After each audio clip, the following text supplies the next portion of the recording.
going forward. Yeah. All right. Sounds like a real estate company. Yes, we are a real estate company, certified real estate company. So you have properties in different locations for sale? Yes, we are. Yes. Can you take us through the location of those properties? All right, the current one that we are selling currently is Lincoln Gardens. Lincoln Garden is on a pre-launch price of 3 million naira. Yes, and the price is about to increase. So Lincoln Garden is at very close to Wigwe University. Wigwe University here in Port Harcourt, Ikure local government. So the pre-launch price for this Lincoln Garden is 3 million naira. Okay. And the wise investor, those that are very wise, are already taking advantage, already buying, already subscribing. One of the fears of people is the genuinity of property. And that is why before we acquire an estate, before we get a property, we must have done all our findings, our due diligence legally. All right, so this property, those are bought from us already, they are all happy. And by the time the price is increased, imagine you're buying for 3 million naira, and there's a price increment allowed for 4.5 million naira, which means the persons have already made a profit of 1.5 million naira, in their subscription, in their buying, and all of that. So I will also advise those wise investors to take advantage before the price increment. So is it only one property that is up for sale right now? For now, for now is the Lincoln Gardens that we're actually selling for now. Okay. That is the one we are selling for now because most of our estate are already sold out. So this particular one we launched recently, which is called Lincoln Garden, that is the one that is up for sale. All right. Your phone numbers and physical address for those that may want to inquire. All right. Our office phone numbers are 0813 4526 271 0813 4526 271. Okay. Then our physical office address here in Port Harcourt is from Obrikwere here, back of Solvents Filling Station, Omehoma House. That's where our office is. You see a very big signpost, Eunice Properties. That's where our office is at SAS Road, just right before South Junction. And if you are coming from Boko Oasis, from this big street or so, then coming towards down to the ending part of SAS Road by Airport Road, you see Eunice Properties, big signpost. That's where our office is. You can come into our office from Mondays to Fridays. We are open, for your inquiries, to buy your property from us genuinely, and we can close a deal. Okay. Yes. When do you do site inspection? All right, our site inspections are every Wednesdays, like today. Okay. By 10 o'clock, we're going for site inspection for those that have already maybe taken advantage of this particular estate. They will go and see what they are buying physically, and they make payment. The next thing is to tell our surveyors and architect to lift up the plot for them. No two persons can have the same plot number in our layout. No two persons. Okay. So if you have bought from our estate for the price of 3 million naira, maybe plot 1 to plot 10, maybe you bought 10 plots, another person comes to buy that same 10 plots for 5 million naira, we'll say no. If it's Mr. Chidebere that bought from us for 3 million naira, we have to inform Mr. Chidebere because some persons are doing land banking.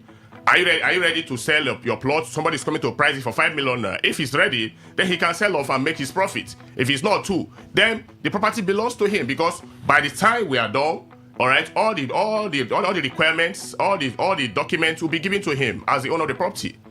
It's as simple as that, and we do instant allocation. How about your payment plans? All right, like the last time I appeared here, most persons are saying that, okay, what are the plans for low-income earners? So that was how myself and my team, we have to bring about instrumental plan for low-income earners. Some persons can come and they will buy, and pay outrightly, while some people don't have that financial muscle. So we also have to consider them. So what we do is that we have instrumental plan of about 3 months. Okay. So when you make the initial deposit of 1 million naira, we can spread the other 2 million naira for you to pay in the period of 3 months. All right. So, and there is no hidden charges. There is no instrumental charge within this period. Okay. All right. So that is it. And once you make this payment and you pick up a plot number, we issue you a receipt. By the time you are done paying, all right, no other person can buy that plot number you have picked. Okay. By the time you are done paying, then we'll give you your free deed of conveyance, then the free survey plan, and certificate of allocation, and those things come instantly. So what's the minimum they can pay?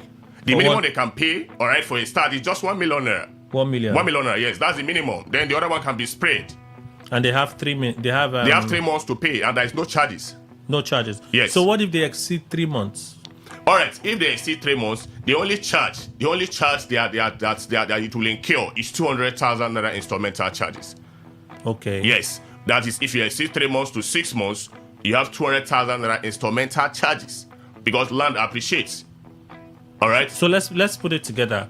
The land that you're promoting right now sells for how much? For 3 million naira. 3 million. Yes, If that's you're paying the price. installments, you can pay a minimum of 1 million naira. Yes. That's what you said. Yes. And then you have 3 months to complete the balance of 2 million. 2 million naira, yes. But if you exceed 3 months, you now pay 2.2 million. You now pay 2.2 million naira, yes. 2.2 million. That's 200,000 naira instrumental level. That's additional charge because you've Extra exceeded charge, 3 yes, months. exactly. Yeah. Why should people trust Unix Properties? All right. Why people should trust Unix Properties? Because Unix Properties legally, we have all the legal backings, we have all the papers that certifies us as a real estate company. Okay. And over the years, we have not had any issue of our investors complaining because the properties and the investment of our investors is sacrosanct to us. It's important to us. That comes first. Okay. That comes first. Protecting the investment of your investors comes first.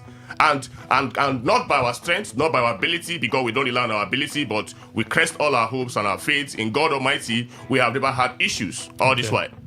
And personally, I make sure due diligence is done before we will acquire any property. All right. Well, I will send my lawyers to do and make a search, Ministry of Land and Survey, and all these things will be certified. All right, before we proceed in launching an estate. Okay. So that's why over time we have not involved ourselves in buying land that are a lot of encumbrances and issues here and there because we don't even have the strength. We don't want to go into that and all of that. And I thank God for what government is doing today by trying to eject, and punish those that feels that they can come to the industry and mess up with the industry. People can hardly identify the real estate companies and the bad ones. But I thank God for what's happening today. That a lot of sanity is coming into the industry again, and I give kudos to God Almighty and government in what they are doing. Your phone numbers again and physical address. All right, our phone numbers are 0813-4526-271, 0813-4526-271, and our physical address here in Port Harcourt is from Obrikwere to airport at South Junction, back of Sovens Filling Station. You see a very new, fine filling station called Sovens Filling Station. At the back of it, you see Omehoma House, and upstairs, that's where our company is. That's where our office is. All right, so you see a big signboard. If you are coming from local big street houses, you see a very big signboard. Unix Properties. Then you can come in there. The security person will open the gate for you. Just ask the person where is in his office. They will take you straight to our office, and you'll come and do a document or make inquiries with us. And we are open for business from Monday till Friday. And again, our academy too is also opening. It's also on, for June batch. Okay. Yes, our cohort 2 will start lectures on the second week of June. What are you teaching? All right, we are teaching real estate fundamentals, and we'll have facilitators that comes to our academy to teach every Friday. Okay. Every Friday. These are the courses that we teach in our academy. Mathematical skills for realtors, real estate laws, real estate marketing strategies and sales, finance and investment in real estate, facility and property management, real estate development and project management, introduction to architecture, business communication for professionals, and fieldwork. Okay. These are the courses that we teach, and we'll have professional facilitators that comes every Fridays and Saturdays to teach. Just a 2 hours class. All right. 2 hours class, yes. And we have 2 professors that comes every Saturday to teach project management in our academy. So it's open for everybody. Final word before we go. All right. So what I want to tell my listeners, my audience, is that those persons that have interest, that have passion in real estate industry, they should also know that knowledge is important.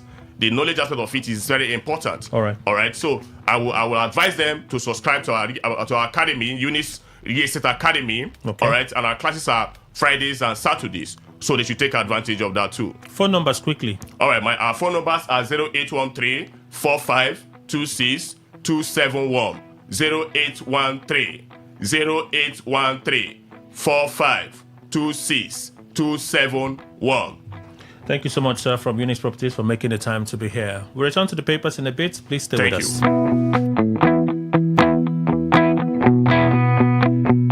Today 95.1 FM. where news meets insight, sports meets passion, and entertainment meets excellence. Expert analysis from seasoned professionals and our top analysts, informing, educating, and entertaining you. Your voice, your station. We are the voice of the people. All right, thank you for staying with us. Let's get back to the paper. So that thing that I removed that I wanted to read, I already talked about it. Now, Kelly, leave it. Yes, I've left it. I already mentioned it. Tribune, Nigerians, a message from the president. Your sacrifices yielding results. President Bola Tinubu has said sacrifices by average Nigerians arising from his tough economic policies are yielding positive results. He made a declaration on Tuesday in a silent message he personally signed and made available to State House correspondents.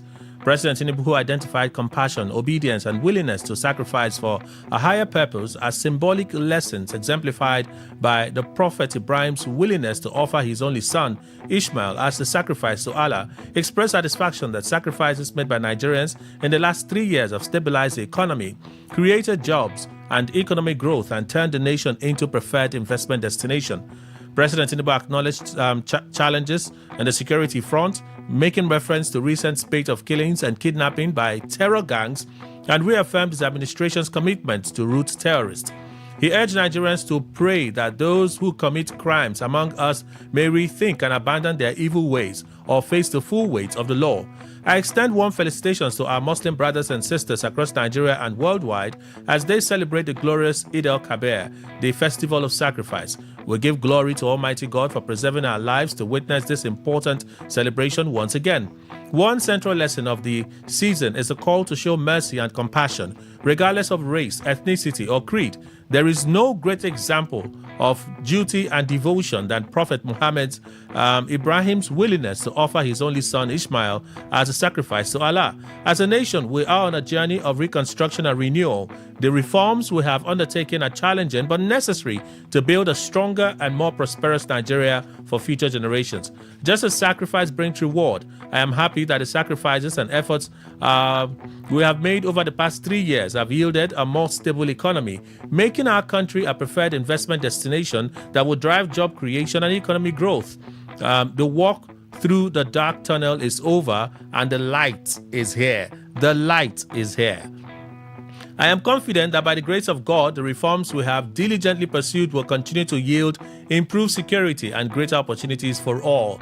I am aware that despite the best efforts of our security and intelligence agencies, including recent elimination of the wanted ISIS leader, heartless terrorists and bandits still attack our communities, I assure you, you are neither abandoned nor forgotten. We will ultimately defeat all the forces of evil. To our Muslim faithful, I urge you to use this sacred occasion to pray for our country, for peace in our communities, and for wisdom for those in leadership.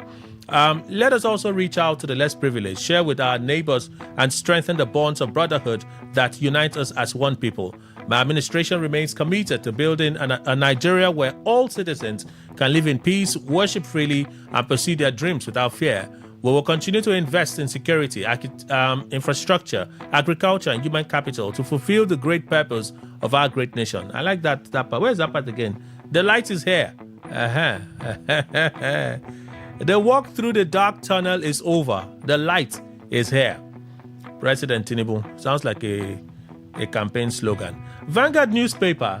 AAC picks Sowore as consensus presidential candidate for 2027. It's interesting. Huh? He was a national chairman of the AAC. In fact, national leader of AAC, founder of AAC, national chairman of AAC. When he wants to contest, he steps down from his position as national chairman of the AAC and he becomes the consensus presidential candidate. When the election is done, he returns to being the national chairman of the AAC. My goodness. Anyway, some of you are fans. So there you have it. The African Action Congress AAC has adopted human rights activist and publisher of Sahara Reporters, Omoyele Sowore, as its consensus presidential candidate for the 2027 general election. The decision was announced during the party's presidential primary, where members unanimously endorsed Sowore to fly the party's flag in the next presidential contest. Speaking at the event, Chairman of the Primary Election Committee, Kayode Babayemi, said the adoption of Sowore reflected the confidence the party has in his commitment to democracy, justice, and good governance. I declare Omoyele Sowore as a consensus presidential candidate of the African Action Congress AAC. This decision reflects, and so on and so forth. He commended party members and supporters for their dedication to the ideals of the AAC. Well, Sowore, in his acceptance speech of that nomination, described the AAC as the only genuine opposition party in Nigeria, insisting that the party remains committed to offering Nigerians a credible alternative. Well, while some claim there was no alternative to dictatorship, we declared revolution now in 2019. We are here not only to secure victory, but to bring revolutionary change. One of the biggest questions asked us is whether we are forming a coalition. We told them we are the coalition. You are the coalition, and we are the coalition. The AAC presidential candidate said the party is distinct from other political platforms because it's built on hard work and collective efforts of ordinary Nigerians. We don't have a structure of criminality. We don't have a structure of incompetence. We don't have a structure of kidnapping or insecurity. We are made up of hardworking young people, older people, and Nigerians across the world. This is a party that started a beautiful revolution. Sowore also criticized the ruling All Progressives Congress APC for blaming it for many of the country's current challenges. Let's move on. The cable newspaper. So this is the long one. Let's dig in. So this is the second one I was talking about. This dropped yesterday. Another court orders INEC to amend 2027 election timetable over Electoral Act breach. A federal high court in Abuja has ordered the Independent National Electoral Commission INEC to amend its timetable for the 2027 general election over inconsistency with provisions of the Electoral Act 2026. Delivering judgment on Tuesday in a suit marked Federal High Court Abuja -- James Omotosho, presiding judge, held that although INEC has a constitutional power to issue and alter election timetables, such powers must be exercised within timelines prescribed by law. The suit was filed by the Social Democratic Party SDP, which challenged aspects of INEC's revised election timetable. The party asked the court to determine whether the commission could lawfully shorten the statutory period granted to political parties for the submission of candidates' particulars and substitution of candidates. It seems like it's the same text. In his ruling, Omotosho ruled INEC's authority to issue election timetables and fixed periods for party primaries. The judge also affirmed the Commission's power to request membership registers from political parties and prescribe timelines for primaries. The Independent National Electoral Commission is empowered by the Constitution of the Federal Republic of Nigeria 1999 as amended, and the Electoral Act 2026 to issue timetable for elections and to even alter same as it deems fit. However, the timetable must comply strictly with the time frames in the Electoral Act 2026. The court, however, ruled that INEC could not lawfully abridge the 90 days provided under Section 31 of the Electoral Act for the substitution of the candidates. Omotosho further held that the Commission could not shorten the 120-day period stipulated in Section 29 Sub 1 of the Electoral Act for political parties to submit names of candidates before an election. He subsequently declared the deadlines of August 29 and September 16, 2026 set by INEC for the submission of nomination forms for the presidential, National Assembly, governorship, and House of Assembly elections void. According to the courts, the deadlines are inconsistent with Section 29 Sub 1 of the Electoral Act 2026. The judge ordered INEC to amend the 2027 election timetable and schedule of activities in compliance with Sections 29 Sub 1 and 31 of the Electoral Act. This honorable court hereby declares that the defendant cannot lawfully abridge or vary the 90 days period for substitution of candidates under Section 31 of the Electoral Act 2026. This honorable court hereby declares that the defendant cannot abridge the time stipulated in Section 29 Sub 1 of the Electoral Act 2026, giving to political parties to submit the names of their candidates at least 120 days to the date of election. This honorable court hereby declares that the defendant is hereby ordered to amend the election timetable 2027 and schedule of activities in compliance with Sections 29 Sub 1 and 31 of the Electoral Act 2026. The court also declares that the defendant requesting for a membership register for political parties and given time frame within which to conduct primaries does not ultra vires the powers of the defendant. This honorable court hereby declares that the deadline of 29 August 2026 and September 16, 2026, fixed for political parties to submit nomination forms for candidates for presidential and National Assembly elections, as well as governorship and House of Assembly elections, is void to the extent of its inconsistencies with the clear provisions of Section 29, Sub 1 of the Electoral Act 2026. That's the story. That's the story. That's from Auto Show's ruling.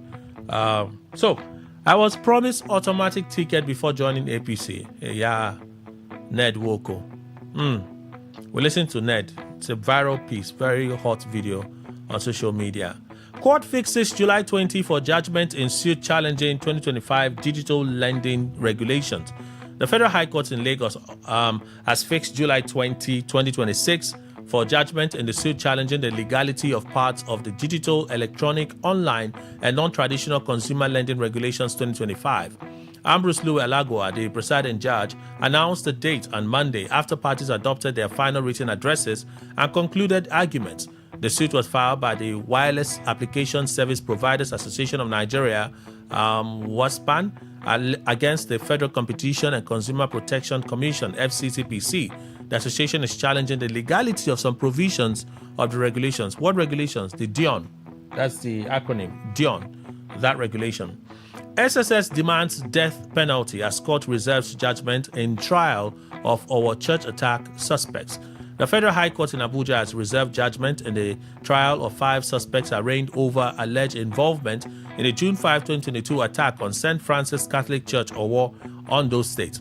Emeka Wite, the trial judge, spoke on Tuesday after cancelling the prosecution and defense. After counsel to the prosecution and defense adopted their final written addresses, Wite said the date of judgment will be communicated to the parties. Earlier, Ayodeji Adedipe, counsel to the State Security Services (SSS), urged the court to convict the defendants and impose a maximum sentence of death in view of the enormity of the alleged crime. However, Abdullahi Muhammad, counsel to the defendants, asked the court to discharge and acquit the suspects on the grounds that the prosecution was unable to establish its case against them.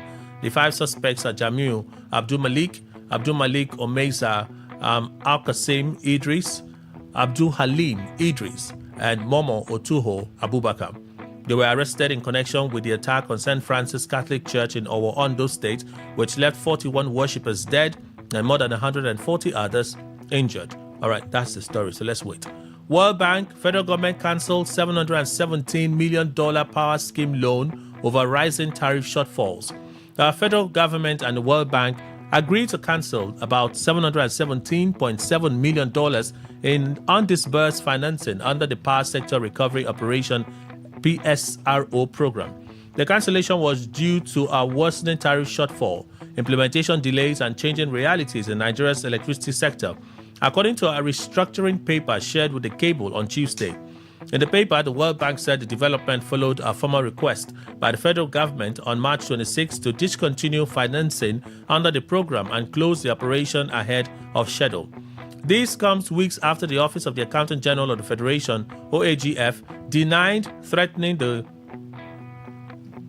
Did they forget their phone?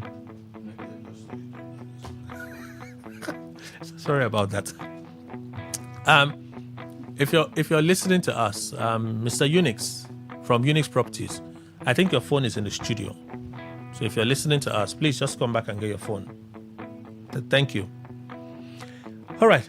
It comes weeks after the Office of the Accountant General of the Federation denied threatening to cancel World Bank loans with delayed approvals beyond 6 months. The proposed Level 2 restructuring is undertaken in response to a formal request from the federal government of Nigeria received on March 26, 2026. The restructuring will result in the cancellation of the entire undisbursed balance in the amount of $717.7 million equivalent, and no further disbursement will be made under the program following approval for this restructuring. The restructuring includes an advancement of the program closing date from June 30, 2027 to May 31, 2026 to reflect the cancellation and completion of disbursement activities, after which the operation will proceed toward closure in accordance with World Bank procedures. The bank said the program, designed to support Nigeria's power sector recovery program, PSRP had initially recorded substantial results under the parent operation approved in 2020, including a 71% reduction in tariff shortfalls between 2019 and 2022. According to the document, tariff shortfalls fell from 581 billion naira to 166 billion naira during the period, while regulatory cost recovery improved from 56% to 94%. On Onanuga, Tinubu hasn't overborrowed. Alarm over loans driven by economic ignorance. Bayo Onanuga, special advisor on information and strategy to President Bola Tinubu, defended the loan policy of the federal government. Onanuga was reacting to a post by Akiwumi at Big Marvis, a public analyst on X, where the writer compared Nigeria's total debt and debt to GDP ratio with those of Egypt and South Africa. Egypt's total debt is estimated at $400 billion, with a GDP around $390 billion. Debt to GDP above 100%, the user wrote on Monday. South Africa's debt is about $580 billion, with GDP around $420 billion, roughly 135% debt to GDP. Nigeria's total public debt is about $110 billion, with a GDP ratio of $340 billion. The gap is higher. Roughly 35% debt to GDP. Yet some people keep shouting that Nigeria is the loan capital of the world. Reacting on Tuesday, Onanuga said public alarm over Nigeria's borrowing spree is driven by economic and financial ignorance. Nigeria has not overborrowed compared to countries like Egypt, South Africa, and West African countries like Senegal. Nigeria is credit-worthy and can still take more loans to finance infrastructure. The unwarranted alarm against loans is symptomatic of economic and financial ignorance. Nayaram, no be Kelly talk among. So there's this story which I can't even start it today, so we'll read it tomorrow. And then the last one, Daily Trust. Jonathan free to contest 2027 election, court rules. I talked about this yesterday, but for some of you that may have missed it when we had the conversation, that's the update, okay? We'll take a break. When we come back, we'll continue getting to some of the issues this morning. It's Today 95.1. Make on that stay for a year. Will they come?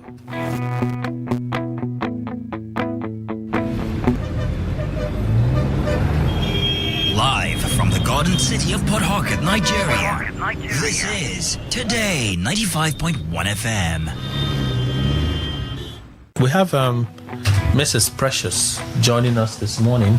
Okay. Hello, madam. Good morning to you. Hello, good morning, Kelly. Good morning, Port Harcourt people. All right, she's here from Premium Privacy. Exactly. Please tell us what you do at Premium Privacy. Okay, for people listening to us for the first time, listening to me for the first time, Premium Privacy is a preparatory school for A-level programs. Now, these programs are programs that give students direct 200 level university admission to study in any university and any course of your choice. So maybe you're listening to me, you sat for the just concluded JAMB UTME and you didn't score very well, and then you're worried, I have to be at home again for another 1 year.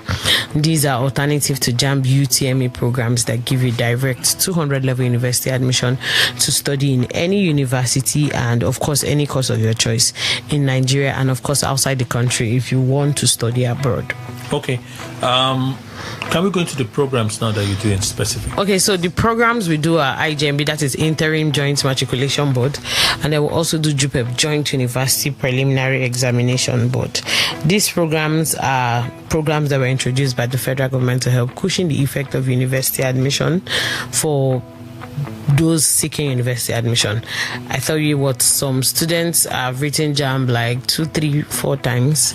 A friend of mine called me and she said, her brother wrote JAMB and he wants to go for medicine and surgery, and he had about 160 something thereabout, and this is like his third JAMB, I guess, and right now they're almost giving up and all of that, and that's because they don't know that we have alternatives to JAMB UTME programs like IJMB and JUPEP that can give you admission into the university without you writing JAMB UTME. I mean, that's why we have JAMB direct entry.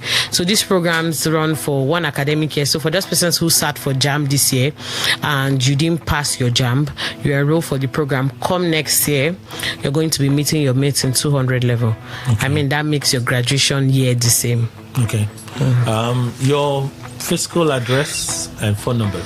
Okay, so our office is at number 14 Railway Close behind Nightdale D-Line Garrison. Number 14 Railway Close behind Nightdale D-Line Garrison. You can call us on 0703 263 4708 0703 263 4708, or you call 0706 786 6444 0706 786 6444.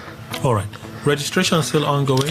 Yeah, registration is ongoing. So for people who are interested in this program, I mean, there's no time. Just enroll your child and enroll yourself, because I know that it's not only for children. There's no age limit. Hence, you want to go back to the university and you want to go to school, you can do this program. So the registration is ongoing still, and of course we provide accommodation for people far and near. Okay. So maybe you're listening to me and you're outside Port Harcourt, distance is not a barrier. Okay. You can just come and we provide accommodation for you. Our fee also is very affordable and of course very flexible, because we allow you to pay in installments. Okay. Accommodation you've talked about. What's the requirement for registration? Basically, you just need to have your O-level or 5 credits, including Maths and English. And then you also need to have your NIN and make sure you do not have discrepancies in your name. For those persons who are sitting for O-level exams right now, the program gives room for awaiting results. So you can enroll while you await your O-level results. Okay. How authentic are the programs? That's what I know that some persons will be wondering right now. How possible is it that there are programs like this and I don't know about it? A lady that came to my office, a lady that came to my office said, "Are you sure?" and all of that. Now, these programs have been there for years. IGMB has been there since 1979. A lot of people have been using IGMB to go into the university, and then we have JUPEP that have been there since 2014 as well. These programs were introduced by the federal government, like I said, and then also these programs are JAM direct entry programs. You know, when you talk about JAM, what comes to mind is the JAM UTME, where you're going to pick form, you're going to write exam, you're going to do post UTME, and you're going to 100 level. Now that's what comes to mind when you talk about JAM. But then we have two types of JAM in Nigeria. We have the JAM UTME, which is the normal one everybody knows, and we have JAM direct entry. And guess what? For JAM direct entry, you do not need to write any JAM based exam, and also you do not need to write post UTME, and you're also going to 200 level.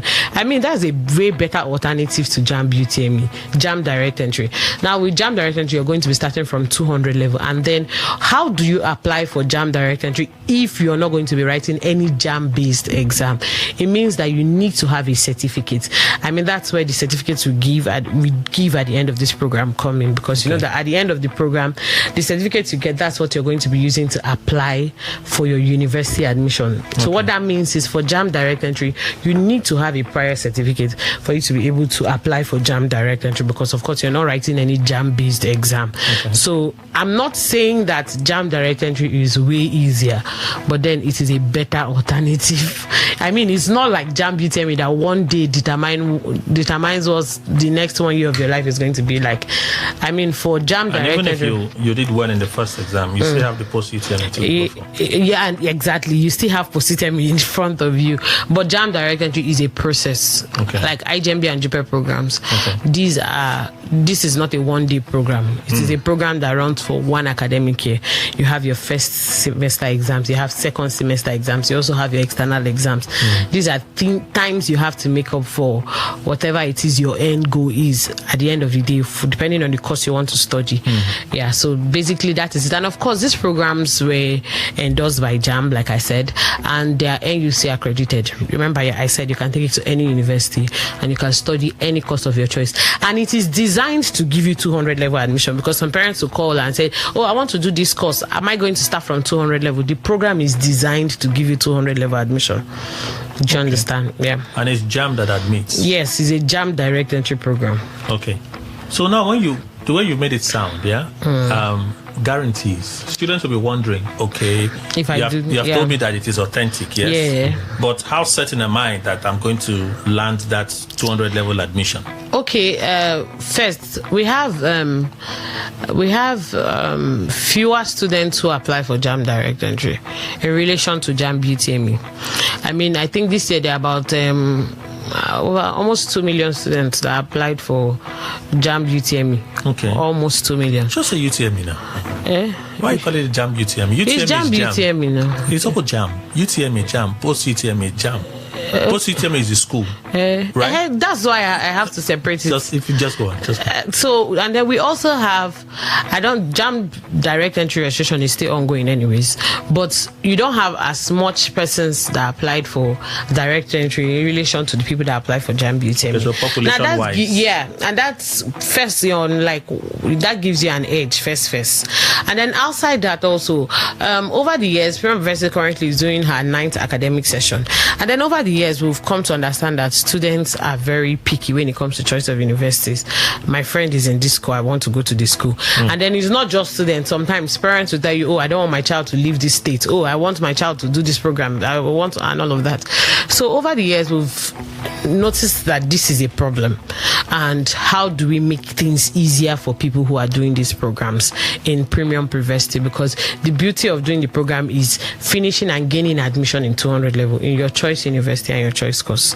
So we've decided to partner with fleets of universities to make admission a lot easier for students. But mind you, you have a lot of work to do.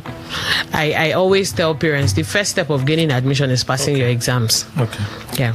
So they have a lot of work to do. A lot. We don't do magic. A lot. So, like I said, the first step of gaining admission is passing your exams. When you pass your exams, you're going to be able to gain admission.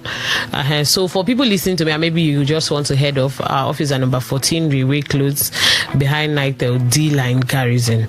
Number 14 Railway Close behind Nightel D Line Garrison. You can call us on 0706 786 6444 0706 786 6444, or you call 0703 263 4708 0703 263 4708. Final word before we go.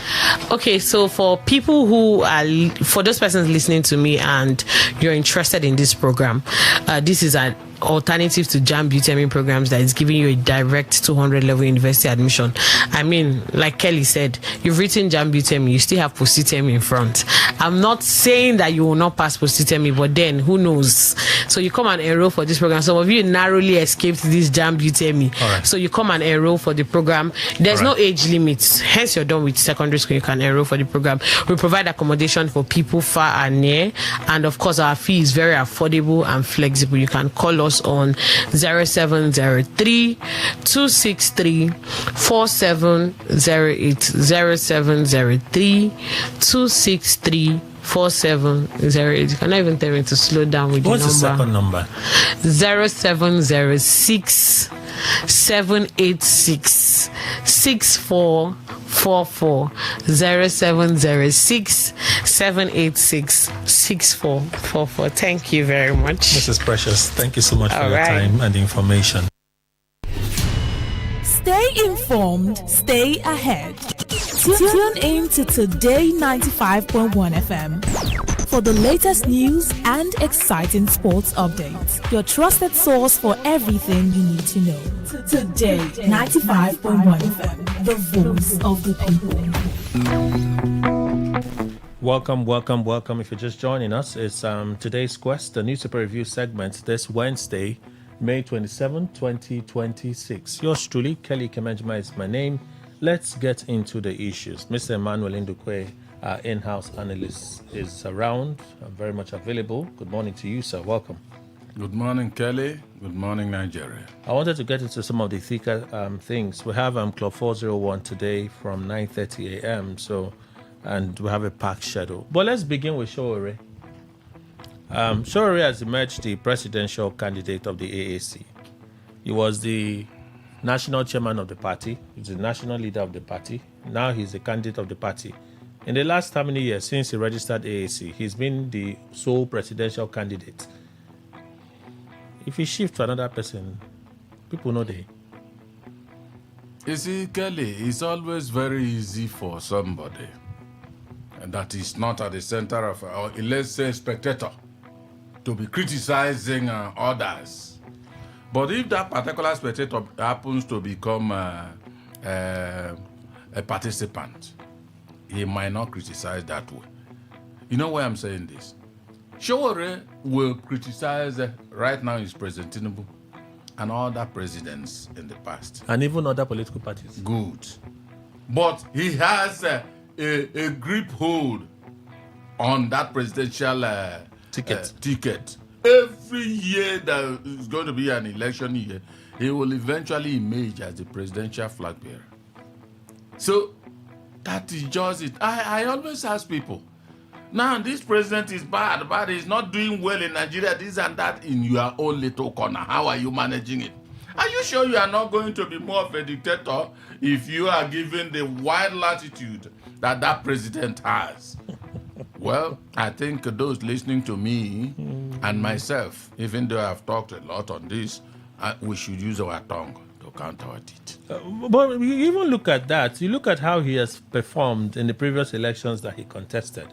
And you begin to ask, if we're having introspection, like self-assessment, maybe it would be quite unfair. Atiku has been in the race how many times? He still believes that he could have maybe a fortune turn for the best for him. Maybe that's what Showore is also doing. Well, Kelly Atiku, I will tell you, yes, there's possibility, at least as far as it ends on this one. Okay. That he may, his things, fortune's turn, if that thing is fortune, if whatever turns for him, he may pick it this time round. But, you see, Showore, even if he does, it might be difficult to give it to him. See, they will tell you, this boy that has been taking us to this court, this and that, everything, he looks into the face of every individual. So, if he becomes president, don't you think we'll come up with a fiat overriding every other thing and then subjugating the whoever is his target? That's what I think. It might not happen that way. Well, Onanuga says it's lack of ignorance, political, financial, and economic ignorance that make people like yourself worry about Nigeria's debt profile. I know you welcome it very well. That we have not overborrowed. And I know that people like you often lament about it, you criticize them, you talk about it. You just don't wail, but you do talk about it. I very well understand that you welcome it. Onanuga is saying clearly here that it is economic and financial ignorance that make people like you say the things you say about Nigeria's debt profile, that we have not overborrowed. Well, you see, I do not know the economic details he's come up with, and then that makes him think it's a financial ignorance. Well, they say comparing our debt profile to GDP ratio, that Nigeria is still very low, very, very low. Somebody did his own analysis. They say, for instance, Egypt has a total debt of $400 billion, a GDP of $390 billion. Debt to GDP is above 100%. So in Nigeria, we have paltry debt sum of $110 billion, and our GDP is $340 billion. So we're around 35%. That's very good. Kelly, you see, no country is exactly the same. In terms of? Like others. Every country has its own unique, if you like, call it, peculiar position in everything. Peculiarity differ according to nations or countries. So it will also smack, I am now maybe countering on Onanuga, of lack of understanding or understanding ignorance of the reality in Nigeria that makes Onanuga. Did you say understanding ignorance? Lack of understanding. Okay, that's ignorance. Ignorance of understanding. Ignorance of understanding. Yes, completely. See, there should be an understanding, but we are completely ignorant of that understanding, the reality of what is happening in Nigeria. If you understand the character of Nigerian politicians and how they do things. And that includes him, even though he's working for somebody now. Should Onanoga. But of course, I won't, I think it will be a sweeping comment if I put it that way. So let me be fair to him. Because what he is doing now, he might not do should he become the commander-in-chief. Because what I want to say is this. Should Onanoga become president? Yes. And that is if he will ever vie for that. Well, I didn't see that coming. Well, you do not see, after all, you didn't see Shawara. No, I'm just saying, I didn't see you projecting Onanoga as becoming president in the future. That I said it does not mean that I'm the one going to project. No, I have never projected that's what he anybody. just did now. Eh? That's what he just did now. Should he be the president? Yeah, that's Good. you. That's why I put the shoot there. That's why you're doing a great job. You're projecting him. That's quite interesting. Well, Kelly, I am not. I don't have right to do so even. I am not going to do it for myself. You're a Nigerian, so what denies you of the right to make a clear projection of anybody that you feel anybody you feel maybe fits for the role? Do you think everybody in Nigeria is the same? That's why you made your projection now, isn't it? What you say is that I have the right to make a comment. That's all. So long as that comment, because there's a level I'll make that comment, I'll pay for it. See, that's one thing. So I'll try to make it within the precinct of what is tolerable. You see, Kelly, if Onanogo understands that in Nigeria, he is mentioning Egypt. Which other? I think Senegal. South Africa. There's Senegal. You see, all those places, they have a way they do things. I cannot stand here or sit here to tell you that their own is better than ours. But I know much about Nigeria. That is where Onanoga lives and where I live. These borrowings. Kelly, to be frank, borrowing is not something bad. But using the money borrowed to do exactly what impelled you to go and borrow is a different thing that happens in Nigeria. You remember when we were talking about, I think that has not given us so much headlines in this Tinubu administration. Abacha loot, recovery of it. True. Good. So, when we were talking about it, I particularly, in my little way, an understanding of reality of this country said, you see, Abacha looted these funds, sent them abroad, and then they are repatriated. What are we using it to do in this country?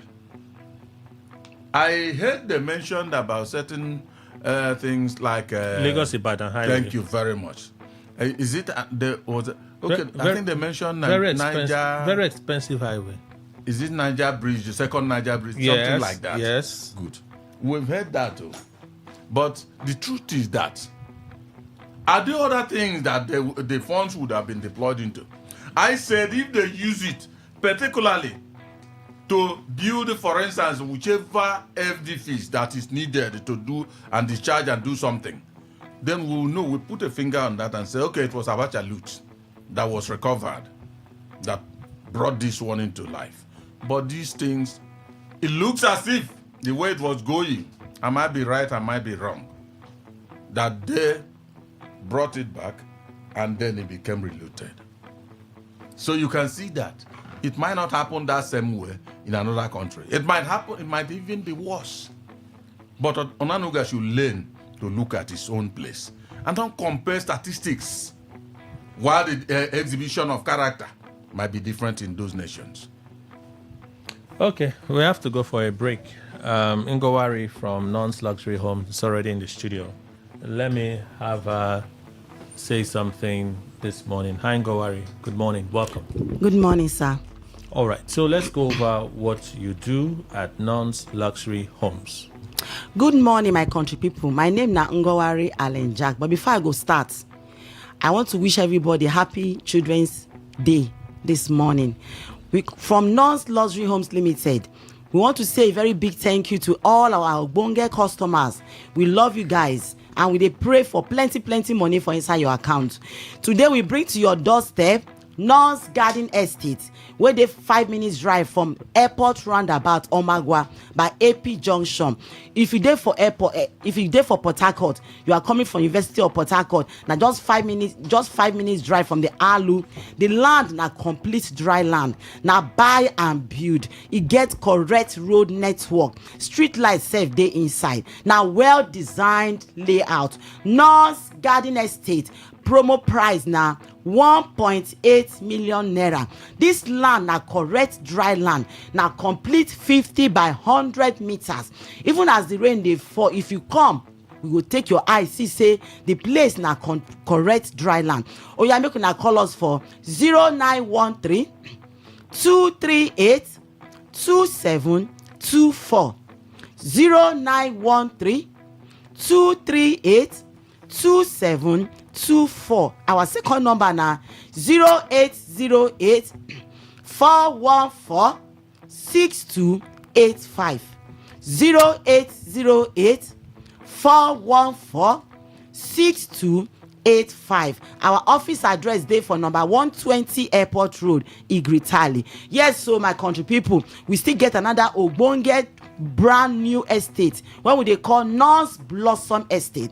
Na Agwawure dey Omagwa, na 5 minutes drive from the airport roundabout. Oh boy, as the name dey so, na so the land dey. Oh, the land pure, na complete dry land. Complete dry land, correct 50 by 100 meters with fantastic ogbonge price of outright payment na 1.5 million naira.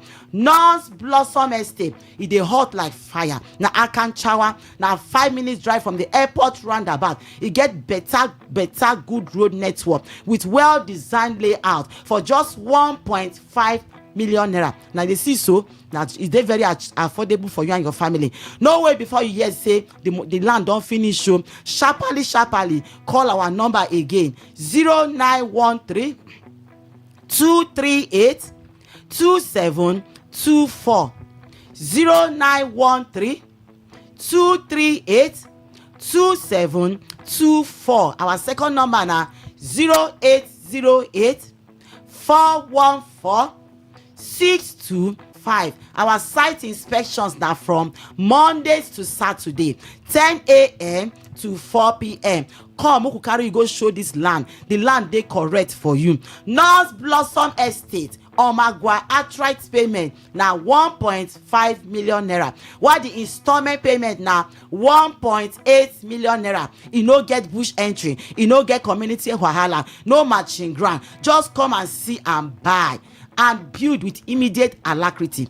Better news be say as you dey buy, you dey build immediately. Imagine say you dey pay 1.5 million naira for 1 bedroom flat when you fit own your own plot of land for 1.5 million naira. Now they hear me so, 1.5 million naira, and to start to dey build immediately. Oh boy, my country people, our prices dey very affordable. Even some estates, some other real estate when they around us, some of them they sell their own land for 2.5 million naira and 3.5 million naira. But we say we won't sell our own land for 1.5 million naira, so that you say you go fit be landlord of your own self.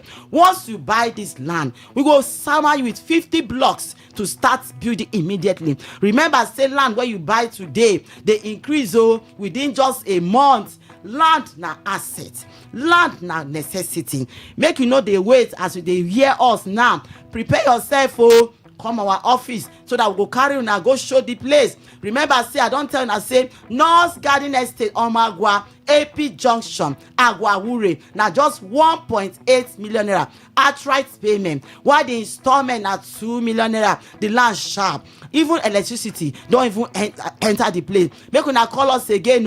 Our numbers again na 0913 238 2724 0913 238 2724. Our second number na 0808 414 6285 0808 414 6285.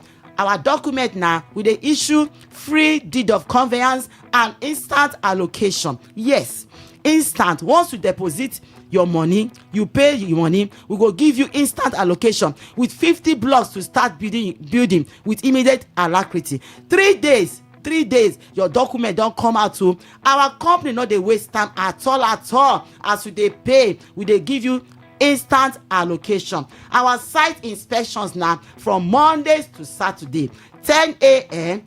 to 4 p.m. We be family real estate o. Na make we get different land for different prices. In case your hand no reach this one, your hand go reach the other one o. So make una come quick come, make una come buy una own land. Na rush hour we dey so na make people dey come from left and right to come buy, and this land na your own. If you come, you go see say the place fine, the place sharp. Na limited plot na remain o, because quality dey show himself for this land when I don mention. Nothing like say you go buy tomorrow you go buy today, tomorrow wahala go come shele. We dey give una better assurance say nothing like wahala for future. Na land wey you go buy today, you go start to dey build immediately with immediate alacrity. Nobody worries nobody o. Like I say again, na complete dry land, and the land na just limited land. Make una call us again for 0913 238 2724 0913 238 2724. Our second number na 0808 414 6285. For North Luxury Homes Limited, we move. Yes, we move. We no dey waste time at all. As we dey talk am, na dey happen.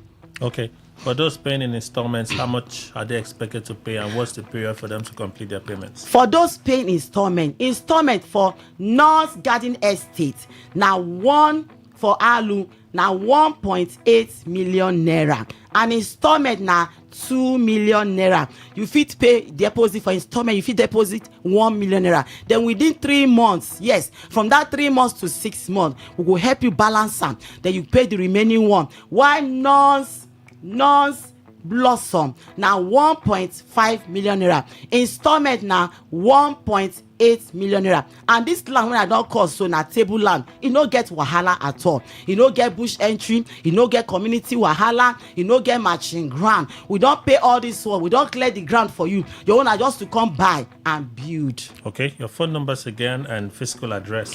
Our phone numbers again na 0913 238 2724 0913 238 2724. Our second number na 0808 414 6285 0808 414 6285. In North Luxury Homes Limited, we move.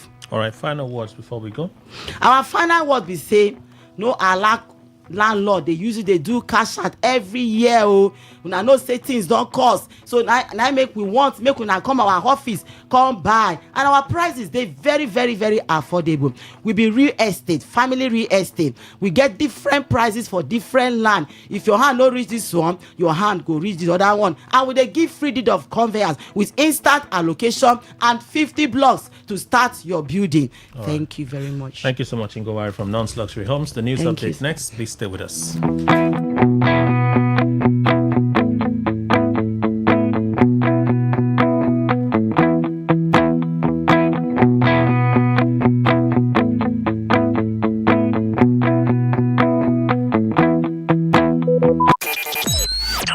Talk radio. I listen to a lot of talk radio. 95.1 FM. Today, 95.1 FM. Port Harcourt. News update.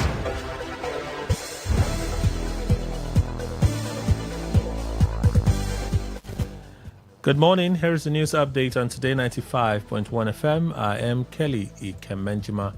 President Bola Tinubu has called for national unity and reassured Nigerians of improved economic conditions and enhanced security as Muslims across the country celebrate Eid al-Kabir. In his 2026 Eid message, Tinubu said the economic reforms introduced by his administration over the past 3 years, though difficult, were necessary to reposition Nigeria for long-term prosperity and sustainable growth. He stated that the reforms had already produced a more stable economy and made Nigeria a more attractive destination for investment, job creation, and economic expansion. President Tinubu acknowledged persistent attacks by terrorists and bandits in some communities, despite efforts by security agencies, including the reported elimination of a wanted ISIS leader, assuring affected Nigerians that they have not been abandoned. He urged citizens to reflect on the lessons of the season, particularly sacrifice, compassion, and unity, while encouraging support for the less privileged and peaceful coexistence among Nigerians, regardless of ethnic or religious differences.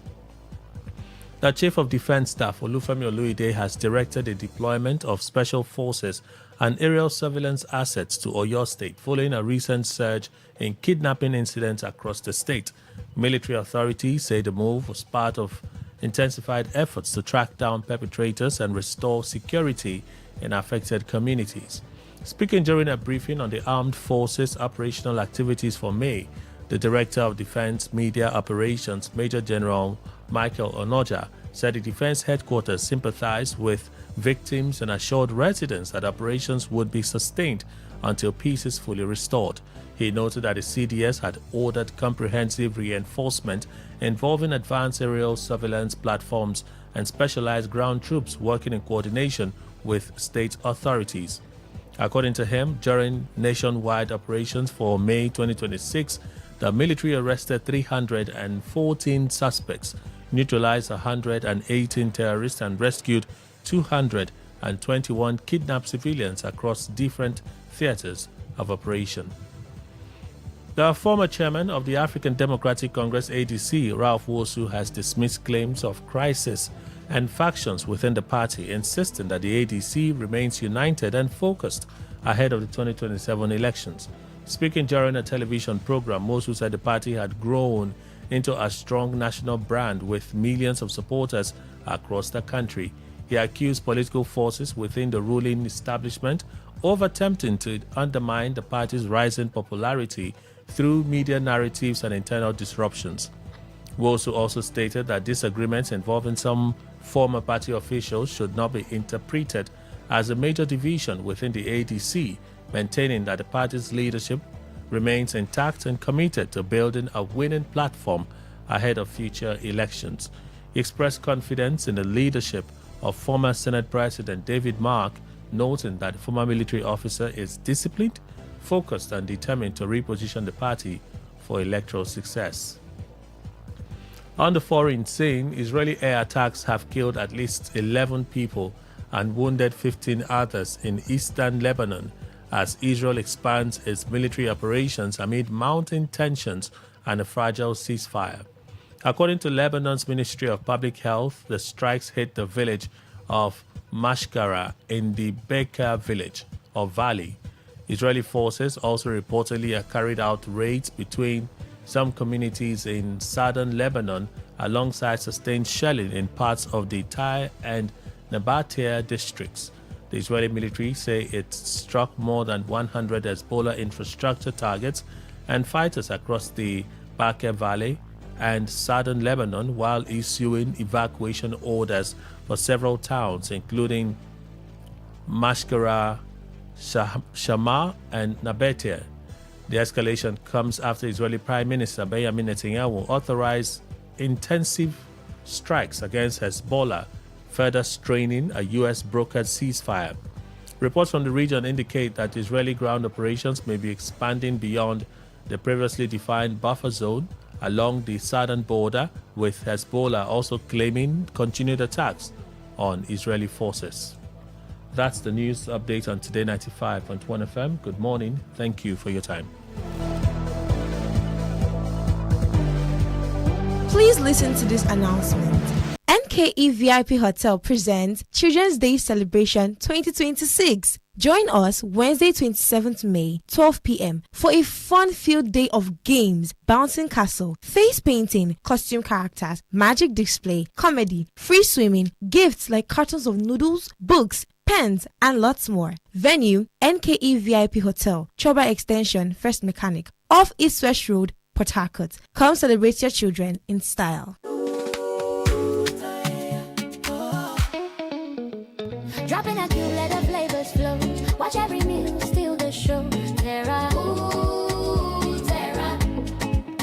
Aroma rising, filling the room, turning dinners a joy to consume. Terra, ooh, Terra.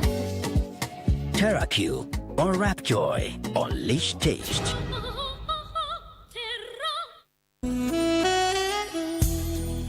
Welcome to Okrika Grammar School, where excellence meets opportunity and every child's future begins with purpose. Located in a serene and inspiring environment, OGS provides quality education from nursery, primary to secondary level, helping every child grow academically, socially, and morally. Our modern facilities include a rich library, robotics training center, ICT and skills acquisition center, agricultural laboratory, and fully equipped science labs for chemistry, physics, and biology. With qualified teachers, spacious classrooms, boarding facilities, sports areas, and dining hall, a standard sick bay, we are committed to raising future leaders. Admissions are now open for the 2026-2027 academic session. Entry forms are available for 10,000 naira, and entrance examinations will be conducted via CBT on May 30th, June 13th, July 25th, and August 8th, 2026. Visit okrikagrammarschool.org or call 0903-421-0590. Follow us on Facebook at Okrika Grammar School /OGS. Okrika Grammar School, governors schooled here, ministers and senators schooled here, national business and banking leaders schooled here, leading global scientists schooled here. Your child can be next.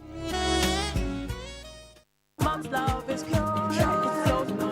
She does. Mom's special jollof puts a smile on your face. Mom's yummy fries cheers you up. Mom's tasty stew nourishes the family. Golden Terra oil, tasty. Golden Terra oil, nourishing. Golden Terra oil, Golden Terra soya oil. Golden Terra oil helps mom pour her love in the tasty, nourishing meals she cooks for her family. Golden Terra oil, pour pure love.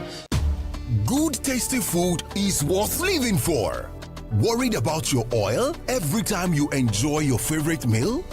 Introducing Golden Terra Smart Balance Oil. Smart Balance Rice Bran Oil is rich in gamma oryzanol. Several studies suggest that gamma oryzanol may contribute to the reduction of bad cholesterol. Golden Terra Smart Balance Oil. Good food, no worries. Port Harcourt, are you ready? Today, 95.1 FM, the voice of the people. Radio has never been this good. Today, 95.1 FM, Port Harcourt. All right, thank you all for staying with us. We have to stay in the market for just a bit. We have our guest this morning from Nature's Renaissance International, Mr. Henry, who is a health professional, MRI River State Coordinator. Good morning, sir. Welcome. Yeah, good morning, Mr. Kelly. Good to see you once again. Okay, so tell us what NRI does. And I know the last time you were here, you were saying something about a special occasion marking an anniversary. Yeah. It's actually on the 30th of this month. Okay. But we are celebrating it in Benin, which is where we have our base, because the business originated from Benin, which is Edo State. Nature Renaissance International is a multi-million-dollar company which spread across the country and also spread out to 9 African countries. Then we also have our presence in UK and US. Nature Renaissance International, we are into production of different varieties of products, into soaps, herbal organic soap, also produce herbal toothpaste, even a food swallow that is low in sugar. Then we also produce supplement. We have the herbal supplement, we have nutritional supplement. There are 2 different things. Yeah. Then, but there is a program that is coming up tomorrow, and there's a reason for that program tomorrow and next tomorrow.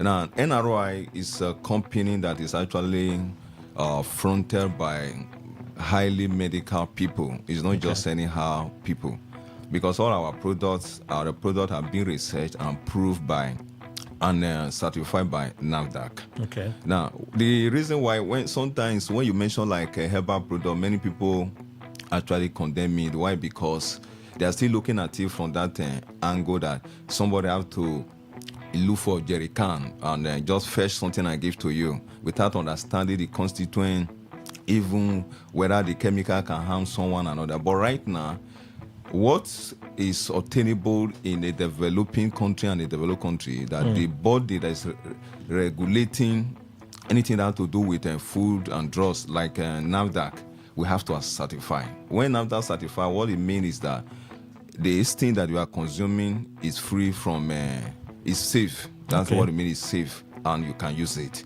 Now, when you are talking about nutritional product that is certified by NAFDAC, then you go along with the manufacturer recommendation. It's free, it doesn't really harm.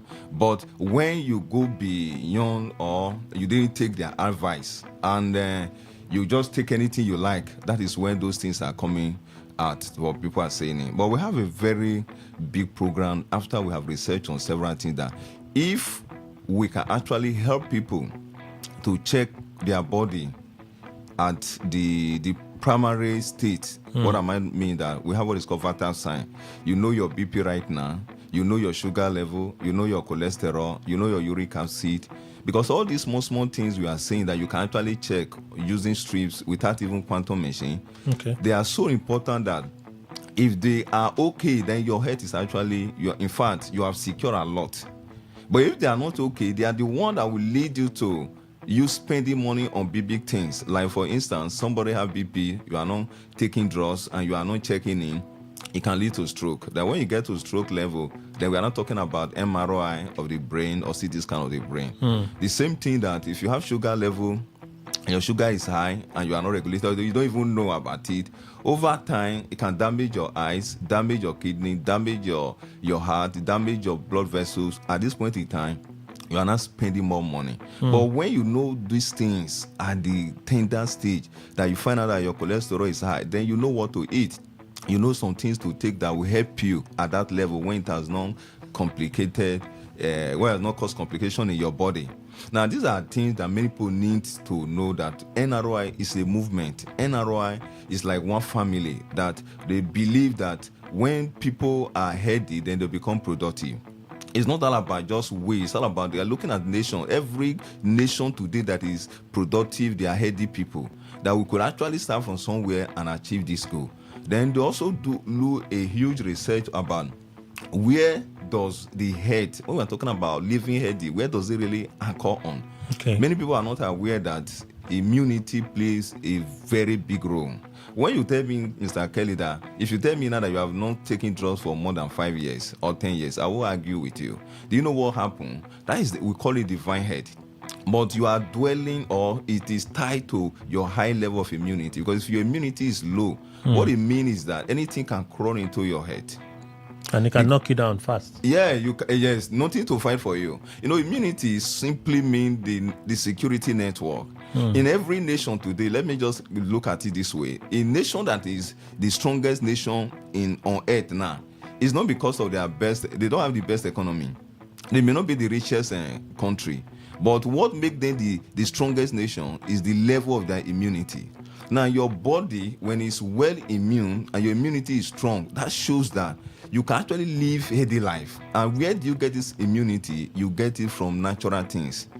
And that's one good thing that NRI look into, that if we can strengthen people's immunity, what it means is that they live a healthy life, because it's actually a key to that. Then removing toxins from people's body. If toxins are free from your body, what it means that you also live a healthy life. Then having what is called antioxidants, also having what is called anti-inflammatory things that can help you to reduce inflammation, because inflammation can lead to a lot of things. Then this area, we come up with a very powerful product known as combined herbal extract that actually can help you to boost your body immunity. And when you are on this product, then your health will grow up. Like, for instance, I'm a practitioner and I've suffered malaria and typhoid fever for a long period of time. A medical practitioner? Yeah, I work in... Okay, let me not mention where. Yes, I'm a licensed health professional. Okay. Yeah, licensed, practicing right now. Okay. Yeah. Now, the issue here is that I've been so sick, and this is what really brought me to this place. I'll be so sick, malaria and typhoid fever, just on my own. I'm using my own now. Then every time I take drugs 2 ways, I also have to inject myself to that extent. And what I did is that I was the one I searched. I need something. I find out that it's as if my system is down. Why can't I continue on treating the same things as if it's part of me? That is when I searched for combined herbal extract from NRI, Nature Instance International. Since April 11, I marked that date. April 11, 2022 till now, I have not taken any synthetic drugs. I have not even forsake. Because the product is actually designed in a way that somebody can take it in a daily or regular consumption based on the manufacturer prescription. Do you understand? That is recommendation. It's a supplement. Then you can take it. My immunity just went up. And then I used to also suffer some certain things like having weak erection and other. I don't know. I didn't treat it. I don't just know how those things become so strong. Then my sight, I can't walk without eyeglass. But I didn't take anything. I just see that I can drive now without using eyeglass. I can walk under the sun without using eyeglass. Ask me what did I take? I can't really tell you. But I just believe that as my immunity is growing up, because immunity, when we talk about immunity, we're talking about your body. The work is a network. It's not just only one thing. That is the first thing we have to know. It's made up of protein, cells, tissues, organ, made up of a system working in synergy to secure your head. There's not all about fighting infection alone. They also destroy some bad cells. Then also help you for speedy recovery. If it is high, your head is strong. I don't know on my own how I recover from those things. I don't want to mention many people that are using NRI product. We are 6 years. For you to be in business for 6 years and you are still strong like this, just know that you are actually getting both immediate and long-term results from that aspect. It's a big recommendation. Now, tomorrow, which is Thursday. Yeah, by 10 a.m., while on Friday is by 9 a.m., we have a free medical checkup that where people could actually do this little thing to assist themselves. It's a big sacrifice we are doing. Yeah, we are not taking money, but there's a terms and condition applied to it that you must be there by the time issue ends so that you hear the head talk. Because many people, they check this thing, they don't know what it is. They don't even bother to write the value. That's you understanding, just like you know the amount of money you have, sir. Everyone, just ask them. Ask 10 person how much you have. They'll be able to tell you.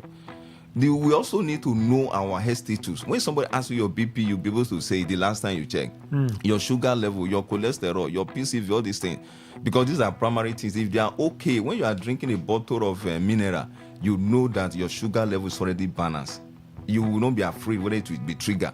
When you are eating the skin of chicken, or eating butter, eating egg, the yolk, you will not be afraid of cholesterol being taken higher, because all these things can cause a lot of complications, including fatty liver disease and other. Now, this test, we are helping people for it tomorrow and next. Then you must be part of the training, very essential. The head talk. By 10, we work with 10 tomorrow. Next tomorrow, which is on Friday, is by 9. Now, the number you have to send, if you are coming tomorrow, which is Thursday, then you have to send a message. We send it Thursday to this number. If you are coming on Friday, send Friday to the number I'm going to call. Then you can actually call as well when we finish. But send a text message, then we have to reply you. When we reply you, that shows that you're actually going to come. The number is 080 67 65 83 88 080 67 65 83 88. Once again, 080 67 65 83 88. Then the address is number 14 Honeymoon Plaza. Number 14 Honeymoon Plaza is between Rumola Junction and Eliche Amadi Polytechnic. There is Anglican Church that is just behind the Anglican Church. No, Honeymoon Plaza is 2-story building, painted blue, both the roof and the body, the first floor. It's in a central place that you can actually locate. If you get to Rumola Junction, Then you face, if you are coming from, just get to Rumola Junction, between Rumola Junction and Elecha Amadi Polytechnic, there's an Anglican church. Just ask anybody where's Anglican church. You see Honeymoon Plaza is a popular place. Okay. Okay. So apart from the health talk, are there other highlights that those you're inviting should look forward to? Yeah. Apart from the health talk, then we actually make provision, which is a combined herbal extra, which is a supplement that NRO has designed that can help a lot of people for those things that I've mentioned in terms of the boosting body immunity and detoxify and others. Are you giving them for free? No, it's not for free. On that one, they are buying it. They are not, the one we are doing for free is the free medical checkup. Okay. Then you come on time to be part of it because we are going to give number to you, give to a form to fill. But if you are not there that time, then you won't be part of it. So it means that for tomorrow, for tomorrow, they have to be present by on or 10, before 10 a.m. Yes, exactly. To be part of the health talk. The talk, yeah. It's after the talk. After the talk. That the free medical test will not commence. Continue, yeah. So how about if someone misses the talk, they cannot be part of the free medical service? Yeah, even when it's part of it, but it has actually missed a lot. The goal is not fulfilled. We didn't get it. Many people, they just come for this thing. They don't really understand the gravity of what they are doing. Okay. Yeah, that's head talk. It will guide you very well. I saw someone that had a BP, and then when the BP was high, he didn't know. He went to take paracetamol. Then because he was having headache, after taking paracetamol, he went to sleep because the headache came down. Do you know that this person woke up, could not move hand, could not move leg? Then when we checked the BP was very high. Not in my place of my facility, the BP was very high. Then that is how the person develops stroke. But if you have had a good health information, because it's a BP patient, you would have quickly checked the BP first. When the BP is high, then you cannot take your antihypertensive drugs that the doctor recommend for you. Then at the same time, maybe you want to take paracetamol at that point in time, then it will not lead to anything. Okay. Do you understand that? Okay. Now that's why health talk is so essential. The day you understand health talk, then you really understand what we are trying to do. All right. The phone numbers again, we're out of time. Okay, the phone number once again is 080 test. If you are coming tomorrow, test Thursday to the number 080 6765 8388. 080 6765 8388. Or if you are coming on Friday, it's by 9 a.m. Test Friday to the number again 080 6765 8388. 080 6765 8388. The address again is number 14 Honeymoon Plaza. Is between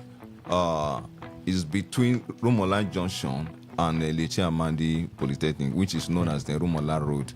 We have to go. Thank you so much, Mr. Henry, a health professional and Rivers State coordinator of the Nature's Renaissance International. Thank you, sir. Thank you. God bless you, sir. All right, let's return to our conversation in a bit. Please stay with us. All right.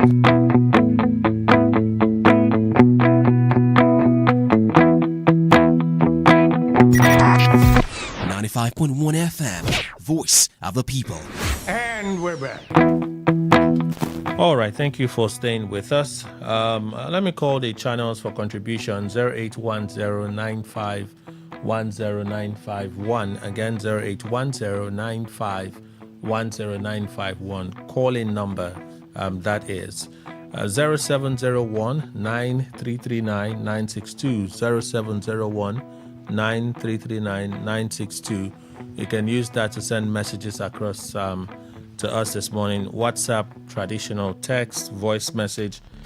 Feel free to use the number I just called.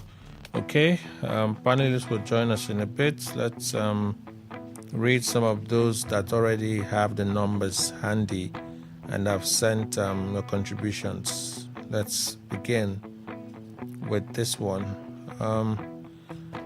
Among all the politicians contesting for Nigerian presidency, including the incumbent president, Peter Obi has the most decent and incorruptible resume. In everything in life, we have good, better, best. If Nigerians feel they deserve the best, then His Majesty, if you want to campaign for somebody, you can just pay money and come and campaign. You can just pay and come and campaign.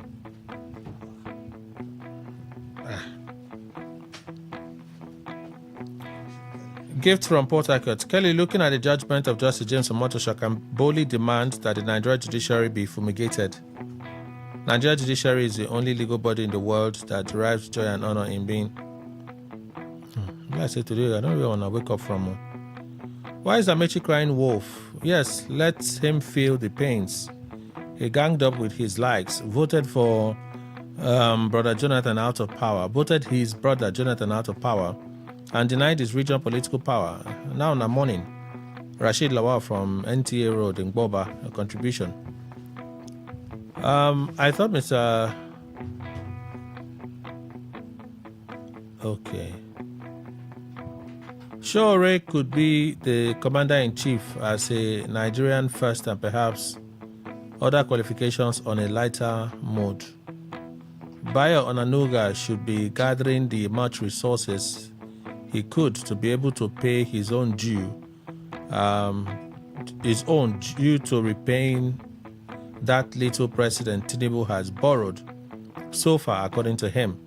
Talk about ignorance. He is the ignorant chief of the real situation in Nigeria. Okay. Living in self-denial with a blood vision by sycophancy. Friday Olu from Uniport. I grill everybody. My job is to grill everybody. Even if my colleagues they were sitting here, we'll grill ourselves. You don't understand? We should grill. In fact, we should have the hottest conversations, because one would imagine that we have information. So our responses will be based on the valid information that we have, not sentiments. Do you understand? So when I push Mr. Ndukwe the way I push him, it is intentional. I spare no one. I push you. My pushing you is to bring out the very best. Squeeze it out. If the information is there, you get the right information. If it's not there, you're not there.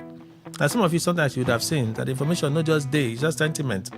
I make no apologies. Friday Olu, I'm sure you understand why I said what I said. Even though I did not read it.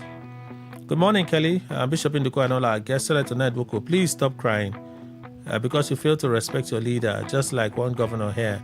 Also, Mr. President, there is no light anywhere. Please wake up. God's time from Port Harcourt. Send that contribution. Even if ADC conducts their presidential primary 10 times, Atiku Abubakar will defeat Amechi because Amechi has no political structure, and as a politician, don't be stingy to the people. It's crystal clear that ADC was formed to project Atiku's political interest. Peter Obi was wise enough to leave ADC for Atiku Abubakar. Atiku won FCT Minister, a Rivers son in 2022 PDP presidential primary, and the same Atiku has won Amechi, also a Rivers son. Thank God, Ability Atwebu, you sent this contribution. Wow, it's already 9:29, which means that we have to go for Club 401 in a bit. It's not like I could have done anything different about it, though.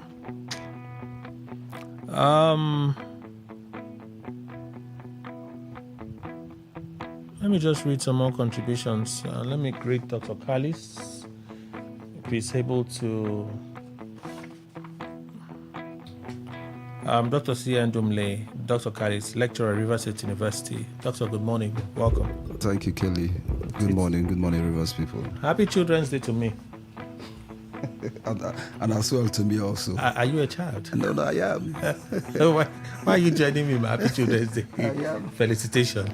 We are all children here. Welcome, sir. Thank you, Kelly. Happy Children's Day to all of us. Okay? All of us. The rejection of the ADC presidential primary result by Amechi is not just surprising to me, but very funny and unsportsmanly, considering Atiku's political experience and pedigree, his national spread and dominance. How on earth did Amechi thought he would have won Atiku? Is he not the same Atiku who won Wike's preferred candidate here in 2018 and subsequently in 2022 won Wike himself? I think Amechi's actions amounts to one overpricing himself. That is your contribution. The protest letter from Amechi is irrelevant. The reason is that he failed to build people when he had the opportunity. In Rivers State, apart from Ubima, which other place did ADC primary hold in the Ikore local government area? Amechi should come back and rebuild his structure in Rivers State and celebrating title On Wiki defending choice of Kingsley Chinda, history doesn't forget. Chief Ferdinand. Okay, mention some persons. History doesn't forget, and that is my message to these river sons. I would say Felix Oboa, Magnus Abe, and so on and so forth. Cheesy. That is your contribution. Okay. I'm not sure what you're referring to, but thank you for your contribution.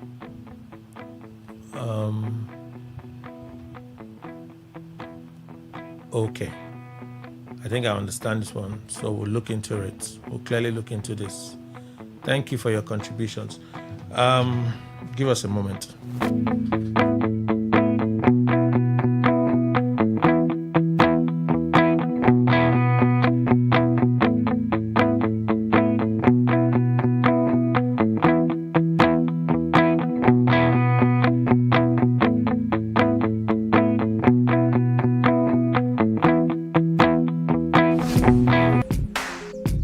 Looking to grow your business? Ready to elevate your brand and reach the right audience? This is your moment to take your brand to the next level with Today 95.1 FM. Your trusted voice, reaching thousands of listeners every single day. From startups to established brands, we create powerful advertising solutions that boost your visibility and drive real growth. Our affordable advertising packages are designed to give your business maximum visibility and real results. Don't just advertise where people are listening. Call us today on 0818-389-2850 or visit our station to book your slot now at Today FM Drive off East West Road, Obiapo. Today FM 95.1. Your voice, your market, your success.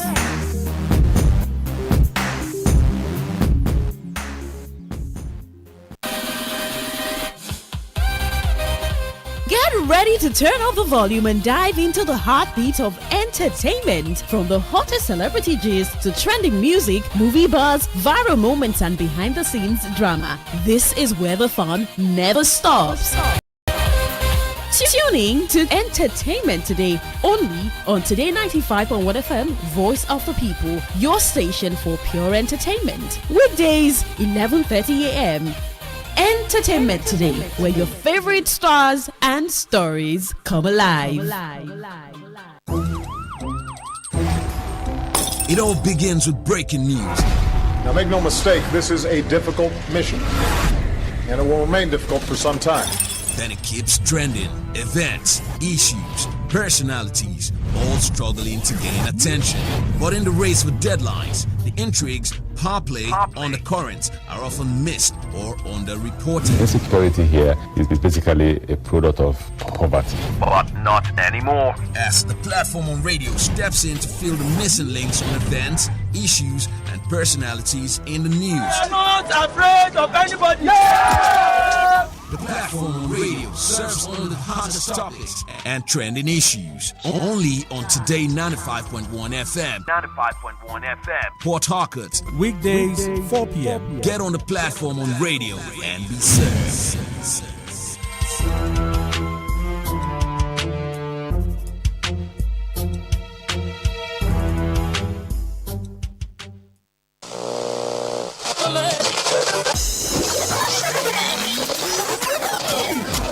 Hello, join us Fridays, 7:30 a.m. on Our Top Picks, and together we'll review the big national stories of the week, all in 30 minutes. It promises so much fun. Our Top Picks, Fridays, 7:30 a.m. Don't miss it.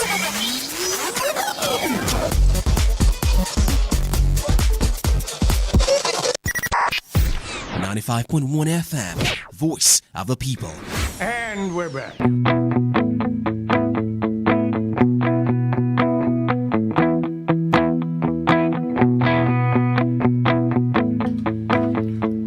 Thank you all for staying with us. So in the next about 60 minutes, plus or minus, we'll be having a conversation with Christian professionals. I'm advocating on issues of good governance in Rivers State. They're under the umbrella Club 401. This morning we have Mr. Chris Akani, if I got that correct. Correct, yes? Good morning, sir. Welcome. Thank you very much. Nice. We have Dr. Obidima in the studio. Good morning to you, Doctor. Welcome. Good morning, Kelly. And we have Sonny Udesi as well. Good morning, sir. Good morning, Kelly. Good morning, Rivers people. And happy anniversary. Rivers State is 59 today. No, 59.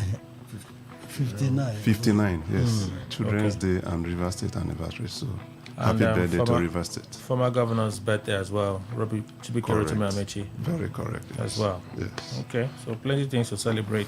Plus our Muslim faithful that are celebrating the Salah. Exactly. All of them at the same time. Yes. Big day. A lot of activities. It's just that somebody is not quite happy with the news coming in from his party today. But that's not the conversation for Club 401. It's a birthday gift. There are two areas of concern for the club today: rotation of political power in Rivers State and a spotlight on Rivers at 60, looking at the environment. I suppose that's the area. Rotation of political power. First part is equity and justice needed to manage our diversity. The riverine area should be allowed to serve a second term. Let me begin with Mr. Udesi on this. Why is Club 401 worried about this? Yes, we have lived in this state in peace despite our ethnic diversities. And there is this understanding, which of course we know. Rivers State is made up of the riverine areas and then the upland area. Even if the state is called Rivers State, that presupposes that there is river almost everywhere in almost all the local governments. But that does not defeat the fact that we have the riverine area, whose topography is quite different from that of the upland. And so power sharing, especially for the seat of the governorship of the state, which is the number one seat in the state, there is that understanding that it should be shared between the riverine block and then the upland block. And so that will promote equity, that will promote justice. And once there is equity, there is justice, there will be peace in the society. And then you give every member of Rivers a sense of belonging because the state belongs to everybody. You might have a big ethnic group, you might have a small ethnic group. In as much as you're in Rivers State, you are part and parcel of the state. And so our own view, which we believe it is the right thing to be done, is that there should be equity. To manage our diversity, every section, every part of the state should be carried along and should be given that sense of belonging. As for the governance, yes, the upland, of course, have been there for a while now, for the past 16 years. And so this is the first time under this dispensation that the riverine, they are just having the first 4 years. And so we are advocating that they should have a second bite. So let there be a balance. The uplands have had it 8 years, even 2 times or more than that. I don't think it's also an upland. But this time around, we also let the riverine also complete their 8 years. That will balance the equation in the states. That will give everybody a sense of belonging. This state belongs to us. It will also give equity, fairness. Okay. Yes. Mr. Kani. Thank you very much. Well, to complement what my colleague has said, it's all about all-inclusiveness. All-inclusiveness. And I believe what we're trying to advocate for is a cue we're taking behind what is happening in the larger Nigeria. There is also this understanding in the configuration of Nigeria that when the North produces, the South should equally produce. So if you trickle it down, that's what we're advocating in Rivers State. The dichotomy is very pronounced, the riverine and of course the upland. And this did not start from today, it's been there all the while. And that's why if you study the history of Rivers State, you will understand that whenever the governor comes from the riverine, the deputy comes from the upland. Okay. Whenever the governor comes from the upland, the deputy comes from the riverine. When Odile was governor, GTG Toby was his deputy. When Amechi was governor, his deputy was Tere Ikuru. When Nyesom Wike was governor from the upland, the Palebo Harry from the riverine was deputy governor. So now the governorship has shifted to the riverine. And of course, today, Professor Odo is the deputy governor to similarly Fubara. So they've had a first bite, which is the 4-year tenure. And I think for the purposes of equity, fairness and justice, they should have a second slot. And that's what we're advocating for. And that's our commitment. Dr. Obidimo. Yes, there is the core principle of Club 401 to always let the people of River State that we stand for the truth. No man who us is God.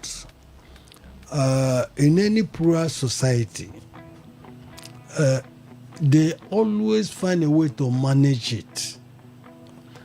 Because one of the things that will create political instability is not wanting to manage that diversity. So every nation, there is no nation, there is no state that is homogeneous. You have different people, different ethnic groups, different races, and people who belong to different religious sects. And that is why the issue of federalism even came up. It's a concept to manage such diversity. But unfortunately, when it comes to this country, let's say from 1999 till now, we've been trying to see how we can navigate from all these kind of issues that dog us from time to time. So is that kind of this in north, south? If you come here, we also have it. Even at a point, it is like senatorial districts.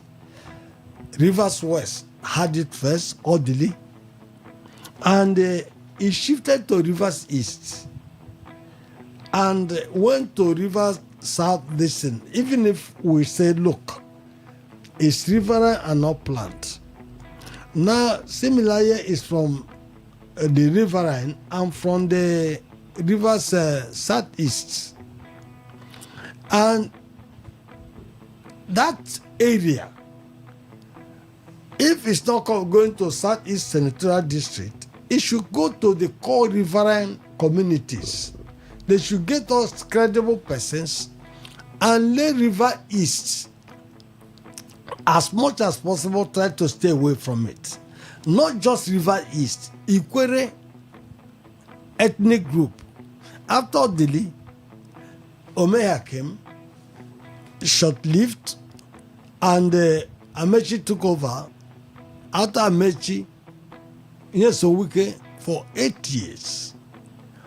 After that, we had an Ijaw person in the person of Sim, Fowara, coming, and this period had been quite a checkered one. He has not ever rested. And that is not what that group should have, should experience. Now, we are now also coming to this Rivers East and the Ikwere ethnic group. Within the Rivers East, we also have Okreka, we have Eche, we have Ikwere, made up of 4 LGAs, and the rest. Why can't us say, look, let's go to another ethnic group?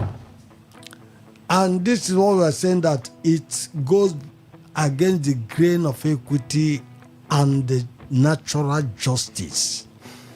We should avoid this. If we are to live together, if we are to live in harmony, we should avoid this.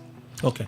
This politics is quite toxic and could generate ethnic tensions, which may not bode well for Rivers people.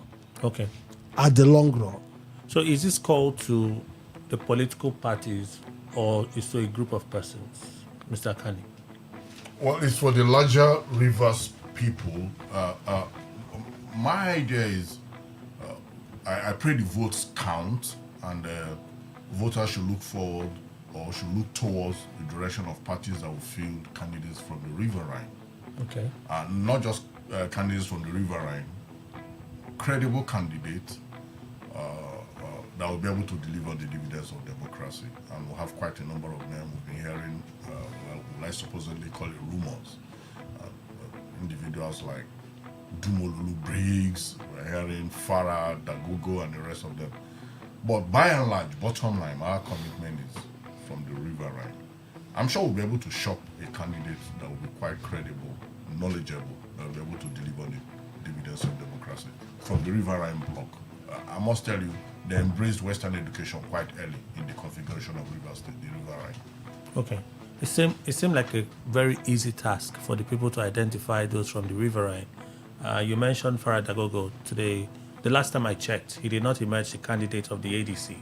Oh, that's quite contentious anyway. The ADC, from what we've heard from the official sources, have gone ahead to announce P. Thompson as their governorship candidate, who is from the upland, right?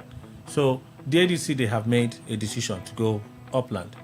The APC, we understand they've gone upland. PDP will also understand, how be it contentious, the actual leadership of that party remains. They've also decided to go upland. That's the information we have. So will this call be to the other political parties that are yet to decide on their governorship candidates? For instance, the NDC, Labour Party, PRP, and a few of them, I think Accord as well, that are yet to decide on their governorship candidates. Are you saying that in the interest of equity, they should look at candidates from the riverine as their flag bearers, even though the question of popularity, which is what political parties will be looking at, the strength of that candidate, if they have candidates from the other regions that are stronger than these ones, are you saying that in the interest of equity and fairness, these political parties should reconsider and allow those from the riverine to have an upper hand in their contest? Would that even be democratic, Dr. Bidima? Yeah, well, from the analysis you are giving to give us a direction, is that what we are saying? One, first and foremost, we are saying riverine. But in my first statement, I said, if it's not going that way, like what you said, political parties going towards other areas, and the place, except APC, that we know is sticking to Ikwere, if they are going to River West, River Southeast, now it is better if all the parties say River Southeast. It's better, but in as much as we are not a political party, we are not in those parties to influence where their choice should come from or whatever the kind of this thing that will represent them, a candidate that is popular, a candidate that they can use, and all those things. Yes, if they go to a particular senatorial district that have not had a shot. So let me understand this. It will be better. 401 yes, is asking that a riverine candidate be considered. Exactly. Yes. That since Fubara has done 4 years and 4 it's looking years. like he's not coming back. Yes. The shot to be given to another riverine to complete 4 years, making Yes, 8 years. 8 years. For equity. Yes. Right? But Dr. Obidima, what you're saying, if I understand clearly, you're saying that positioning should be by senatorial district. No, I say if I understand you correctly. Looking at your analysis, yes. based on how you based analyze on now. what you have said. Okay. Because we are not in control of the processes in those parties. Okay. So, but first and foremost, the primary focus is riverine upland. But if all these parties, in their own wisdom, are going towards a certain distance, maybe, let me say, ADC is going towards Ogoni, that is southeast. Which other party again? PDP. Is going towards that place. I think Samejeku. No, it's east. East. That is That's for Ogoni. No. PDP. Ejagun, that is River East now. No, I'm not talking of the senatorial district. I'm just talking of the upland and the river, and that's all I'm answering. Okay. That's what I'm answering to. It's all So right. Samejeku is upland now. Yes. That's what I'm saying. It's upland. The only person now, maybe outside River East, is P. Johnson. For now. Yes. Now we are now looking towards NDC. what will be the outcome. Okay. And There's also PRP. The only person we know of note now that is coming that place, we don't know whether there are many. We have not really heard other than what somebody told us about his principal, but it's also not in public domain about Dumo. So Is that for NDC? For NDC. Okay. So if any other person is also contending for that position in NDC within the Riverine area, and we look at the two candidates, which one is better, we should go for that person. As timely as this call is, do you think it's going to be an easy thing for political parties to decide on? Mr. Odesi. Very, very, very easy for them to decide on. The ones that have not done their primaries. None of those persons that have emerged, they are not just that popular. You are just getting to know them. I'm telling you, some of these persons that have emerged in these other political parties, we are trying to ask about them. Who are they? So it is not about the individuals now. We are looking at equity. We are looking at justice. So when we are saying Rivers people, this has been there. This has been there. This upland riverine dichotomy has been there. And it is unwritten. Nobody can erase it. It doesn't matter the political office that you hold today and you try to trample on it. You can't kill it. It is there. So we are standing on equity, pointing to Rivers people. This is the direction of this state. This is how it should be. So for the other political parties, we are advising, admonishing, who don't know how they do it. Get it done this way. Give opportunity to the riverine candidates. And let Rivers people come out and vote.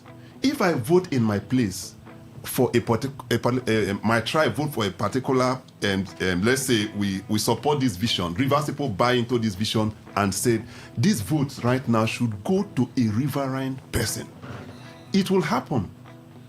It will happen. You cannot be everywhere. You cannot rig everywhere. It will happen. So we saw in P2B's Labour Party that even a motorcycle person won election. He won to House of Reps. It's just that he disappointed himself by defecting to APC, and now they rejected him. But he was able to ascend to that House of Reps. A motorcycle ride, nobody knew him. He got a wave of a popular movement, and he got elected. So what we are saying is that this issue of governorship of Rivers State should go to the riverine. Justice is key to peace in every society. Go and check all those societies that you have crisis. At the bottom of it is injustice. At the bottom is injustice. So let us not allow that to happen in Rivers State. The club equally condemns the emerging culture of politics of domination and enslavement in the states. Mr. Kani, politics of domination and enslavement? Yeah, if you look at, let's take for example the present republic. Odili was governor, Anundoni man. Thereafter, Umeha came and had a brief instant in the office. And Amechi came, the query man. Yes, Omike came, and the query man. APC has chosen a candidate, Okechindan, and it's equally an inquiry man. And that tells you something. That tells you something. There is a direction. And that's the fear of the Rivers man, or the Rivers people. And that's what we're saying. If this is sustained, there seems to be some kind of subjugation, dominance. And that is not healthy for a heterogeneous society like ours. So our advice is for the rest of the political parties to leverage on this advantage, picking a riverine candidate. Because I'm quite sure that Rivers people will say, enough is enough. No, this is not fair and good for us. Why would one tribe always want to produce the governor of Rivers State? So parties that are here to choose candidates should please leverage on this clarion call. It is to their own advantage. And I believe that at the end of the day, they will sing their songs and they will be proud and happy that they made a viable choice by choosing a riverine candidate. all for that same recurring decimal: equity, fairness, and justice. Mr. Odesi, yes, sir. Let me see if I can get explanation to this. The second concern in the first thing, rotation of political power in Rivers State. The club condemns the emerging culture of politics of domination and enslavement in the state. Yes. Like what he has already said, he has explained it. We are seeing that happen in the States. Now, let's look at APC. The candidate of APC, governorship candidate of APC, is from Ikwere. The party chairman of APC is from Ikwere. The governorship candidate of PDP is from Ikwere. The party chairman of PDP is from Ikwere. Now, we look at these two parties. These are the two parties that have produced governor in this state, in this present dispensation. So we could say they are the major political parties. Is Rivers State meant for just one tribe? You know, when we look at all this is domination, and this is what even the larger Nigerian society fights against. You don't do this, and you call it a democracy. If it is by this domination, little countries wouldn't have existed. In fact, one of the things that made America to intervene in Kuwait, Iraq wanted to annex Kuwait. You are seeing what is happening in Russia and Ukraine. Russia wants to annex Ukraine. That is domination. It's because you're big or you happen. Look at the war that has been going. Look at the people that have died. Look at the resources that have been wasted. It is because of just one policy. And so you're looking at it like it is a game. No. This is subjugation. We condemn it. If we reflect back, you look at the videos of FCT minister, the moment Atiku emerged as running as the flag bearer of PDP, he insisted that Ayo must go. That because the North cannot produce both the presidential candidate and the party chairman. And beyond that, he said the reason why he supported Tinubu was because it is a turn of the South. So the North cannot continue. So that is why he didn't support Atiku. So when you look at that, his statements, they look very logical. It makes sense.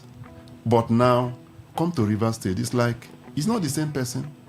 That's what we're saying. How do you allow this to be playing out in the States? What message are you sending? Because, you see, power is transient.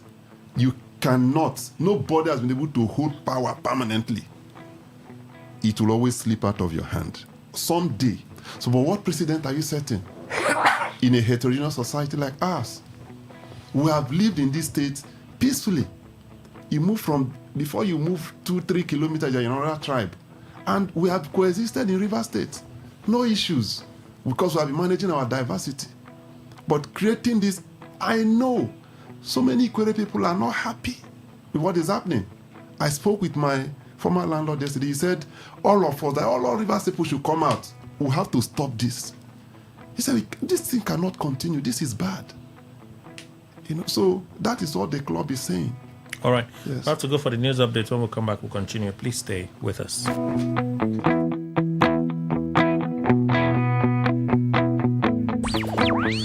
Tune in for a journey beyond the ordinary. Fasten your seatbelts. We are not just a station, we are the station. Today, 95.1 FM, the voice of the people. Today, 95.1 FM, Port Harcourt. News update. Good morning. Here's the news update on Today 95.1 FM. I am Kelly Ikemenjima.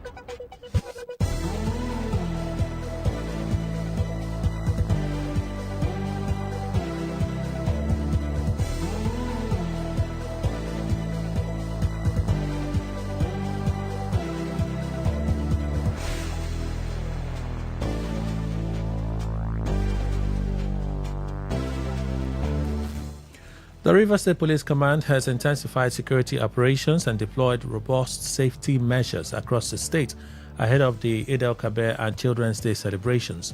In a statement by the Command Public Relations Officer, Assistant Superintendent of Police ASP Agabe Blessing, it said the strategic security initiative aims at guaranteeing a peaceful, crime-free, hate-free festive period for all residents and visitors across Rivers State.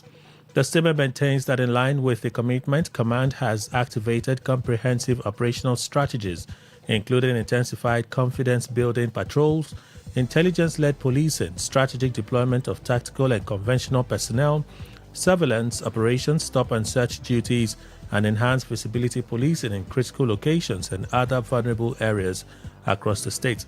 ASP Agabe said the security presence has also been reinforced around worship centers, recreational facilities, markets, motor parks, highways, and other public spaces expected to witness increased human and vehicular movement during the celebrations. The statement quoted the Commissioner of Police Olugbenga Adepoju as reassuring the people of Rivers State of the Command's unwavering commitment to the protection of lives and property before, during, and after the festivities.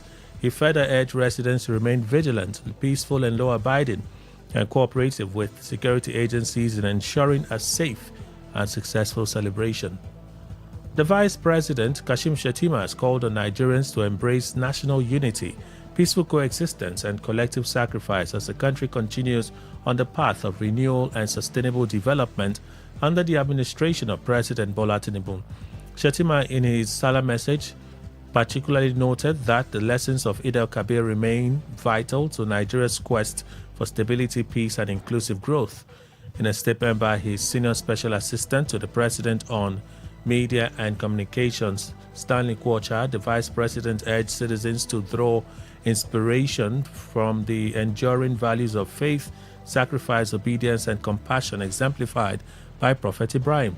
The Vice President stressed that national development cannot thrive in an atmosphere of division and mistrust, urging Nigerians to rise above ethnic, religious, and political differences in order to confront common challenges confronting the country. He noted that the administration of President Tinubu remains committed to addressing insecurity, stabilizing the economy, create jobs, and expand opportunities for citizens across the country. The chairman of the Independent National Electoral Commission, INEC, Professor Joash Amopiton, Senior Advocate of Nigeria, SAN, is urging staff of the commission to remain committed to professionalism, sacrifice, and integrity as Muslims across the country celebrate the Salah holiday. In his 2026 Eid al-Kabir message, Amopiton congratulated Muslim staff members of the commission and described the festival as a period of reflection on obedience and selflessness as well as devotion. According to him, the season represents the timeless virtues of absolute obedience, selflessness, and supreme sacrifice, adding that it also calls for a deeper commitment to higher principles above personal comfort. INEC chairman said the values associated with the Eid al-Kabir align with the responsibilities of election managers, stressing the task of managing Nigeria's democracy demands dedication and discipline. Amopiton added that despite the challenges, staff members of the commission must remain committed to constitutional and legal provisions guiding the electoral process. On the foreign scene, Uganda government has intensified health screening and public safety measures in the capital Kampala after confirming 2 new Ebola cases. The 2 cases brings the total number of infections in the country to 7 since the outbreak was declared on May 15. The latest patients are Ugandan health workers employed at a private medical facility in Kampala. Both have been admitted to a designated treatment unit where they are receiving care. Authorities say contact tracing is underway and have urged the public to immediately report anyone showing symptoms associated with the virus. At Mulago National Specialized Hospital in Kampala, visitors are being screened by health workers as the government ramps up efforts to contain the outbreak. Medical workers also pointed to the speed of the government's response. However, they call for tighter border controls, particularly with neighboring Democratic Republic of Congo, where the outbreak has been the most severe. That's it on the news update on Today 95.1 FM. Good morning. Thank you for your time. Unleash the power of the airwaves with the ultimate radio experience. Tune in to Today 95.1 FM, the voice of the people. Don't just listen, immerse yourself. That is 100% true. All right, thank you for staying with us. Still Today 95.1 FM. Continuing on with the conversation on Club 401 this morning. We have members of the club in the studio. I asked a question before that break, and I'll take the view of Dr. Obidima on it. The club condemns the emergent culture of politics of domination and enslavement in the States. Dr. Obidima. Yes, if you listen to your friends and to people who are not from Ikwere ethnic group, you will hear them speak in anger. They say you Ikwere people are not those things. Then if you come to Ikwere, you see the people from the other parts of Ikwere will say, you people from Obiakpo. You know? So it goes that way. The Faga people are not benefiting from it. The Emoha people are not benefiting from it. The Ikwere people, yes, it may say they have benefited when Ameche Omeya were all there. Then our brothers, Eche people, we always say that we treat them badly. I think Ikwere people treat us badly after I say we are brothers. So this grumbling, all these grumblings, they are not good. They build over time, anger that can lead to aggression. The thing you sow today, when it will ripe, it will be a wide wind that blows no one good. Ethnic tensions start from what we are now witnessing. There will be a time, maybe there will be power shift. There will be let me call it a slip of power to another ethnic group that will make sure they hold that power in a way that the Ikwere people will be grumbling, and they will remind them, what did we do? What did you say when this seed was sown? So all that we are saying is that it is not right. Even UN Charter, even African Union Human and People's Rights, one of those things that they try to say avoid is marginalization of ethnic groups, of minorities, of people economically and politically. And those who feel marginalized economically and politically have the right for self-determination. So our ethnic, everywhere in the world, yes, we have the, but in Nigeria, we identify ourselves not in the kind of Nigerianness we think is the area you are from. I'm from Ikwere, I'm from Kalabari, I'm from Opobo, I'm from Ogoni. And when once you see this clear identification, what do? It's ensure that we put things in a way that we accommodate everybody. That people are today, maybe some from Kalabari, some from Bonny, some from this thing, supporting this inanity is because of stomach infrastructure. It's not because of the fact that they know that that is right. And we're saying yes, even with stomach infrastructure, it should not be enslaved. It should not allow yourself to be enslaved. It should not be a slave to anybody. Try and liberate yourself. Try and say no to what is not right. And we begin to say no and practice what is right. We live in harmony. We live in peace. There will be justice. This domination is not Ikwere domination. We are seeing that it's not Ikwere domination. It's one man domination. And that domination, we are, all of us should collectively, wherever you are from, no matter the ethnic group you are from, to see that we are not enslaved, and no group dominates the other in the state. That is our stand. The second item is spotlight on River State at 60. Particular focus will be on the environment. Need for a sustainable policy for the management of our environment. Is it sanitation or the entire environment? So let's narrow it down. Udesi. Okay, we are projecting River State at 60. That will be next year. Okay. Today, River State is 59. And we are looking at various aspects of the state that requires a proper policy direction beyond evacuation of waste. So over time, we've seen the state, facing serious, challenges that can be traceable to neglect to the environment. On Sunday, I was going to the stadium to cheer up Rivers United, thinking that we'll carry the trophy that they do. We didn't. But I passed through Eneka. My children saw water everywhere. They said, river. I said, no. It's not river, it's water. Say, why would they pass? The vehicles were trying to manage in different places. And that is on the major road. Then when you look at people's houses, compounds, that's Eneka. That area is supposed to be an upland. But water everywhere. I've experienced that in GRA, in different places, even in our estates. And so that calls for a policy. This is in the city. We are not even looking at the flood-prone areas of River State.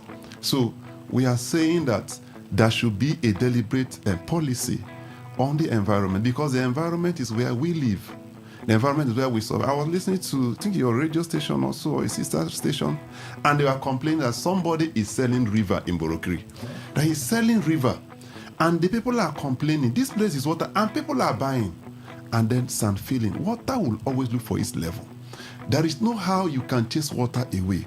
And so you do all these things, and before you know, they put up a very big structure and all that, because there is no clear-cut policy. We should not just limit ourselves to, the issue of waste. We have discussed the issue of waste disposal and all that, but we are looking at the state holistically. That let's set an agenda. Let there be a policy direction for this state as with regards to the environment. It's the environment that keeps all of us. If the environment is neglected, we are just neglecting our own lives. So that is what we are talking about. Mr. Kani. Yeah, this is quite emotional for me because I'm as old as this state. Okay. I was born the year this state was created. So next year is going to be a big one for me. I've always dreamt of someday, if I become the governor of River State, one of the things I'll do is to build 5 new cities. And another top priority for me will be to manage our waterways and, of course, flooding in River State. You see, the benefit of managing the waterways is enormous. If you do that, you'll be able to preserve ecology, aquatic life. Go to the Netherlands, where water surrounds them, and go and see what's happening there.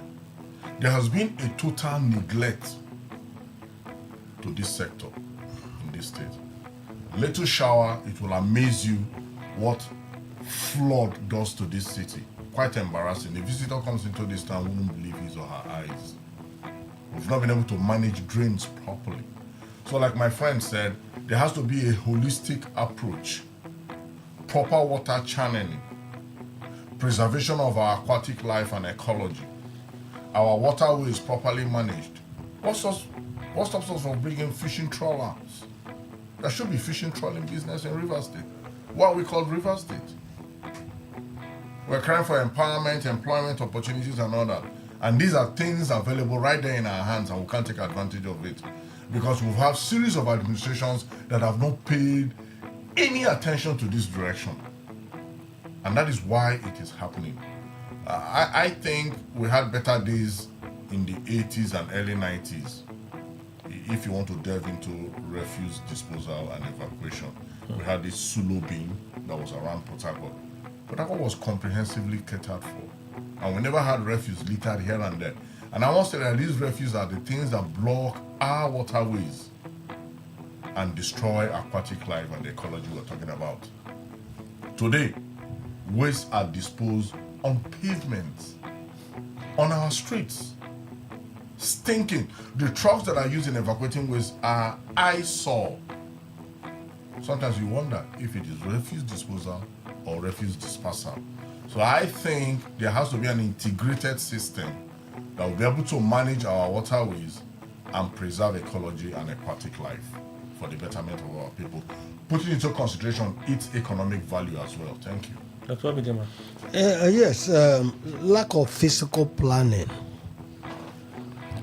in this state is the result we are witnessing in the degradation of our environment. And sometimes I wonder what our town planners, why are they not used? They are not used. And some of them, they are our friends. The government don't even talk. Those of them even work in government. Government do not even call for their opinion before they construct roads, before they build bridges, and so many things. River State is not planned. There is a kind of expansion. That expansion is not going with physical planning. If we go to see our rivers, our streams, they are eyesore. And there is also no policy to clean them up by the government. I want to commend the effort made by the local government chairman recently with Nobiabo. At least my community benefited from it. There is a stream in my village, Rumundru, where these Aboki people, and that's how they have colonized almost all the rivers and streams in River State, using it for one thing or the other, and also as a place of their abode. Thank God this man came and cleared them and pushed them away. But then, the stream is no more itself. It is like even my village stream that we use for everything that water can give to any human being, any community, is now like a gutter.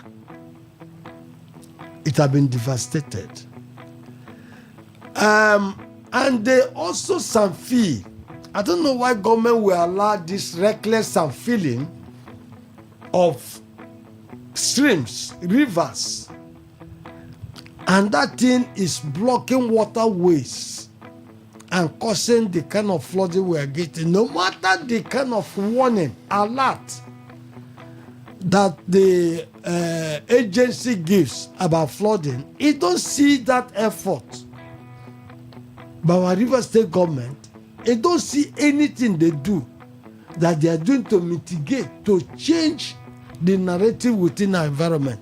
We are not saying that this is a spotlight. We will do it every month. We are taking environment this month. Next month, we either take health. The other month, we take education. We look at how it was before, how it is presently, and what we want the incoming governor at 60 should begin to do about the environment. Our environment in the 70s, in the 60s, even 80s was so very beautiful that River State had this garden city. Yes, you know. But today, is that still the same?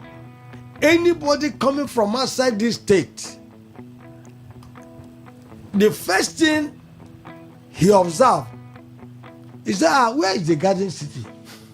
We hear that this is a garden city, that refuge is everywhere, the devastation, container is almost in every road in Port Harcourt. There's no planning, no physical kind of check by the government against these things. So we said, look, let's go back. If we cannot do something better, let's go back as we were before.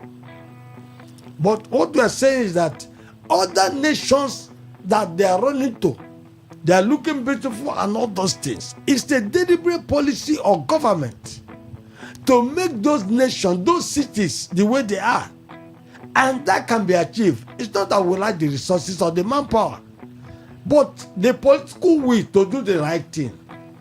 The right policies to ensure that people, I heard that Abba, the way OT had done Abba, that they cannot even spit or throw something in Abba, just throw something like that and go your way. No.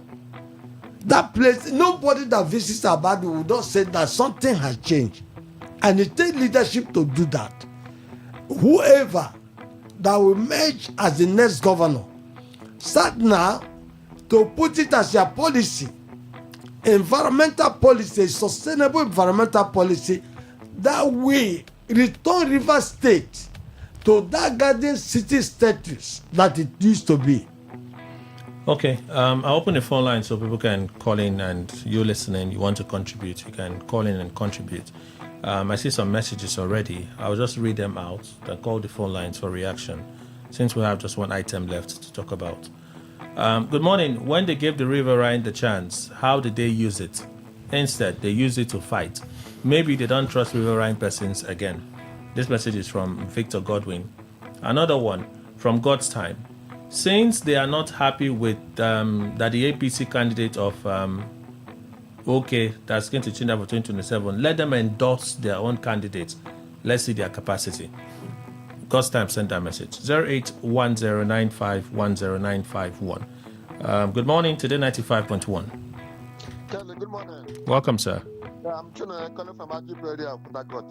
Please, Kelly, I want us to stick to that original arrangement of sharing power river state, upland and the riverine.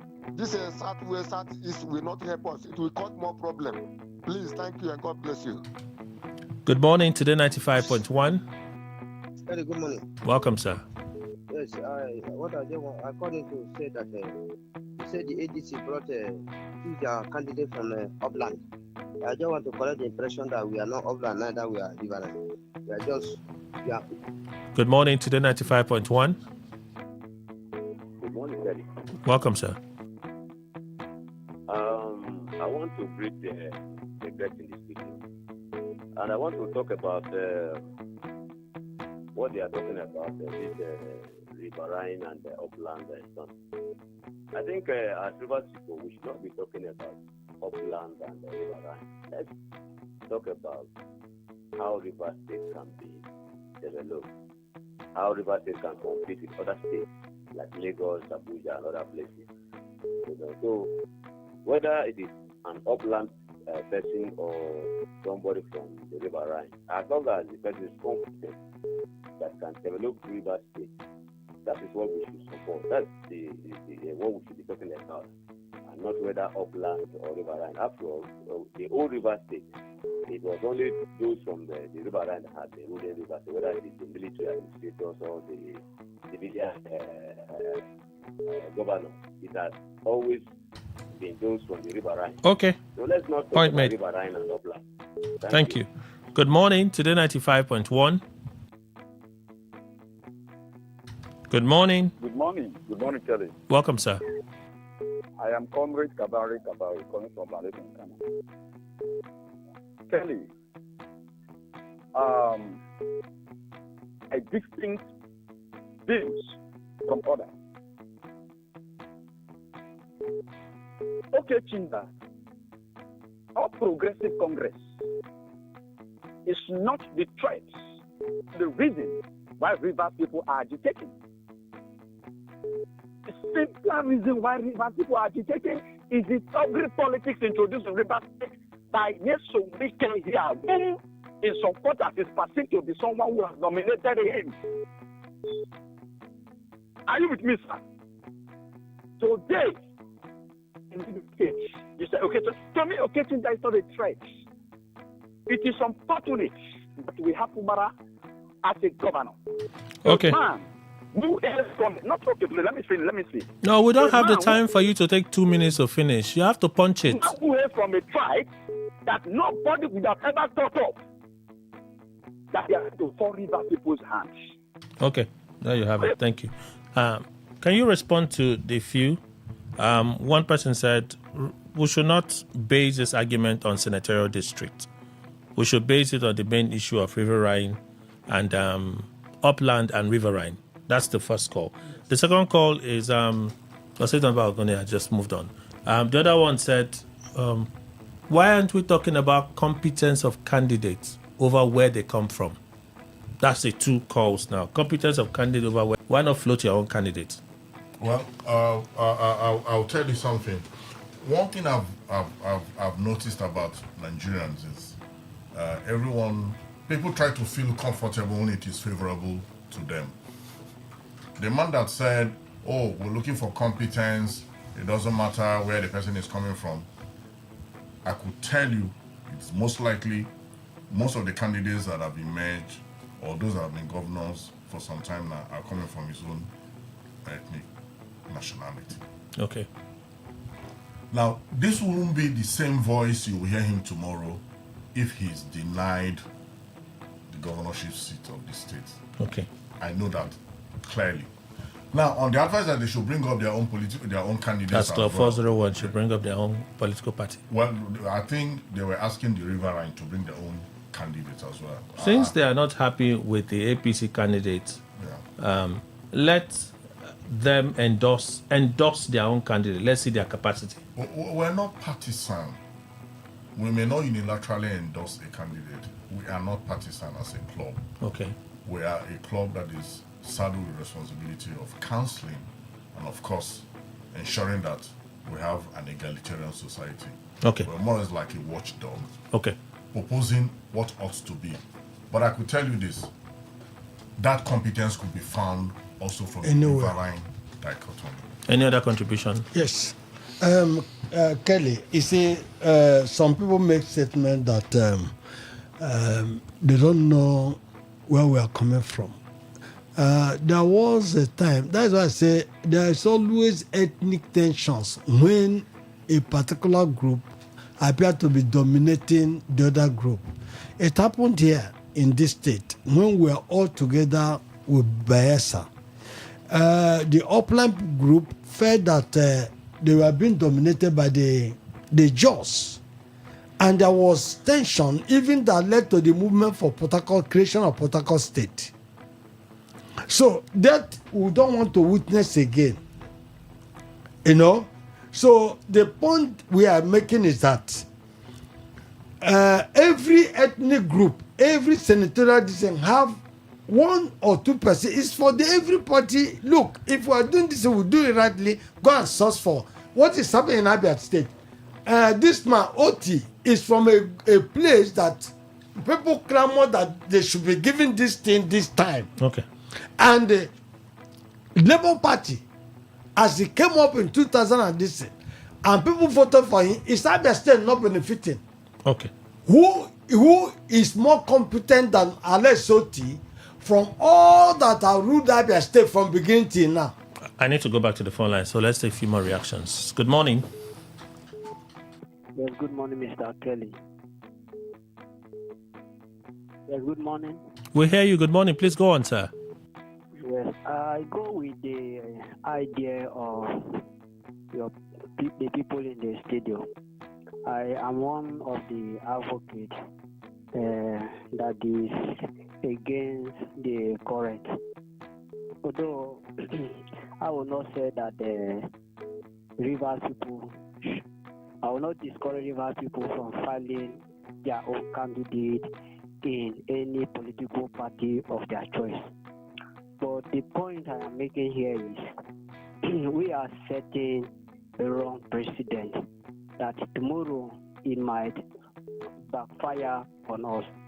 Reason being that the APC gubernatorial candidate is from Ikwere, and we know quite well of the fact that the man behind the candidate has Okay. what it takes to influence the decision Okay. and influence the electorate and influence. Good morning, Today 95.1. Welcome. Good morning. We can barely hear you, sir. We can barely hear you. Hello, are you hearing me? Okay, go on. Okay, my name is Jason. I'm calling from Tokoche. Okay. So, for me, what I want to comment is that, like I received now, I pity River State people because the way government is, the way the governor is in this River State, there will be nothing like development because this kind of thing has happened to Abia State. Abia State people suffer a lot before they have their freedom from all this kind of things. So the problem in this river, what makes even Mubarak to not to have a say, we cannot that Wike is too strong. It's because of the president. We have the wrong president. That is why this thing is happening like this in the River State. So I pity River State. Thank you. Good morning, Today 95.1. All right, call drop. Good morning. Good morning, Kenny. Welcome, sir. Thank you, sir. George from Port Harcourt. Kenny, before this other person that speaks French, other person, what he was saying, exactly what is in my mind, I asked again, is it only Ikwere that is in River State that will become governor? Now, somebody, Opopo has tried to raise a governor in River State, could not finish his tenure. Even the 4 year tenure did not complete. That means in future, we are going to have war. Not just political war. But it could be war that we're going to ask a question, if we truly belong to the River State, then we must prove it. Because the way it's going in River State, I don't understand that. Why must it be that Ikwere finish their 8 years? Another Ikwere might come and finish their 8 years. Another Ikwere finish their 8 years. Another Ikwere person is coming again. Any other place from any other side don't matter again in River State. All right. Point made. Thank you. Final call. Today 95.1. Good morning. Good morning. Gentle. I really think that this kind of campaign is supposed to come before now, because now they have already fixed their candidates, and no matter the preaching we preach here today, it will change nothing. Thank you. All right. Thank you so much for your contribution. Some more messages here. Friday Olo, come on now. You didn't need to respond to that. The issue of upland riverine dichotomy is as old as the state itself. But then the divide is unjustly magnified since 1999 to the advantage of a particular section, even though the section at the receiving end seems to be lukewarm for some political benefits that does not get to the non-partisans on the same divide. Now, in the present scheme, you find many on other divide who ordinarily should be crying more in the so-called Rainbow Coalition. Fridolo from Uniports. How much I could squeeze out of that. Riverine people have missed their chance. It would be very difficult for riverine people to become governor. Someone told me that Ikore is also a riverine because majority of the communities in Ikore have rivers. Thank God, ability attribute. Thank you. Ikore people cannot rule for 16, and we hastily conclude that the turn of the upland is over. As for the riverine, I'm sorry to say that they are not yet ready. If not, why should people like Tony Cole, George Kelly, and others celebrate the emergence of Kingsley Chinda? He says his name is the law.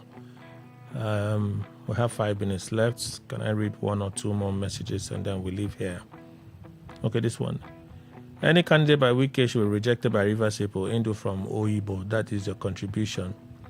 What we need is a government of inclusivity that everyone has equal rights to governance. Competence, agreeable is correct, but when it becomes a one-sided thing, it becomes worrisome.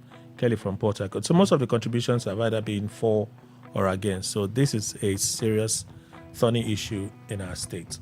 In closing, what are your final words, Dr. Obitima? Final words is that we should, as much as possible, he that says that at national that justice should prevail should also come home and ensure that justice. It is quite contradictory when you fought Atiku that this thing is the turn of the South. Now, it's justice you are pushing there. Then at home, why do we say that what you are doing is also not injustice? Then when you are throwing, not even the party, you are throwing up and somebody from the same place with you to succeed you, because I didn't even have to conclude that Fubara was allowed to do his duty within the last 3 years. Okay. Mr. Odesi. Yes. We call on Rivers people. The votes belong to Rivers people. And we need peace in this state. We need to live together the way we have been living. And so Rivers people should sustain what has been there. Don't listen to any person that is benefiting now. Always look at the future. And let us ensure that Rivers State remains peaceful. And we work together. Let the riverine continue their governorship slots. And let there also be a comprehensive policy on the environment of Rivers State. Thank you. Mr. Akani. The rest of the political parties should pick candidates from the riverine. He that goes to equity should go with clean hands. All right, so I think that's the conversation for this week with members of Club 401. Remember, there are Christian professionals advocating on issues of good governance in Rivers State, and they are Rivers indigents. They are Rivers indigents as well, so that's a key criteria there.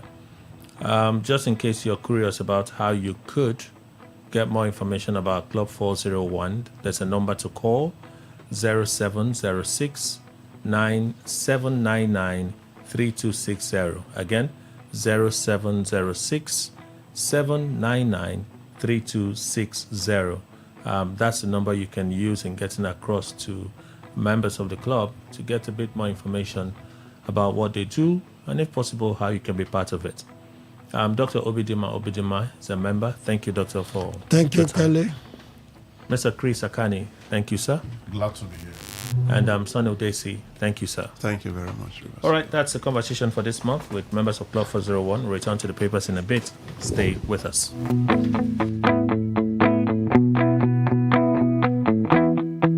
Today 95.1 FM, where news meets insight, sports meets passion, and entertainment meets excellence. Expert analysis from seasoned professionals and our top analysts, informing, educating, and entertaining you. Your voice, your station. We are the voice of the people.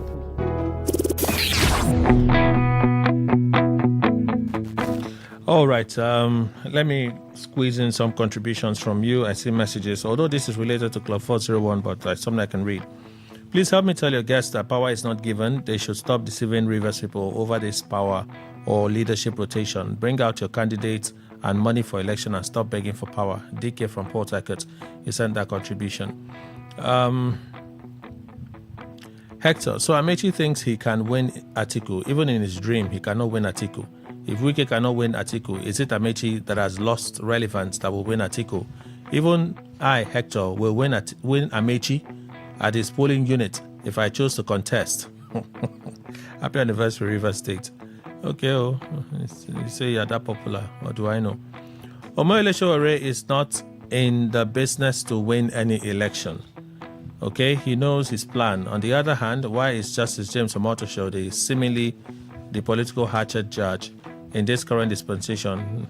What are you calling him after? I don't understand. Oh my God. I remember when people said in your studio that Amechi will defeat Tinubu in general election. He can't even win his primary. NS from Woji. NS, what's your problem? Amechi has said it again. This was the same way he rejected the outcome of the APC primary election result in 2023 that gave Wike the reason why he's trending today. I mean Amechi.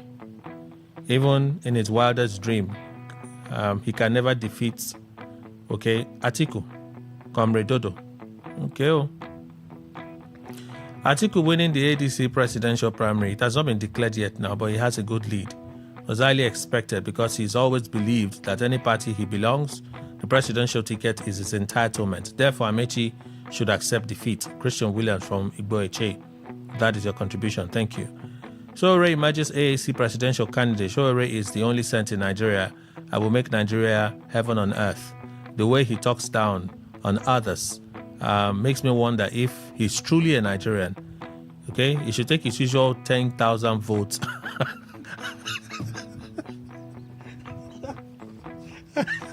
He should take his usual 10,000 votes and return to the street. Who did he bury from Oyibo? Oh boy, it's a classic sarcasm. Oh my Jesus! Whoa, he should take his usual 10,000 votes and return to the street. What kind of talk is that one? People don't have respect to a whole Sowore, senior activist. What made Amechi think he would win election against Atiku in Nigeria? Okay, I don't think I read this message. I read this message now. Why are you sending it again? I've also read message from you. You're using another name. So I think I'm done with. Okay, I read a few messages from the traditional SMS channel.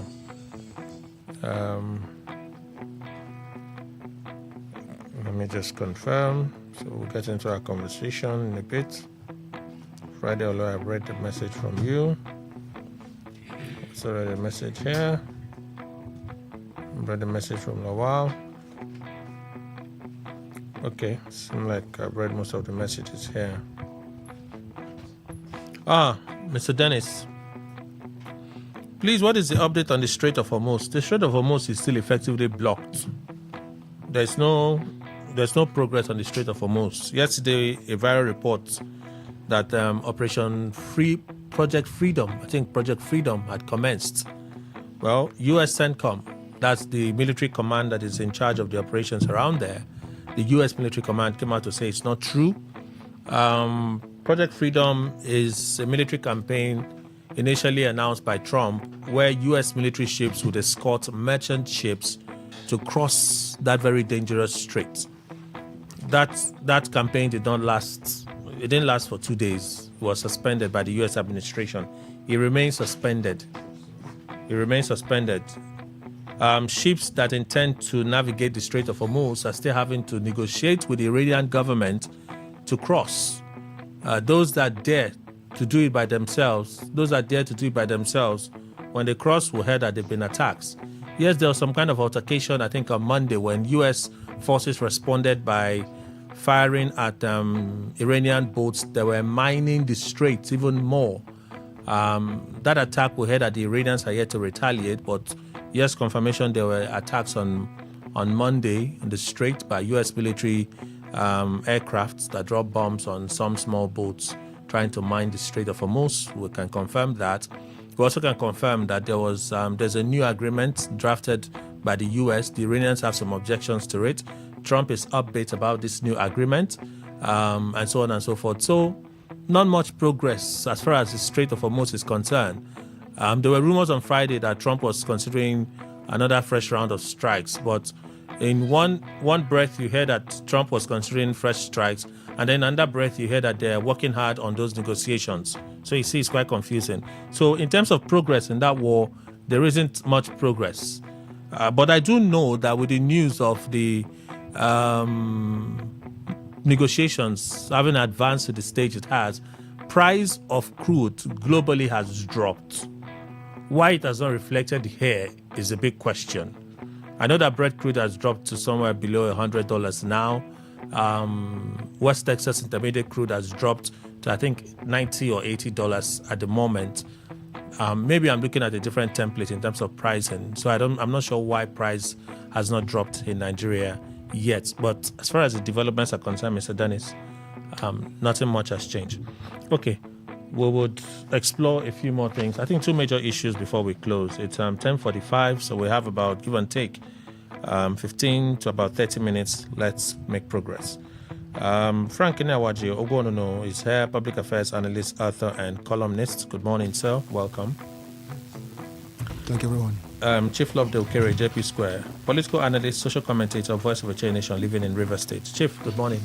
Good morning. I think this club, this Obidima club, I suggest you give them Friday so that they won't be consuming our time.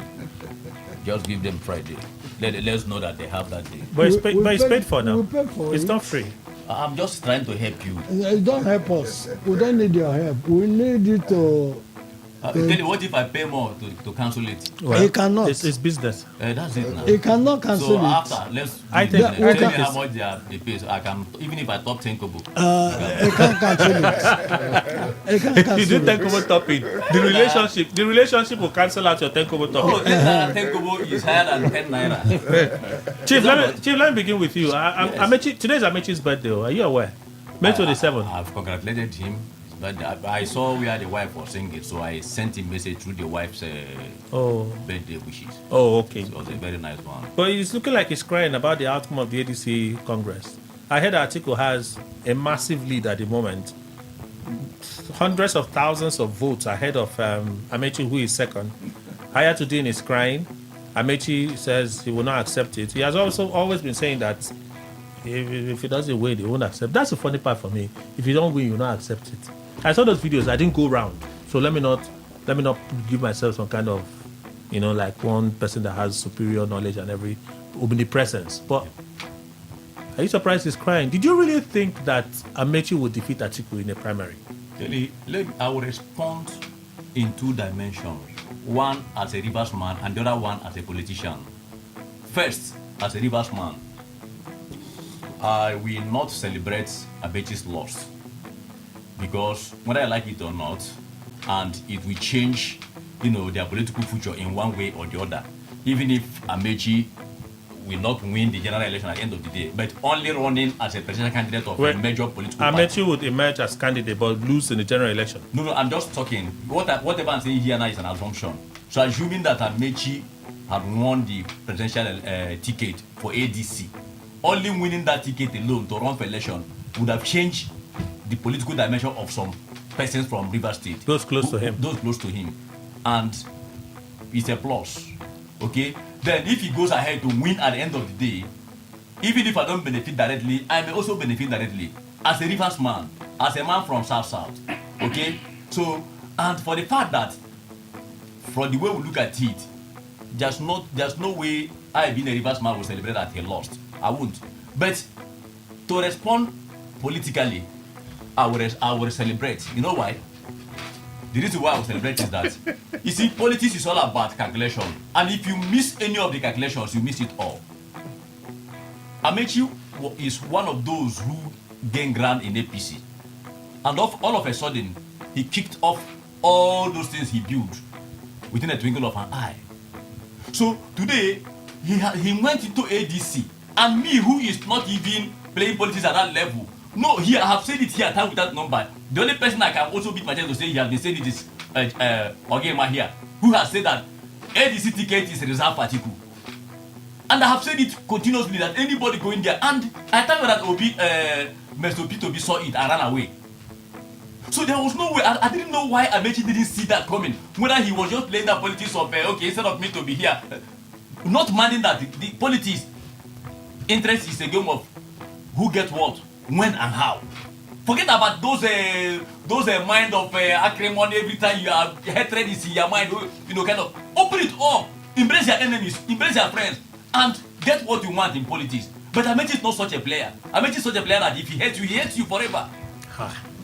I'm telling you. So that is not the way politics is played. So at the level he has played this politics, even if Atiku was going to defeat him, it wouldn't have that kind of margin. The margin is so much. So I want to ask a question here. I know the theory. That ADC is owned by Atiku. That theory is everywhere.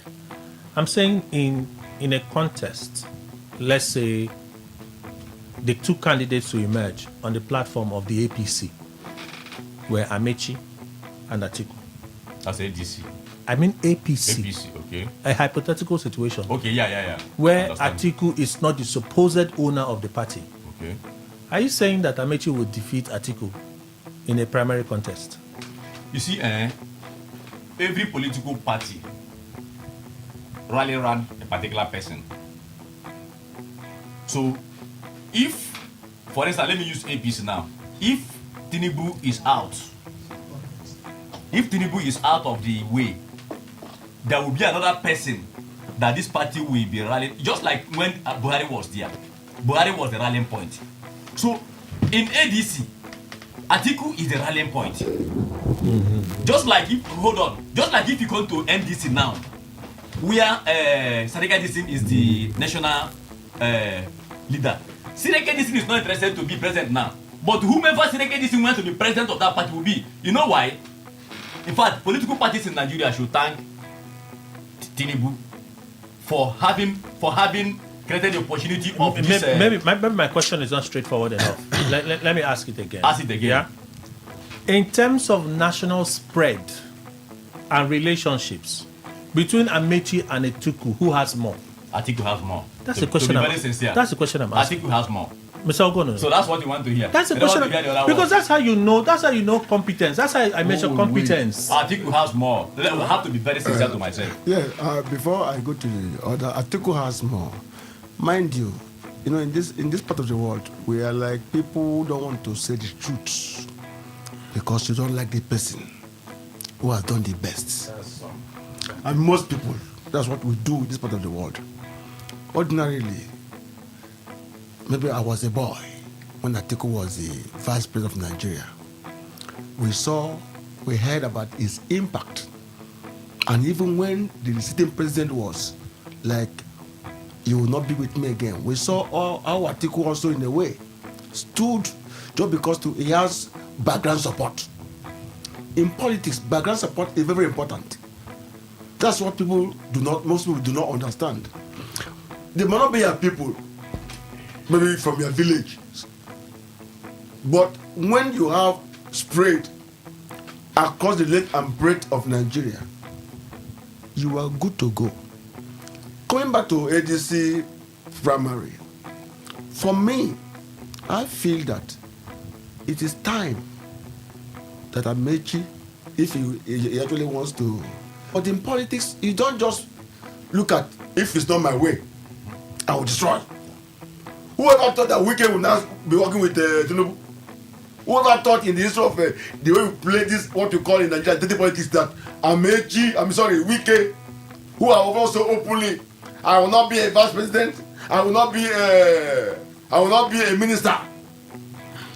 Today, before the whole society across Nigeria, Wike is a minister serving in Nigeria. But Wike behind the curtains had a good relationship with Tinubu. I am not disputing that, but what he has said openly, conscience, what he has said openly, like I am frank. There are some things I will say, and no matter what they will use to entice me, because I have said it, I may not accept it. I remember some years ago when not in politics, so. Some people, sorry, there are some people, Chief, okay, there are not many, but there are people today, if they say they will not do this, they will not do it. I mean in politics. Yes, in politics. Are you one of them? No, that's one of them? I can be one of them. There are some politicians in 2006, I was invited to government house. I got to the my conscience told me, Frank, you don't believe in this. Why are you going there? I was the leader of my group. I had to turn. And so I turned. I didn't enter government house again. I was called a madman. What did they do then? No. My conscience was, I never believed what was going on. Were they sharing money? Yes, they were. And you didn't call me. No. For you. So, in a way, yes, there are some people living in politics in Nigeria who are honest. Sorry, some people are honest, but they may be very few. Like in the days of Elijah in the Bible, he thought he was the only person that was not bound to buy. But there were thousands. There are real Nigerians who stand for what is right, even at the point of being killed. But very few. So what I would say, Amechi in a way can also, politically speaking, like what Chief Okere was trying to tell me, as if I don't know, I know. Can in a way, let's build the party to see if they can wrestle power with. Because as it is today, with what is happening in the opposition parties, they cannot. Sorry, I'm not a prophet of doom. With what is happening, because they don't have any strong alliance. All right. They don't have even simple understanding. Like what is happening in the advanced society. When you go this way, you observe the trend. You observe what is happening and say, look, let's work together and receive power. But today in Nigeria, everybody want to use splinter group to see how to win power. It is not an ideal way. Except tomorrow he can recognize his mistake and say, look, I want to go with Atiku. He can, even if he becomes vice president, it's a plus to his political credential. All right. So for me, sometimes issue of without me, it will not work. It's not. We are not God. Okay. We are human beings. All right. We can make mistake and to correct it. All right. Tell my point on it. Dr. Kalis. Yes, Kelly. Amechi is crying. They've not announced the final result, but from what I've seen officially, the tally is huge. Huge. With at least 900,000 votes. Clear already. And so what's the question? Was Amechi really going to defeat Atiku in a primary contest? Well, Kelly, like I have always mentioned, my worry with the kind of politics we play in this part of the world is that it seems our understanding, our ideology, our system of politics is different from the way it is in the Western world. Let me look at it from this angle. Today, political party ideologies in this country has shifted from values and ideology to personal interests of peoples and individuals. In those days, what we know about political party ideologies is that parties have beliefs, have what they have as their core values. This is what we believe, that will direct the way we operate, that will direct the way we do politics and all. But in today, in our kind of society today, it is the interest of powerful individuals who are members of the party that are now seen as party ideologies. So whatsoever they want are the things that stand. That is why a big wit in the political party who funds the party, who directs everything in the party can tell you, this is what I want, and that is how it will go. No longer based on ideology. So if you look at it just like Mr. Frank was analyzing, if you look at it right from the time, just as people have also said, that the ADC was a party, in quote, their ideology was it. You have also made reference to that to the theory. No, I did not make reference to it. The ideology. The empirical study. It will never happen. I will never say it. So that was what I told you here last time I came that the ADC as a party stands for in that party what Atiku believes for in that party, what Atiku wants in that party was done in such a way that no other person can get the ticket except him. These are not weighty allegations. No, but those are the realities. These are actual spurious allegations. No, but that's the reality on ground. Reality based on what? Kelly, remember Peter Obi left this party? Yes. Kwankwaso left this party also? Yes. Because of what? They had seen there were clear cases, clear signals that Atiku may not want this party to have a consensus candidate that can help the party win an election. That he will always... Ordinarily, people will say, oh, Atiku, you have tried. You contested this time, you contested that time, and please leave it for this one, as a way of party coming together to say, let us have a consensus. I like to ask a question. Okay. And we often talk about democracy, but it confuses me when I listen to certain commentaries. I get really confused. A man in his right says, I want to contest. It's my ambition, it's my right to vie for a position. People in the same party say, they fear, they know that if that man stays in that ring, they will lose. So they put pressure on him to step down. Oga says, no, I don't want to step down. Let all of us go and contest and let the best man win. Is it not in his right in a democracy to go and contest? But consensus is also part of democracy. No. I asked the question. If they wanted, no, they are not saying, Atiku from the beginning kept saying, we would have preferred the consensus arrangement. I prefer a consensus in the ADC. They said, if it's not consensus that favors them, let's go for primaries. The party has agreed now to go and do primaries. You have lost at the primary. I don't understand. Well, I was saying that what makes the ADC so impotent, so incompetent, is because Atiku said he has an ambition and he wants to vie for his ambition. Is that what makes the APC so impotent? What kind of democracy are we preaching? With the man has ambition, you're saying that the man should not pursue his ambition. See, Kelly, look at the peculiarity of our situation.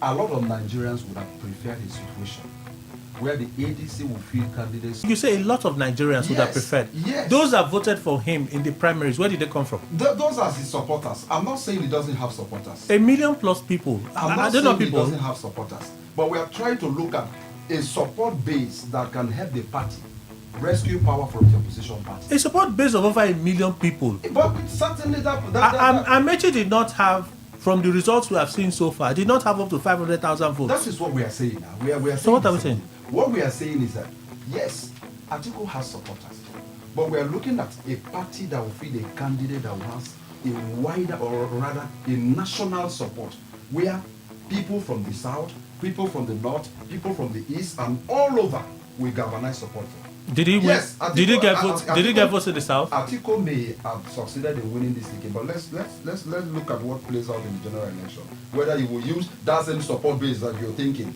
to gain or to win the it's not about what I'm thinking. It is about what the facts are. You say realities on ground, and that just got me discombobulated. I'm like, what realities are we talking about? The onus is on you to prove. If Atiku eventually, which from the results is clear that he's the candidate of the ADC, if he eventually gets the ticket as ADC, then the ADC cannot win the presidential election. Well, that's for you to say. So that that's in your opinion. Let the electorate decide what will happen. But they cannot win. Dr. Bidima. Yes, that's a simple and straightforward question answer that Amechi from beginning never had a chance in ADC. And I said it earlier. I said Amechi had never contested presidential election. Obi and Atiku, they have. And there's no way Amechi can compete with these two persons, because in terms of supporters, for the fact that they have contested presidential elections, which Amechi, even if he had been a governor of the state, or even if he had been a speaker, a minister, it's not the same thing. And Amechi would have also seen some certain things. ADC is an ability to zone the presidential distance to the south, like other parties made pronouncement. The PDP, and it is still the same Benue and Atiku axis. And that's what is even playing out now.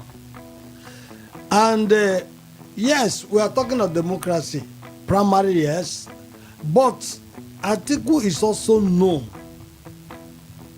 to use card to influence certain things, and that is why Obi is a kind of running away from him. He doesn't want that kind of politics, and that was what happened in 2023. Why Obi joined Labour. He doesn't want to buy delegates. He doesn't want to whatever, and that is democracy. Democracy is not by inducement. It's not by using money.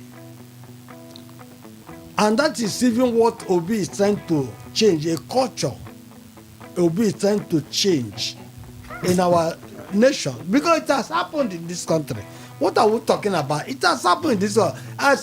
I finished my secondary school in 1978. 1979, I was a party agent of MPP. And that time, you will never hear this issue of they are giving you cash. They have not given, even as a party agent. Okay. Or that you know that you go there to represent your candidate, and at the point they will bring jollof rice and Coca-Cola for you to, it's all right. to refresh. There's no money. There's no money. So this ugly culture that we are seeing now and making. Thank God this time they didn't put this delegate at Okere them participated last time. Where they box a few persons and give them dollars, and they vote one way. Is that politics? So Obi saw the whole thing clearly that it's going to be like this, and when they left, I thought that. The 500,000 that accused you that you embezzled from your work, was it from ABC? Go to court.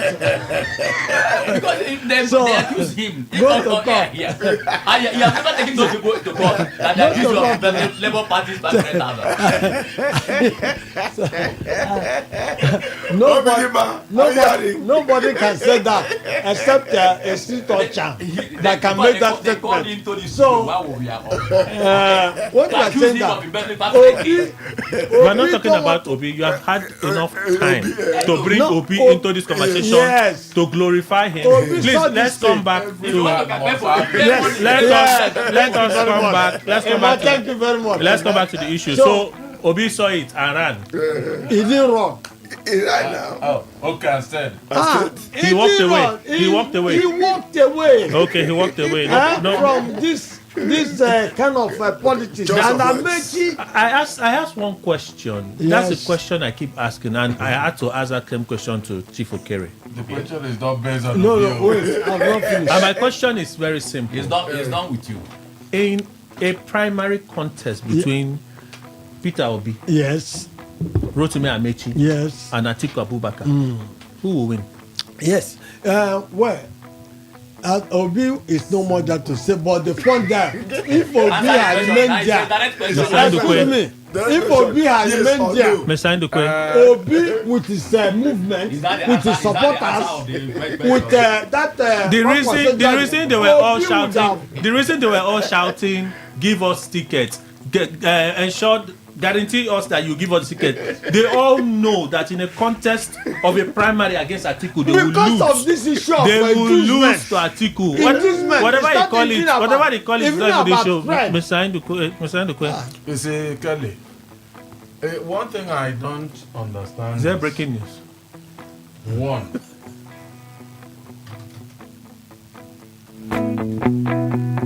One thing I don't understand is how is it begging for calm?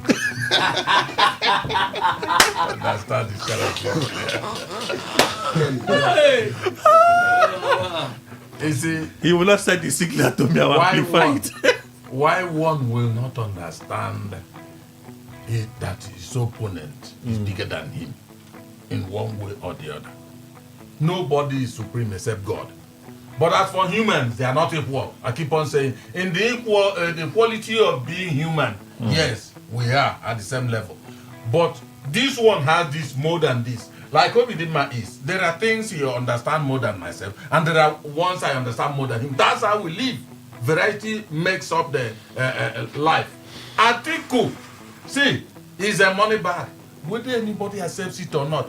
And I have no apology in saying that Atiku is the owner of ADC. He might not be the son. If they bought it, he may not have paid money and bought it. But the issue is that he is among the greatest person, for instance, among them that established ADC. And he has money more than any of them there. In Nigeria, politics is all about money. And this thing they are calling primaries, that's where they launch dollars here and there, flies like a jet. And do you have the money to match Atiku? No. If Bola Tinubu were not president, if he stays in the same room, in the same political party, and then they go, except he has money more than Atiku. And like when they had this presidential election, I heard he topped Atiku in terms of money. Now, that is the only thing that could save any other person. If not, both Amechi, Obi and all that, they're not. The weapon that Atiku has is his money. Of course. And he knows how to use it. Yes. Right? Yes. Money. Yes. Does Atiku have the national spread? Yes. Does Atiku have national spread? Yes. The answer is yes, and that yes is in capital letters. You remember what I said? Listen, Kelly, you remember what I said? That because of the configuration of Nigeria, that there's no way Amechi, if it were something that Emmanuel Ndukwe himself is doing, I will select Amechi. But it's not Emmanuel Ndukwe now. This is Nigerian contest. And Atiku is from the side that, whether rightly or wrongly, they've given number of states, which each state will bring its own delegate. Is it not true? I'm confused. I'm confused in terms of Atiku's political trajectory. Yes. I was thinking about it this morning. I was just thinking about it, and I said to me, Atiku is, perhaps Tinubu is one of the strongest persons that have shown Atiku Shege when it comes to politics in Nigeria. He did it with Buhari, when Atiku contested against Buhari. Tinubu was somewhere just smiling. But when Atiku had problem with Obasanjo, it wasn't Tinubu he went to. It wasn't Tinubu he went to. And Tinubu wanted to push him to contest election and say, no, I'm not going to contest. I'm not going to be the flag bearer. This younger generation, let me say the Amechi group and the rest of that, would they really have a chance contesting election against the likes of Atiku and Tinubu? Or they should wait for another era? Would they really have the chance? If you look at national spread, Tinubu has national spread beyond money and incumbency. Yes. What do you have? Let me answer so I can go and see. Does he have national spread? Tinubu is one. Yes, Obi has a growing influence, no doubt. But if we want to talk about the reality of today, these men, their presence, their political trajectory, when Tinubu was doing Nadeko and all of those things, other places were not seen on the scene. And they didn't sleep, they didn't sit down. They've been working since then. I beg, I'm asking a very theoretical question. If we want to analyze this politics, these younger people, when it comes to politics, can they push the older ones out now? For me, no. And again, I come. No is in capital letters. For now. See, Kelly, you remember what I have always been saying? Obi may be this and may be that, but he does not come from the side that could give him the overwhelming win.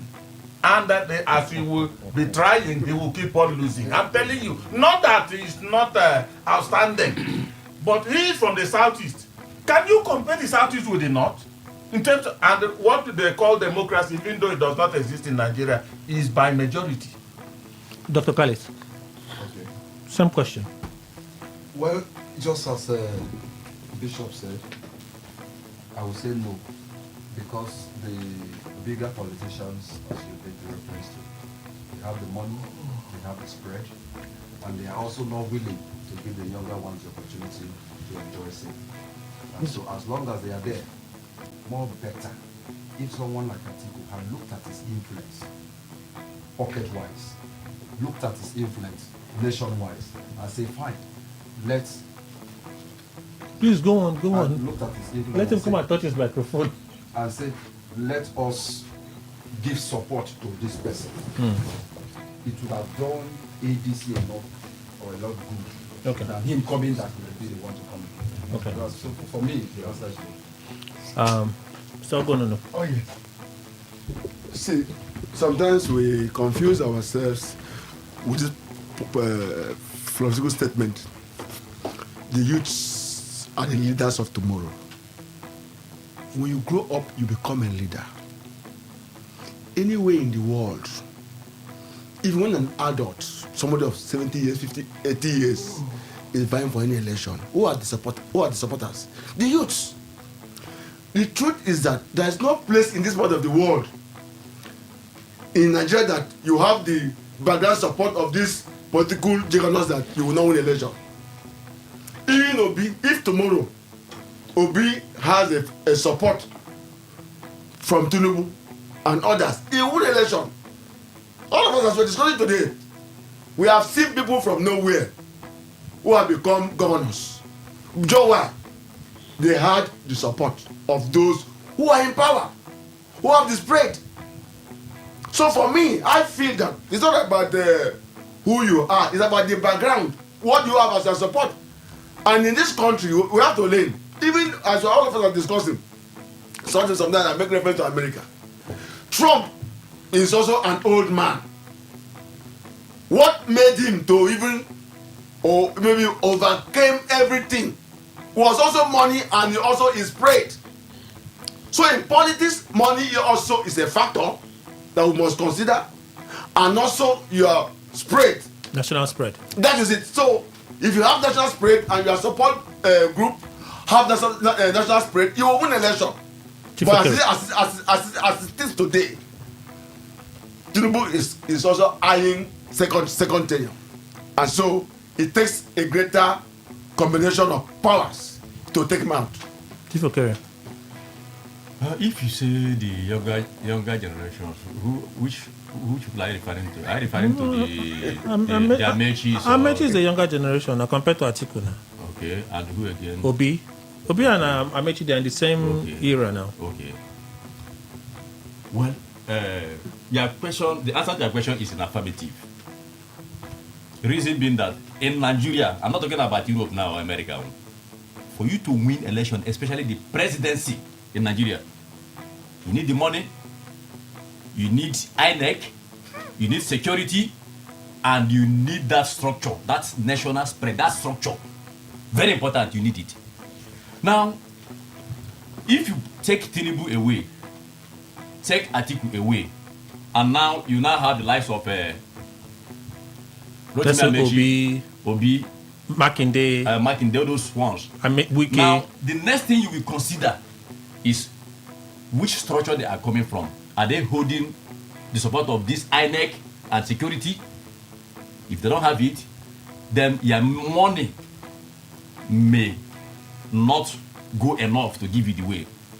But if you have the money and still have this other side, now you can it's just like there's a saying in my place that the goats only follow the man with the palm front. If you are moving now with palm front and another person is walking, you will see a lot of goats following this one with the palm front. That is how it is in Nigeria today, that you have the hunger. So for me, your question is an affirmative in the sense that once you have all these things I mentioned here in your favor, you win, because you are going to attract the majority of the people in the grassroots, like us who are here. We will follow you, because if I decide to play based on the ideologies, to say no, let me do the right thing, I may not have the opportunity to be empowered to do that, to bring in that correction that I want to bring in. I will be played out completely. So, but if I have an opportunity to come in, either as a local government chairman, as a commissioner, or as then I will not have opportunity to say, look, because I'm here, so thing cannot be done. Then people will take it for or against me. But if you begin to say, I will not, I hate Tinubu, I will not do blah blah blah blah blah, you begin to say you will die in opposition in Nigeria. I'm talking about the Nigerian politics, not any other place. Dr. Bidema. Yes, Kelly, I think the absence of enlightened voters is the bane of Nigeria. Let us leave Europe and America. Let's go to Ghana. Ghana has enlightened voters. Ghana is ahead of us in terms of thinking the right way. Nigerians are fixated, to a particular mindset and have also resigned to fate. That is the problem. Our conversations, you can never see something as a solution to change the narrative. It is as it was yesterday, so it is now, so it will ever be. And that is quite unfortunate. The Bible said that as a man thinketh his heart, so will he be. As we think that without these people, no person can be. And that is how it's going to be. But I followed the election in Ghana. Seriously, the election. And I see, thank God, Goodluck Jonathan came back and said we should have to copy a good thing from Ghana. Okay. MPP was in power in Ghana. NDC now did their work. Why did the MPP incumbent fail in Ghana? Because even the members of MPP said their president did not perform. Because of rising inflation, what they did, the majority of them that day refused to come out to vote for their own party. and the NDC had to win the election. But can it happen in Nigeria? No, Nigerian people are looking for money to survive. They are looking for 10 cups of rice every election, T-shirt, wrapper, and maybe 5,000, highest 20,000. Then immediately after that election, they vote again till the next 4 years.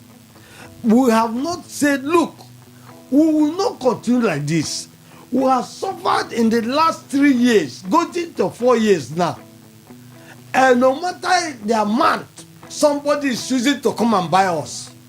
Can we now say, look, yes, let us vote this way? All right. INEC, they will get you. Police, they will get you. Judicial, they will get you. But the people can do something that will make this other institution to be afraid of the people. All right, we have to. I can't take calls. I apologize. There's been mad joke, but we can listen to some voice messages. Okay, so let's begin with this one. Good morning, Kerry. Good morning to your guests in the studio. This is Monday, recording from One. Kerry, the problem that Rivers State have in terms of power sharing is that they should do as our state, like Akwa Ibom. We are doing our own senatorial district. When you come to your own senatorial district, the other senatorial district will not contest. That is how we do it in our state. All the candidates will come from the same senatorial district. The River State to leave all this river line and the water line, because if you check, there is no way that you will not see water in any of the 23 local government. So they should. Hello, good morning, Kelly, and the panelists in the house. Michael from Aba. Yes, Amechi is crying foul play in the ADC primary, together with the other contestants, alleging that there was a foul play and the process is not, transparent.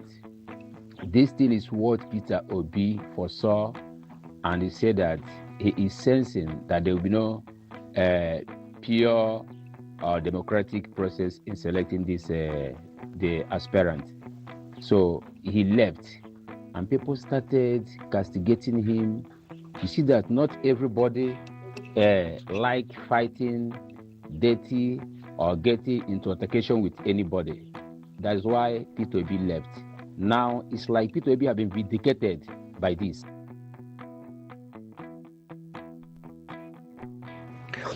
Good morning, Mr. Kelly and the big bros in the house. My name is Tony Chinoso from Port Harcourt. In support of what Mr. Peter Obi said yesterday, I just urge Nigerians to be positive. Let us be positive. There's no country in the world voting out an incumbent government is easy. Even the best of democracy is not easy.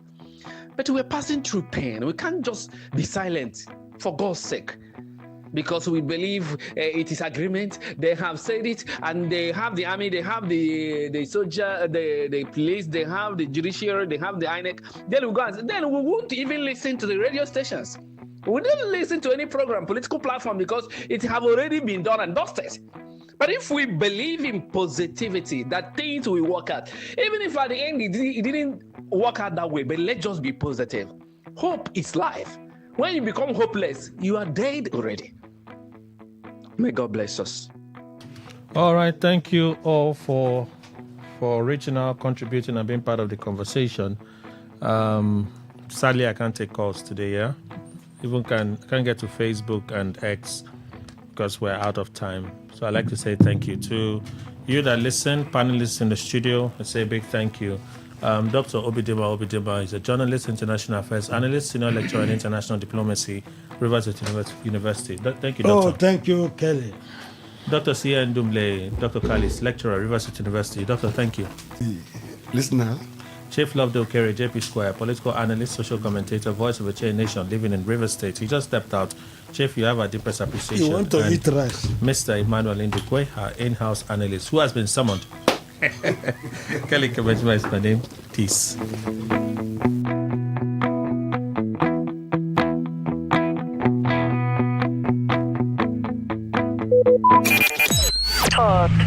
I listen to a lot of talk radio. 95.1 FM.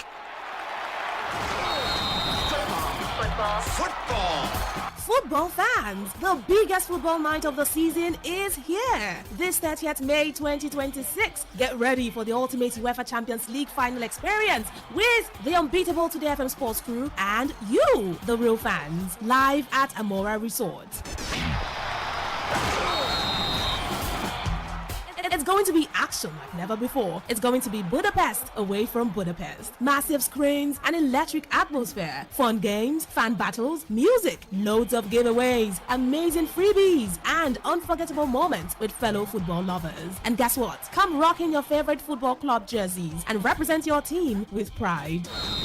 Businesses and brands, this is your chance to connect with passionate football fans from across the city. Sponsorship opportunities are now open. Call 0812-596-9594. Again, 0812-596-9594. UEFA Champions League Final Watch Party with Today FM Sports Crew. Only at Amora Resort. Budapest, away from Budapest.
What if we knew exactly what you love to listen to?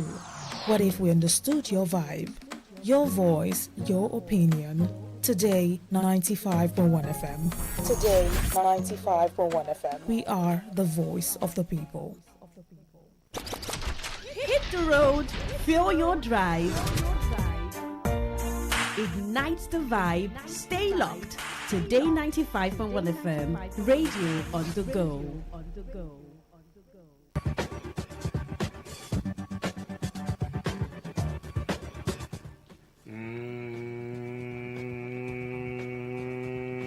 Yeah,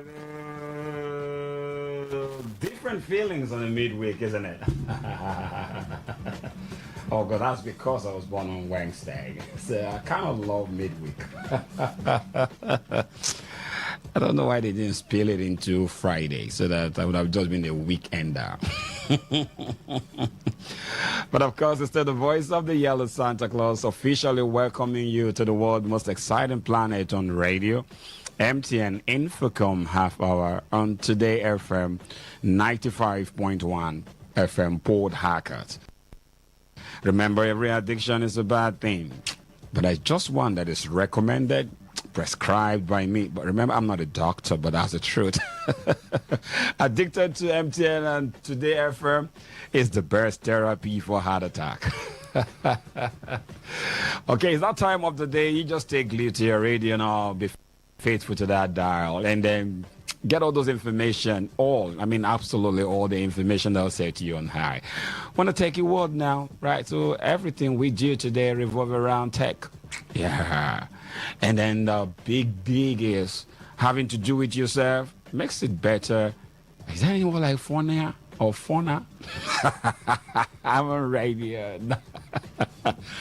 I'm super excited today. Yeah, different breed when I had to come to Today FM, and I don't know, maybe because I had to meet my beautiful sister, and she's been all morning dishing out the best of the day for you, making your day brighter. Yeah, now remember, I will be taking a time out right now, and when I come back, I will be bringing my sister, Amaka, the only Amaka that does not disappoint. Yeah, maybe other Amaka they disappoint, right?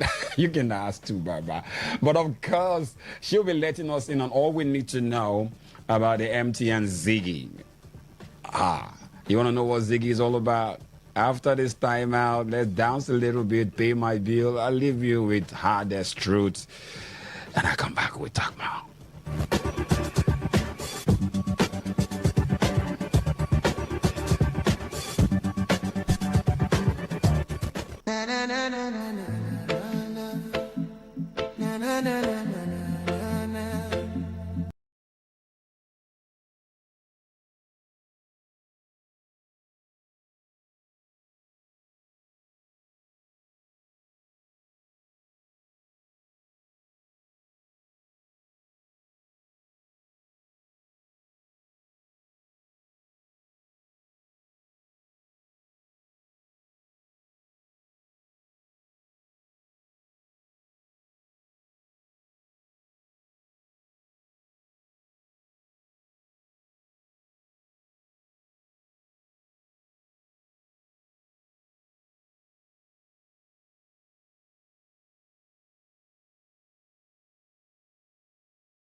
Delete apps where you know they use, but other things go still dey. Some apps get data saver modes, make you activate them to control the data usage. You fit also go your setting, make you off the auto updates them. Then make you also close apps where you know they use to save your data when you know they use your apps. This small change go fit help you save your data well. For more information, make you go your mobile operator website or consumer.ncc.gov.ng for better tips. Make we dey connect and enjoy our data use well. This message they come from the Association of Licensed Telecom Operators, wey join body with the Nigerian Communication Commission.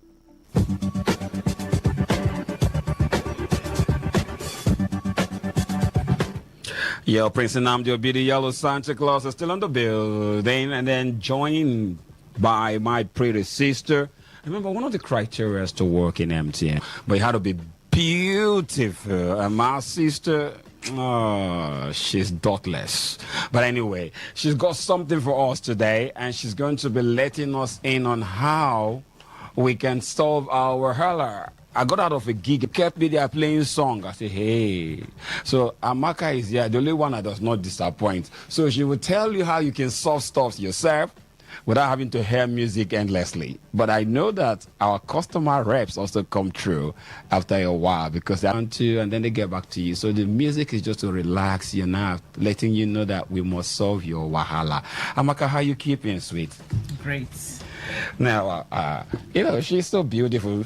So talking to the mic, the listeners will want to know you. So tell them your name will complete. Just that you're not available, that's the problem. All right, Epera Maka Anya, that's my name. All right, sweetheart. Now let's go on straight. Ziggy, what is it all about? Yeah, because it's a big thing for us. What is Ziggy all about? All right. And like me, thank God my own CRI did not disappoint. I trust. So, but today we are here to bring Ziggy, that self-service customer care representative that does not disappoint. Is always there 24/7. So that is what Ziggy is. It's a digital self-service assistant chatbot where at any time at your convenience you can share your concerns and you're sure it can be resolved at the spot, or when it's not possible to resolve at spot, it's going to channel you to a customer care agent, live agent to attend to you. That's Ziggy. Okay, so run us through. How do they chat with Ziggy? Just run us through. We want to know. All right. Ziggy, work on that on my MTN app. For those of us that don't know about my MTN app, you can get it by downloading through Play Store for those that are using Android phones, or you can get it by downloading through App Stores for those using iOS devices. So once you want to get us on, get Ziggy from my MTN app, you need to download the app, and from there you go ahead and chat with us. Another channel is through MTN website, www.mtn.ng. You can get us on Ziggy through that platform. Equally on your WhatsApp, I know almost everybody that has a data enabled device has WhatsApp. You can get us on Ziggy through there. And the number for Ziggy on WhatsApp is 0903 300 0001. I go again. For WhatsApp on Ziggy number is 0903 300 0001. You might say my best is Telegram. Yes, we are there. You can get to Ziggy on Telegram, and the address is http:/t.me/MTN online bots. For Telegram, the address is http://t.me/MTN online birds. You can equally get us on Facebook Messenger. Ziggy is there for you. MTN self-service portals is there for you. Like I've said, is the best for you to get us at any time, 24/7, unstoppable. That's your most trusted self-service customer care representative. That is it.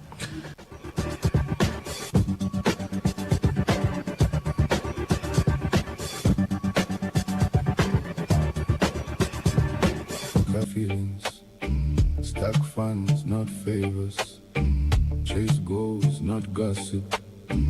Count.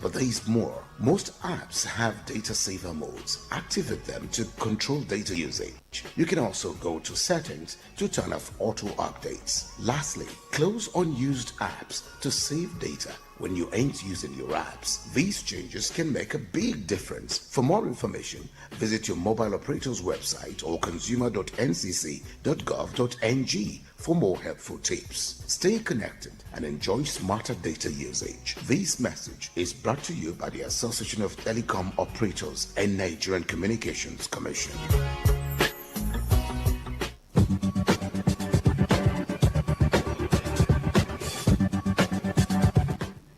Still listening to the voice of the yellow Santa Claus and MTN Infocom half hour on Today FM. Amaka is still working us through Ziggy. Yeah, so if you're just joining in, you haven't missed much because she's still here. So Amaka, you're still back. Yeah. So take us through more. Okay, for those just joining and even those that were here before, I'm going to refresh our memory while I continue. I've said that Ziggy is MTN Nigeria's smart virtual assistant. Is your own self-service customer care representative that's there for you 24/7. And channels through across multiple channels, my MTN app, MTN website. You can get it on your WhatsApp, Telegram, Facebook Messenger, and self-service portals. Now you can ask me, what can I do with Ziggy? There's a lot you can balance. You can manage your data plan there. You can from there set how you want to make use of your data on your device. Through Ziggy, you can equally help with auto renewal. Some people call or even spend their fuel and time and call 300 for them to either turn off auto renewal of data or to turn it on. With Ziggy, you can do it on your own. At times, your children or you yourself mistakenly blocks your line. You need POC to open it. From Ziggy, you can get your POC. If you want to make inquiry or you need support for NIN or SIM through Ziggy, you can do it. All basic troubleshooting. Even some that will say, I did not subscribe for these value-added services and they are eating my money. On Ziggy, you can deactivate VAS that you don't want, or any other general information you want to get from MTN. And the good thing about Ziggy, that when they are not whatever is not able to do, it doesn't just leave you there. It will guide you and equally help you and transfer you to an online live customer care agent. These are the things you can enjoy in Ziggy. And you might ask me, can Ziggy solve your failed transaction problems? Okay.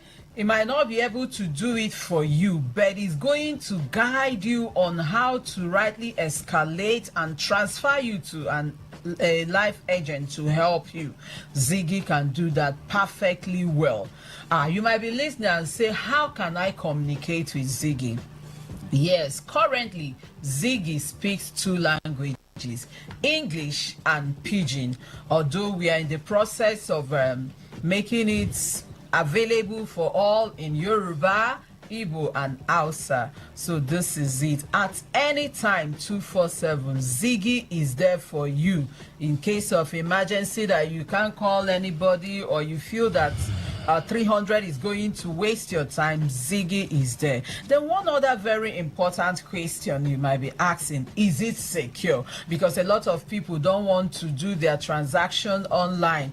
Ziggy is very, very secure. MTN approved security standard is what you get on Ziggy. For some transaction, it will even require verification from you. So it's very, very secured.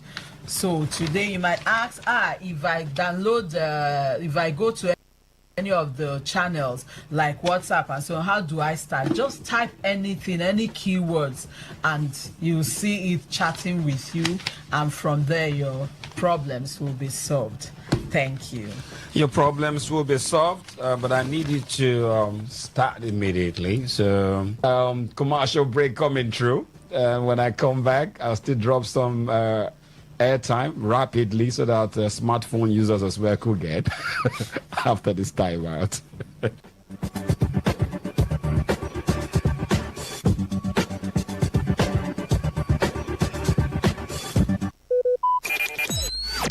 Talk radio. I listen to a lot of talk radio. 95.1 FM.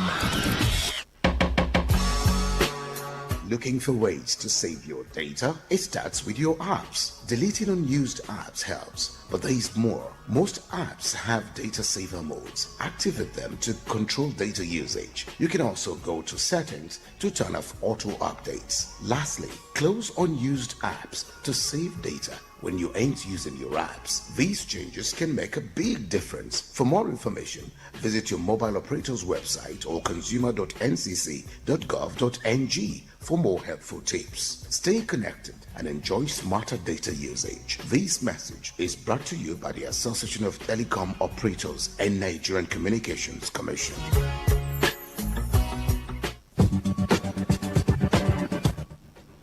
I'm still here. I'm not sure if I'm not going anywhere.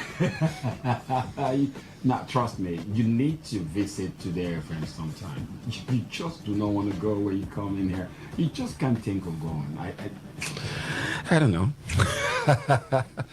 But anyways, to the voice of the Yellow Santa Claus, put it down on MTN Infocom half hour on Today FM 95.1 FM Port Hacker. Oh, I love to be here. Maka is here. Last word. She just gave us a little last word because we're bouncing off now. So Ziggy, tell us last word. Microwaves, gas cookers, and then a lot of older giveaways like rice, vegetable oils. Yeah, sure, power banks. Just name it. A lot will be happening there.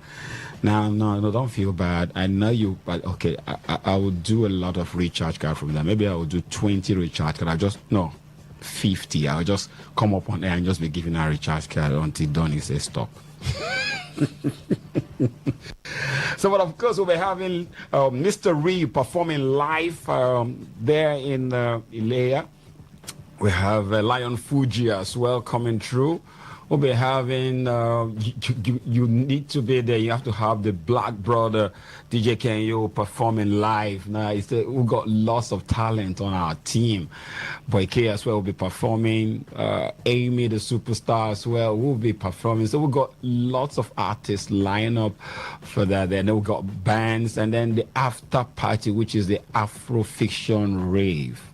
You know what that means. MTN Rave is absolutely awesome. We got DJ slams and a lot of gift to give away. So, well, on behalf of the production crew, talking about DJ Kenyo, he came late. I don't know why. I don't have patience. I don't hide that.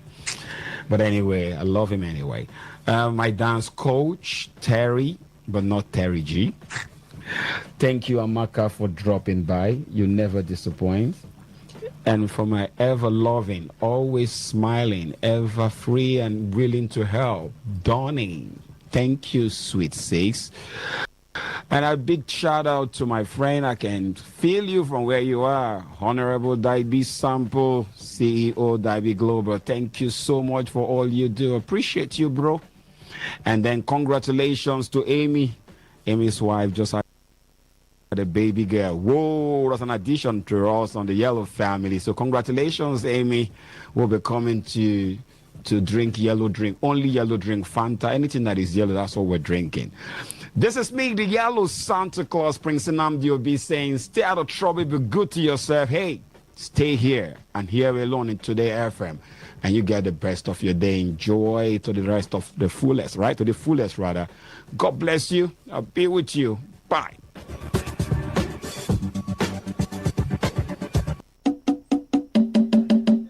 You dey find ways to save your data. You go first start out with your apps. Delete apps where you know they use, but other things go still dey. Some apps get data saver modes, make you activate them to control the data usage. You fit also go your setting, make you off the auto updates them. Then make you also close apps where you know they use to save your data when you know they use your apps. This small change go fit help you save your data well. For more information, make you go your mobile operator website or consumer.ncc.gov.ng for better tips. Make we dey connect and enjoy our data use well. This message they come from the Association of Licensed Telecom Operators, where join body with the Nigerian Communication Commission.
Today95.1 FM, where you belong. Talk radio. I listen to a lot of talk radio. I listen to a lot of 95.1 FM. Looking to grow your business? Ready to elevate your brand and reach the right audience? Voice, reaching thousands of listeners every single day. From startups to established brands, we create powerful advertising solutions that boost your visibility and drive real growth. Our affordable advertising packages are designed to give your business maximum visibility and real results. Don't just advertise where people are listening. Call us today on 0818 389 2850 or visit our station to book your slot now at Today FM Drive off East West Road, Obiapo. Today FM 95.1. Your voice, your market, your success.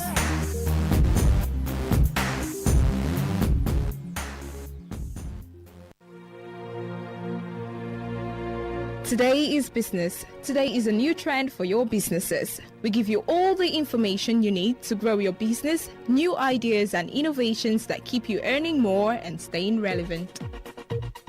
Every day, we engage in business, buying and selling, trading, and exchanging of services as individuals or as a country. Money goes round, it goes up and down.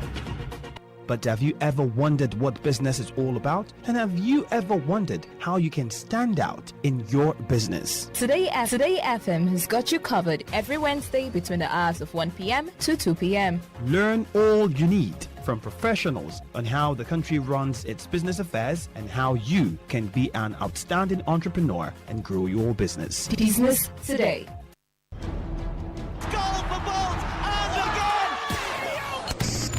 Catch all the latest and trending sports stories on Sports Attack on your premium talk, news, and sports radio station. 6:30 a.m. every weekday.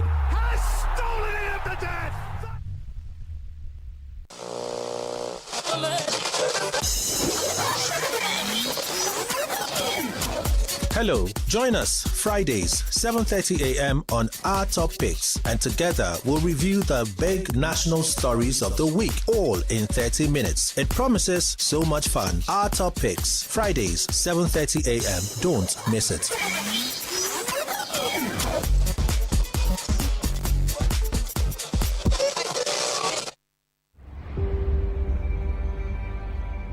Maybe home is somebody's smile when they look at you for the first time. Maybe home is being a home to something you love and adore with all your heart, and that is what life, friendship, and love are all about. Maybe home is listening to all of your favorite shows on Today 95.1 FM. We create memories. We inspire comfort. We are the voice of the people, and we are home away from home.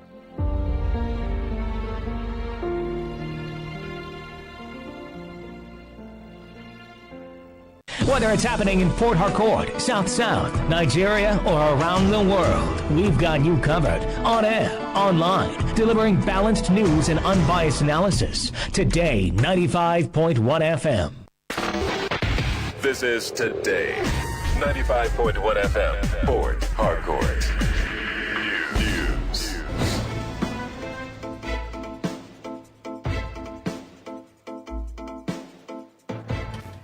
Good afternoon. This is the World News on your Premium Talks radio station. Today, 95.1 FM, Port Harcourt. I am Dawn Wilson. Today in the headlines, court fixes July 6, 2026 for judgment in forfeiture suit filed by EFCC against 57 properties linked to former Attorney General of the Federation, Abubakar Malami. Federal government slashes train fares by 50% for Eid el-Kabir celebrations. River State Police Command deploys robust safety measures across state ahead of forthcoming Eid el-Kabir and Children's Day celebrations. And on the foreign scene, India and United States sign a framework agreement to secure supplies of critical minerals. Now the details. The Federal High Court in Abuja has fixed July 6 for judgment in the forfeiture suit filed by the Economic and Financial Crimes Commission, EFCC, against 57 properties linked to former Attorney General of the Federation, Abubakar Malami. The anti-graft agency is seeking the final forfeiture of the properties, alleging that they are reasonably suspected to be proceeds of unlawful activities. A statement signed by the EFCC noted that Justice Joyce Abdul Malik fixed the date after counsel to the Commission, Jibrin Ukutepa SAN, and lawyers representing Malami and other respondents adopted their respective processes and presented arguments for and against the application. Arguing the motion, EFCC counsel Jibrin Ukutepa told the court that the application filed in February was backed by a 47-paragraph affidavit and 46 exhibits. He described the motion as being contained in 3 volumes and urged the court to grant the relief sought by the commission.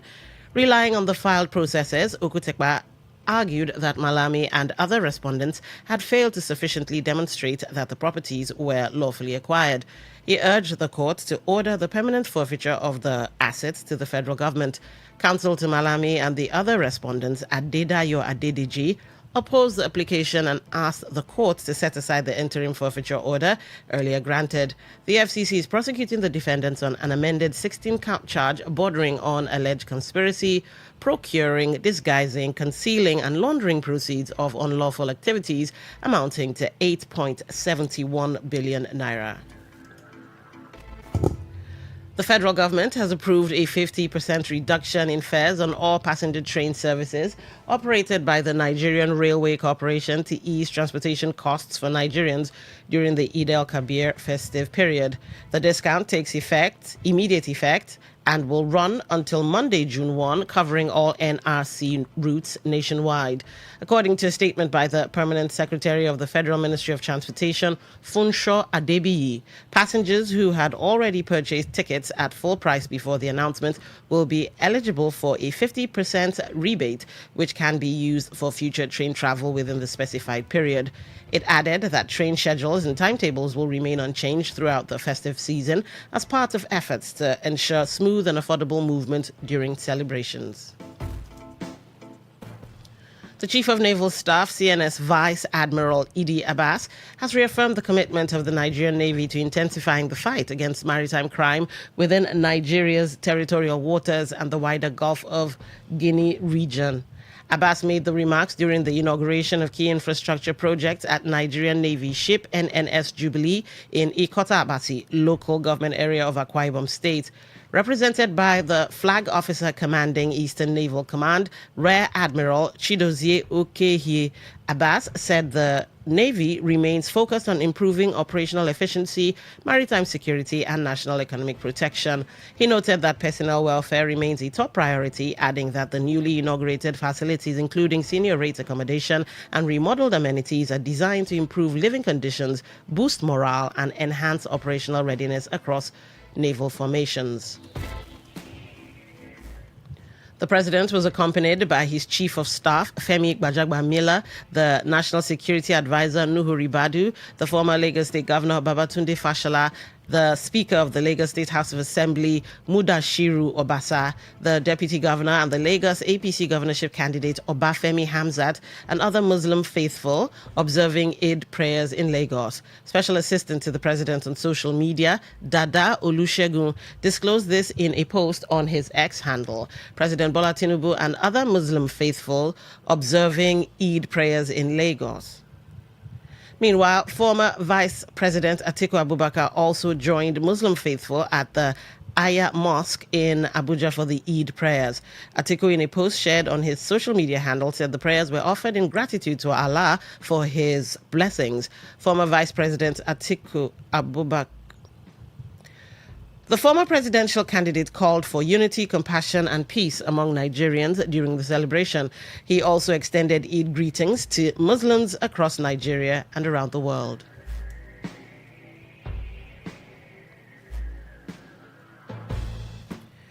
The Vice President, Kashim Shettima, has called on Nigerians to embrace national unity, peaceful coexistence, and collective sacrifice as the country continues on the path of renewal and sustainable development under the administration of President Bola Tinubu.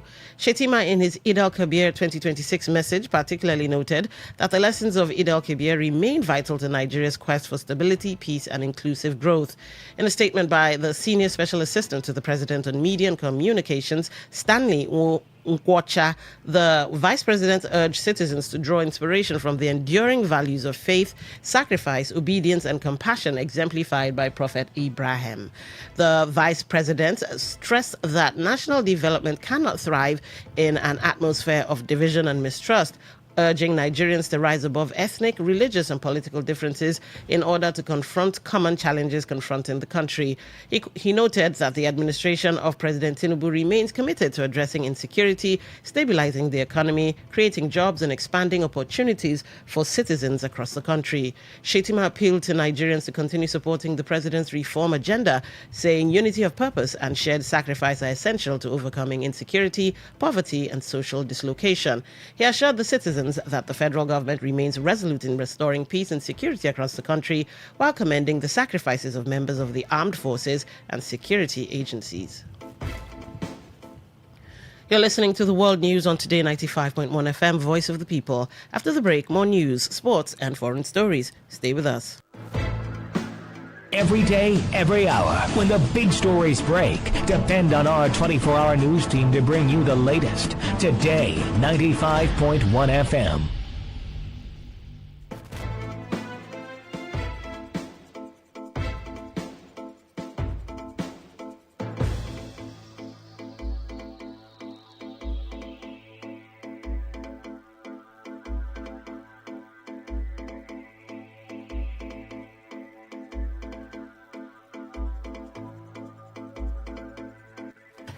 Welcome back. A presidential aspirant of the African Democratic Congress, ADC, Rotimi Amechi, has rejected the outcome of the party's presidential primaries, alleging widespread irregularities and voter disenfranchisement during the exercise. In a statement he personally signed, issued after the primaries, Amechi described the results being announced as concocted, insisting that the process failed to meet the standards of fairness, transparency, and credibility expected of a party seeking to rescue Nigeria from bad governance. According to him, he had earlier made it clear that he would only accept the outcome of the primaries if the process was free, fair, and transparent. The former Rivers State governor alleged that nearly 80% of party members across the country were denied the opportunity to vote, questioning the legitimacy of the exercise. He accused the party leadership of engaging in the same electoral malpractice it had consistently condemned in the ruling All Progressives Congress, APC, and the Independent National Electoral Commission, INEC. The chairman of the Independent National Electoral Commission, Professor Joash Amupiton, SAN, has urged staff of the commission to remain committed to professionalism, sacrifice, and integrity as Muslims across the country celebrate Eid al-Kabir.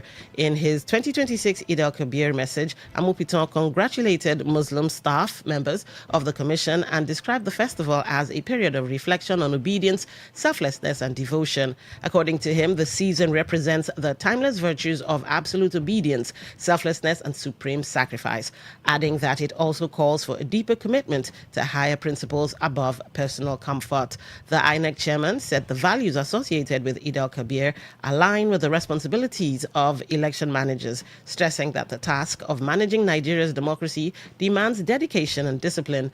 Amopiton added that despite the challenges, staff members of the commission must remain committed to constitutional and legal provisions guiding the electoral process. The INEC chairman also noted that the commission was at a critical operational stage following its recent field engagement and readiness assessments in Ekiti State ahead of upcoming off-cycle governorship elections and preparations for the 2027 general elections.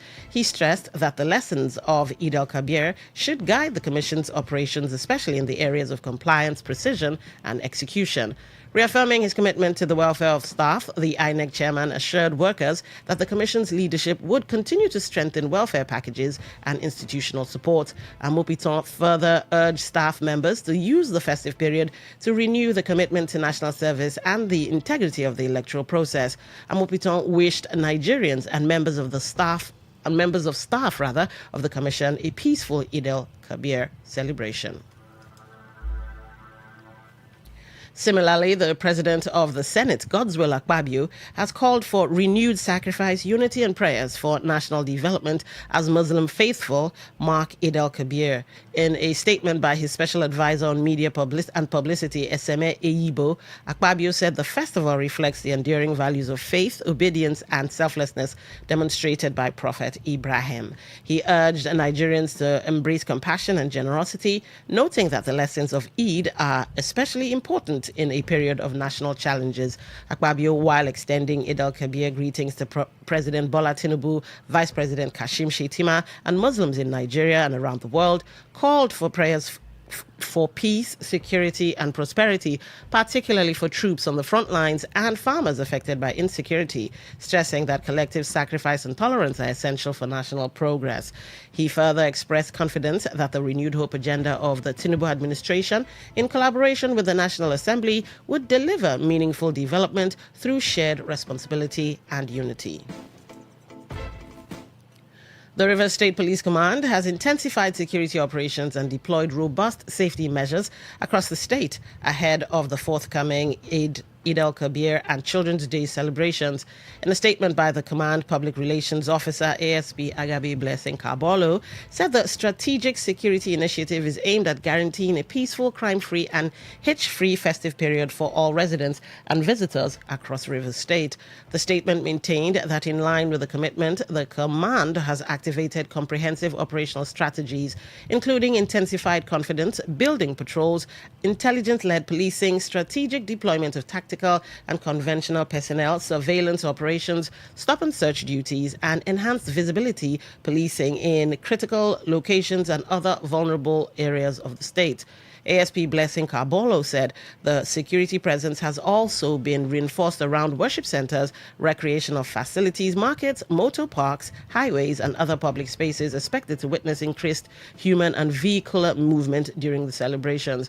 The statement quoted the Commissioner of Police, CP Olubenga Adepoju, reassuring the people of Rivers State of the Command's unwavering commitment to the protection of lives and property before, during, and after the festivities. He further urged residents to remain vigilant, peaceful, law-abiding, and cooperative with security agencies to ensure a safe and successful celebration. He encouraged parents and guardians, particularly advised them to closely monitor their children during the Children's Day festivities, while motorists are encouraged to adhere strictly to traffic regulations and avoid reckless driving. The statement urged members of the public to promptly report any suspicious persons, movements, or activities to the nearest police station. The River State Police Command wished all Muslim faithful a peaceful Eid al-Kabir celebration and all children a joyful and memorable Children's Day celebration. On the foreign scene, India and the United States have signed a framework agreement to secure supplies of critical minerals and rare earths, including their mining and processing. According to the Indian Ministry of External Affairs and the U.S. Embassy in India, the deal was finalized between Indian External Affairs Minister Subramanyam and U.S. Secretary of State Marco Rubio in New Delhi during Rubio's 4-day trip to India. Rubio spent a few days advising the U.S., Japan, Australia, and India. To end the news, here's a summary of major stories. The Federal High Court in Abuja has fixed July 6 for judgment in the forfeiture suits filed by the EFCC against 57 properties linked to the former Attorney General of the Federation, Abubakar Malami. Federal government has slashed train fares by 50% for Eid al-Kabir celebrations. We told you that the River State Police Command has deployed robust safety measures across the state ahead of the forthcoming Eid al-Kabir and Children's Day celebrations. On the foreign scene, you also heard that India and United States have signed a framework agreement to secure supplies of critical minerals. That was the news as edited by Uchendu Ejowo. I am Dawn Wilson. Thank you for listening and good afternoon.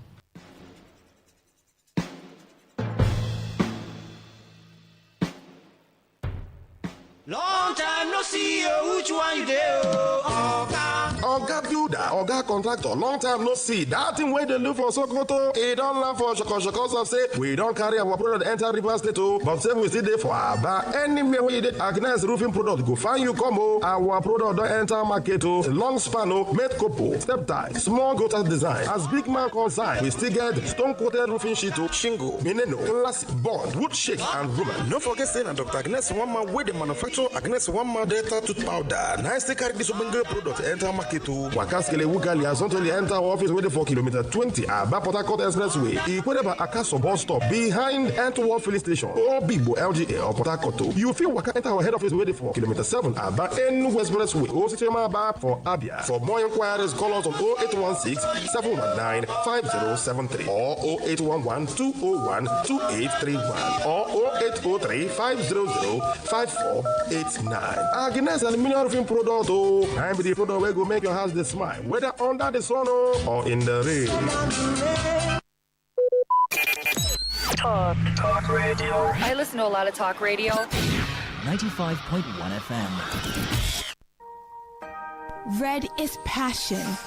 Pink is for unconditional love. Blue is for loyalty. While black is secretive and mysterious.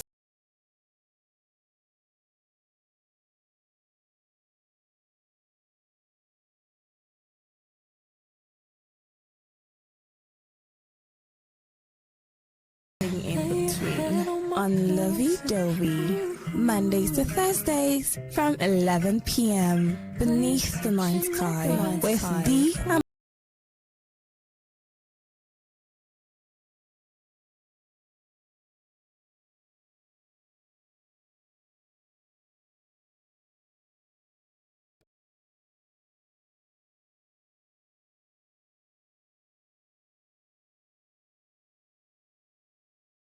Extraordinary, because we are the voice of the people. Voice of the people.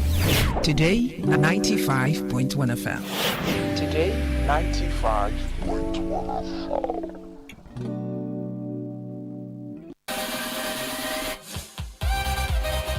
Get ready to turn up the volume and dive into the heartbeat of entertainment. From the hottest celebrity gist to trending music, movie buzz, viral moments, and behind-the-scenes drama. This is where the fun never stops. Tuning to Entertainment Today, only on Today 95.1 FM, Voice of the People, your station for pure entertainment. Weekdays, 11:30 a.m. Today 95.1 FM, where news meets insight, sports meets passion, and entertainment meets excellence.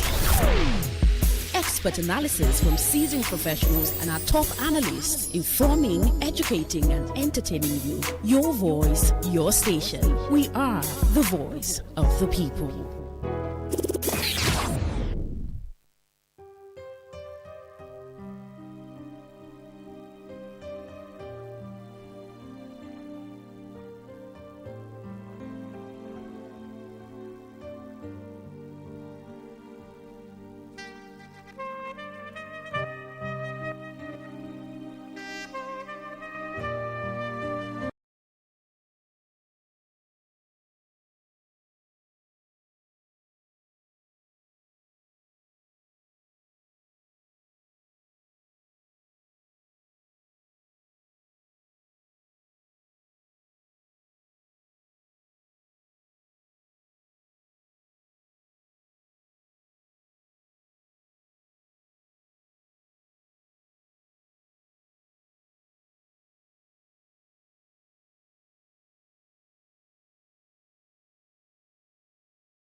only on Today 95.1 FM, the voice of the people, where the streets speak and we amplify.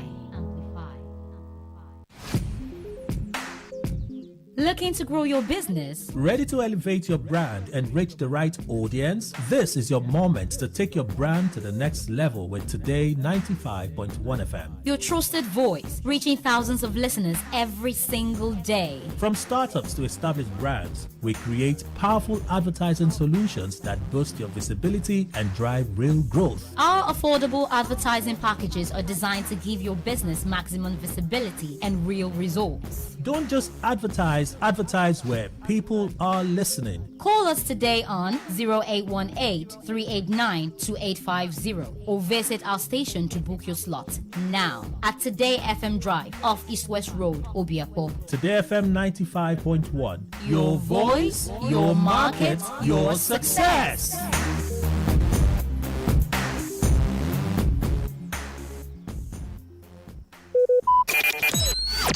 Talk radio. I listen to a lot of talk radio. 95.1 FM. If I see a 20-minute voice note, I'm expecting the juiciest gossip. I often feel irritated when I receive a voice note. It's actually easier to just speak into your phone than to use your fingers and type. Hey, how's it going? It's Hannah here. Just sending this because I have been thinking a bit about voice notes and how in some parts of the world it's just seen as totally normal to send a 3-minute voice note. It's also loads more personal. One sec, I've just got across the road. There we go. So yeah, what was I saying? Voice notes, they started back in 2013 on WhatsApp, but they're also now on Instagram, they're on loads of dating sites. We all know someone who hates them too. There's like, don't send me a voice note, because there are all these unwritten rules. Like, can you listen to them in public without headphones? Do you have to reply to a voice note with a voice note? I never know that one. Or a bit of building going on here. And how much rambling is actually acceptable? How long is from the BBC World Service? We're going to take a look at how voice note culture differs around the world, and also what it says about how we communicate and how that's changing. Because I don't know about you, but for me, voice notes they're everything from little updates to mini podcasts. Sometimes I'm having full-blown therapy sessions with my friends. Anyway, I am literally walking to work right now. So send me your thoughts, but preferably not in a 12-minute voice note, all right? Okay, bye! We're going to get into all of the gossip around voice notes now with Ash Nagesh, a BBC reporter. First of all, do you love them or hate them? I love them. I have been known to send a lot of very long voice notes. My sister absolutely hates me for it. I want to find out a bit about voice note etiquette. How long is too long, do you think? So for me, personally, 20 minutes. 20? 20. I'm shocked. I know that sounds long. I will caveat, though, that by saying if I see a 20-minute voice note, I'm expecting absolutely the juiciest gossip. So, I get excited when I see a long voice note because I'm getting my popcorn out, I'm sitting down, I'm relaxing, I'm getting ready to hear something truly phenomenal. If I listen to it and it's 20 minutes of, middling updates, then I'm going to be disappointed. But in general, I'd say, I'd allow a 20-minute voice note. I give my friends and family a 2-minute limit because 20 minutes is longer than an episode of What in the World. 2 minutes is brutal. Yeah. Oh my God, I wouldn't be able to do it. I don't think we can be voice note friends. And in some countries, it does feel that people hardly text anymore, that voice notes are nearly as popular as text messages. Why is it that they're so popular? This was one of the most interesting things I found out when I was working on, my research into this. So I'm Indian origin, so I have a lot of family and friends in India, and India is one of the countries where voice notes are the most popular. I've never really understood why and what it is about, communication in India that sort of lends itself so well to voice notes. But in digging around and speaking to people, one thing that really stood out was that because it's such a polylingual society, voice notes really help with fluid communication. So, just to give a bit of background, in India you have, the main two languages nationally are Hindi and English, but every state also has its own language. And then local regions and communities and villages will have their own languages within that. So typically people will speak, 5 or more languages each. they speak them, they don't necessarily read and write in all of them. So, some of the people I spoke to for this story said that, they can switch really easily between speaking different languages with someone else who might not read and write the language they're speaking, but they can speak it, or vice versa. The polling company YouGov has done some research on voice notes. There was a study in 2024 where they asked people in 17 different countries if they preferred sending text or audio messages, and it found that people in the UAE were the most pro-audio. 19% there said that they preferred sending them. In Spain and Mexico, 13% said that they preferred voice notes too. And they were least popular in Denmark, where only 2% of people like sending voice notes. Singapore, Sweden, Hong Kong and Great Britain also had low scores. And people in those countries did have similar feelings when it came to receiving voice notes too. And obviously, we have been asking for voice notes on this episode. So here are some of our BBC colleagues around the world. Hey, it's Faith here from BBC Pidgin Lagos. For me, I'm a yapper. So my thoughts run faster than my fingers. It just makes more sense for me to go on voice notes and yap.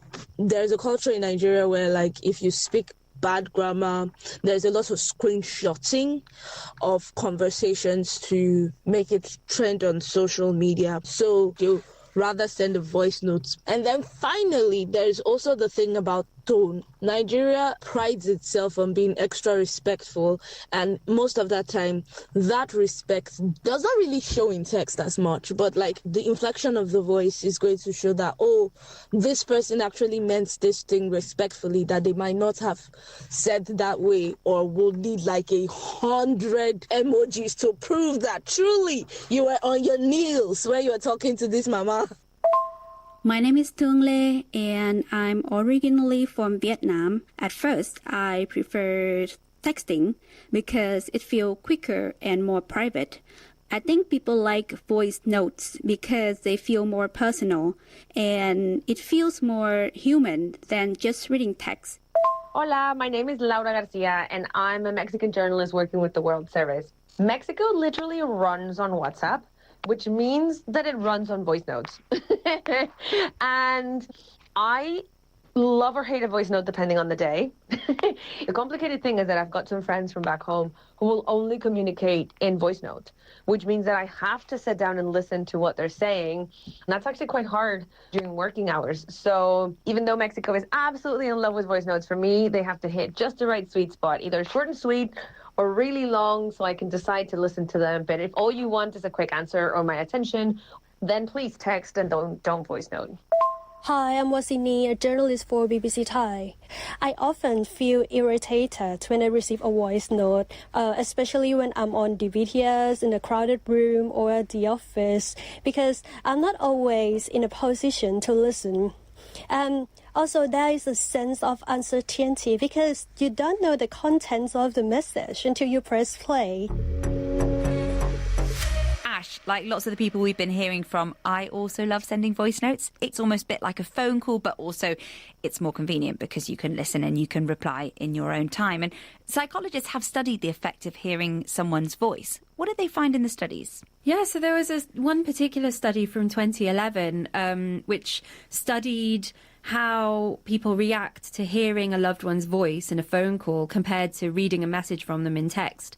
And what it found was that the levels of the stress hormone, cortisol, decreased, while the levels of something called oxytocin, which, is responsible for forming personal bonds. Does it also apply to voice notes? Yeah, well, this was interesting. I spoke to the professor who did that study, and he said that he wasn't sure if it would apply to voice notes because voice calls, you have that two-way communication and that instant feedback. So he wasn't sure that voice notes would pack the same punch necessarily. But he did say it would be worth rerunning the study just to see what that impact is. And also, re-looking at how we respond to texts, because now texts are so, ubiquitous, we might actually respond more positively to seeing them than people did 15 years ago. But the core sort of principle is there that, there is that personal bond that can be formed from hearing someone's voice. It is a bit different to text. Ash, Thanks so much. No worries. Thank you. Well, that is it from us today. I'm Hannah Gelbart, and this is What in the World from the BBC World Service.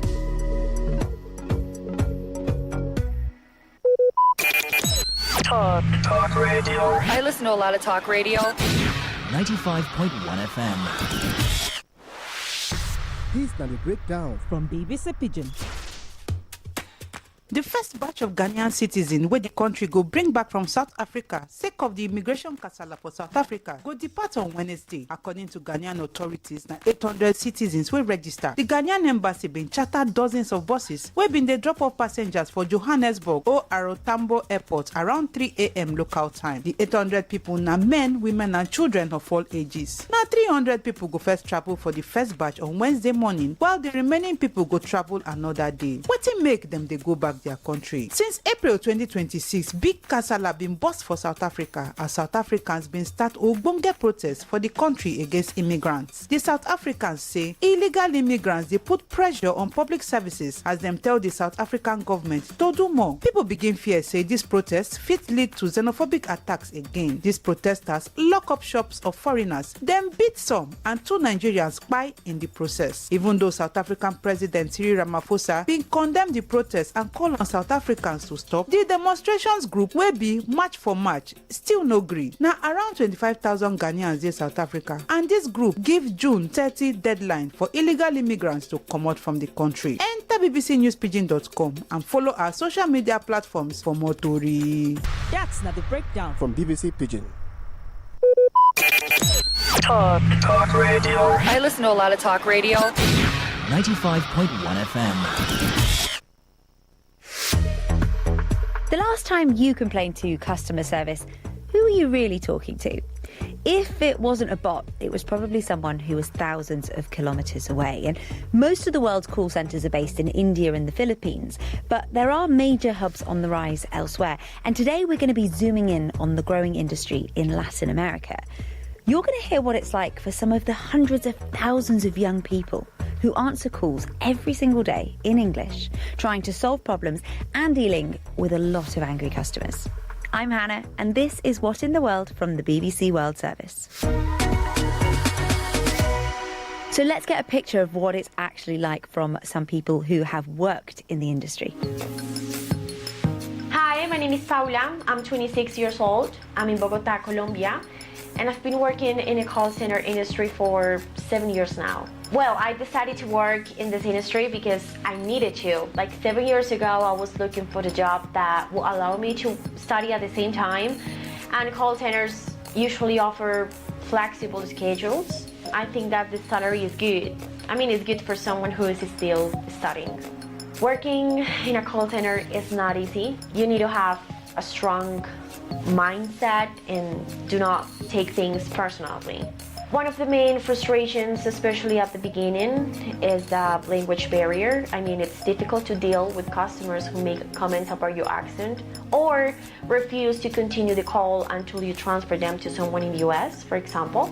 So it can be frustrating at first. It's an industry where you can grow if you want to. I know people who started taking calls and are now operations managers, so there are definitely opportunities to move up.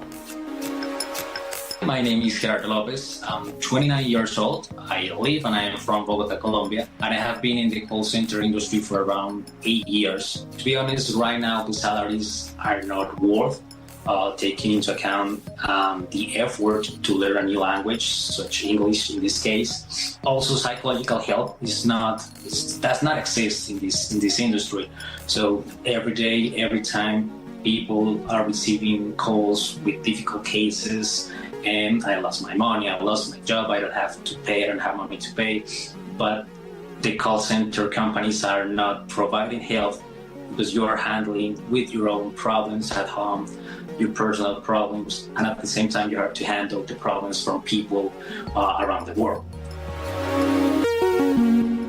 And now we're going to hear from Santiago Venegas, who is a reporter with BBC Mundo. That's the Spanish language service. And Santiago is based in Miami. Hi. Hi, Hannah. How are you doing? I'm good. So, Santiago, these are mostly American companies that are setting up call centers like the ones we've been hearing about in Latin America. And a lot of people listening to this might assume that those kind of jobs are done by AI. So I'm quite surprised that this industry is growing. Why do you think these companies are investing in human call centers? Yeah, so I was also surprised to see how much the industry is growing across Latin America. And AI is definitely playing a role and an increasingly important one. But at the same time, human beings are still crucial in customer service. And the reason why the industry is growing so fast is that it is very, very efficient for American companies to outsource these customer service operations in Latin American countries. It is just so much cheaper for them to do this than it is to hire directly US-based talent. And when it comes to why Latin America is growing so much, it maybe has to do with the fact that it is based in the same time zone as the States, and that allows just constant communication, real-time adjustments and feedback with the big company in the US. In the end, it's also about how much a big pool of young workers Latin America has, young, skilled, bilingual workers who are willing to do this job. And just how big is this industry and what kind of impact is it having on local economies? Well, it's a huge business. I came across a study that says that this is making around 15 billion in Latin America. This is around the size of a small country's whole economy, like the Bahamas, every year. So it's huge, and it has definitely a huge impact in the local economy. When we're talking about Colombia, for instance, the estimates are that over 750,000 people are working in the industry, which is around 1.5% of the population. So yeah, it's a lot of people, and there's a lot of debate around whether this is good or not for the Latin American countries. Of course, these are companies that are paying taxes, and this is formal work, which is something that these countries often lack. But at the same time, some analysts believe that this makes Latin American economies more dependent on big American corporations. And in the end, this doesn't allow these countries to build their own companies and economies. And there will always be a question of whether there's a world in which these young workers could be, working for local companies and building their own economies instead of taking calls from companies in the US. But this is a world that doesn't exist. And in the end, this is the best alternative that these people are finding to work. We've heard a lot about Colombia today. Is that the country in Latin America where this is happening most?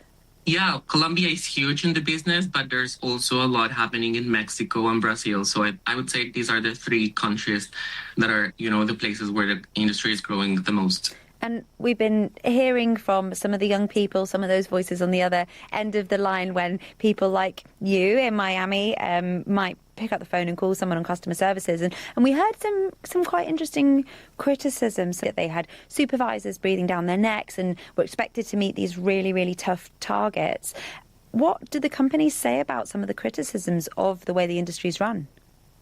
So yeah, as you are saying, it is not hard at all to find heavy criticism around what these companies are doing. And in some cases, there have been even legal cases or formal complaints from the unions. I got a statement from an industry representative. She's the head of BPRO, which is an organization that represents the industry in Colombia. And she acknowledged that the companies, the call centers and other companies within this sector are having issues retaining their staff. 57% of the staff leaves within the first year. But they say that they are doing a lot to try to improve these numbers and improve the overall working conditions. They say they are investing on training for their employees. They say that emotional well-being is a priority for them. They are adding more and more mental health support for their agents. They also say that they are investing on technology such as AI to help their agents better manage workloads, and they are trying to improve their workspaces in line with the international standards. Santiago, thank you so much. Thank you, Hannah. So is there really a future in this, given the way things are headed with AI? Here's Paula again. For me, this is definitely temporary. I'm so grateful with the call center industry because it has given me a lot, but this is not what I want to do, long term.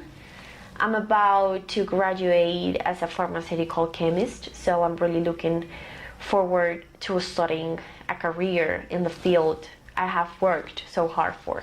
If I cannot access to a call center because of the AI or because of the low salaries, I would not be able to pay my college at the same time. So it's a very hard situation. I have met people from all of their careers, engineering, even medicine, say, hey, I'm tired because I'm not earning what I am supposed to earn because of my career. So it's just like an easy exit, just to try to pay the bills.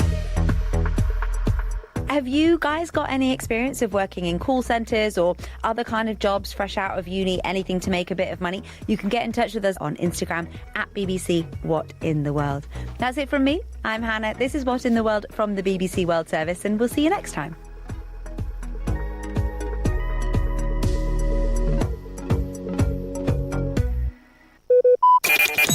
Talk radio. I listen to a lot of talk radio. 95.1 FM.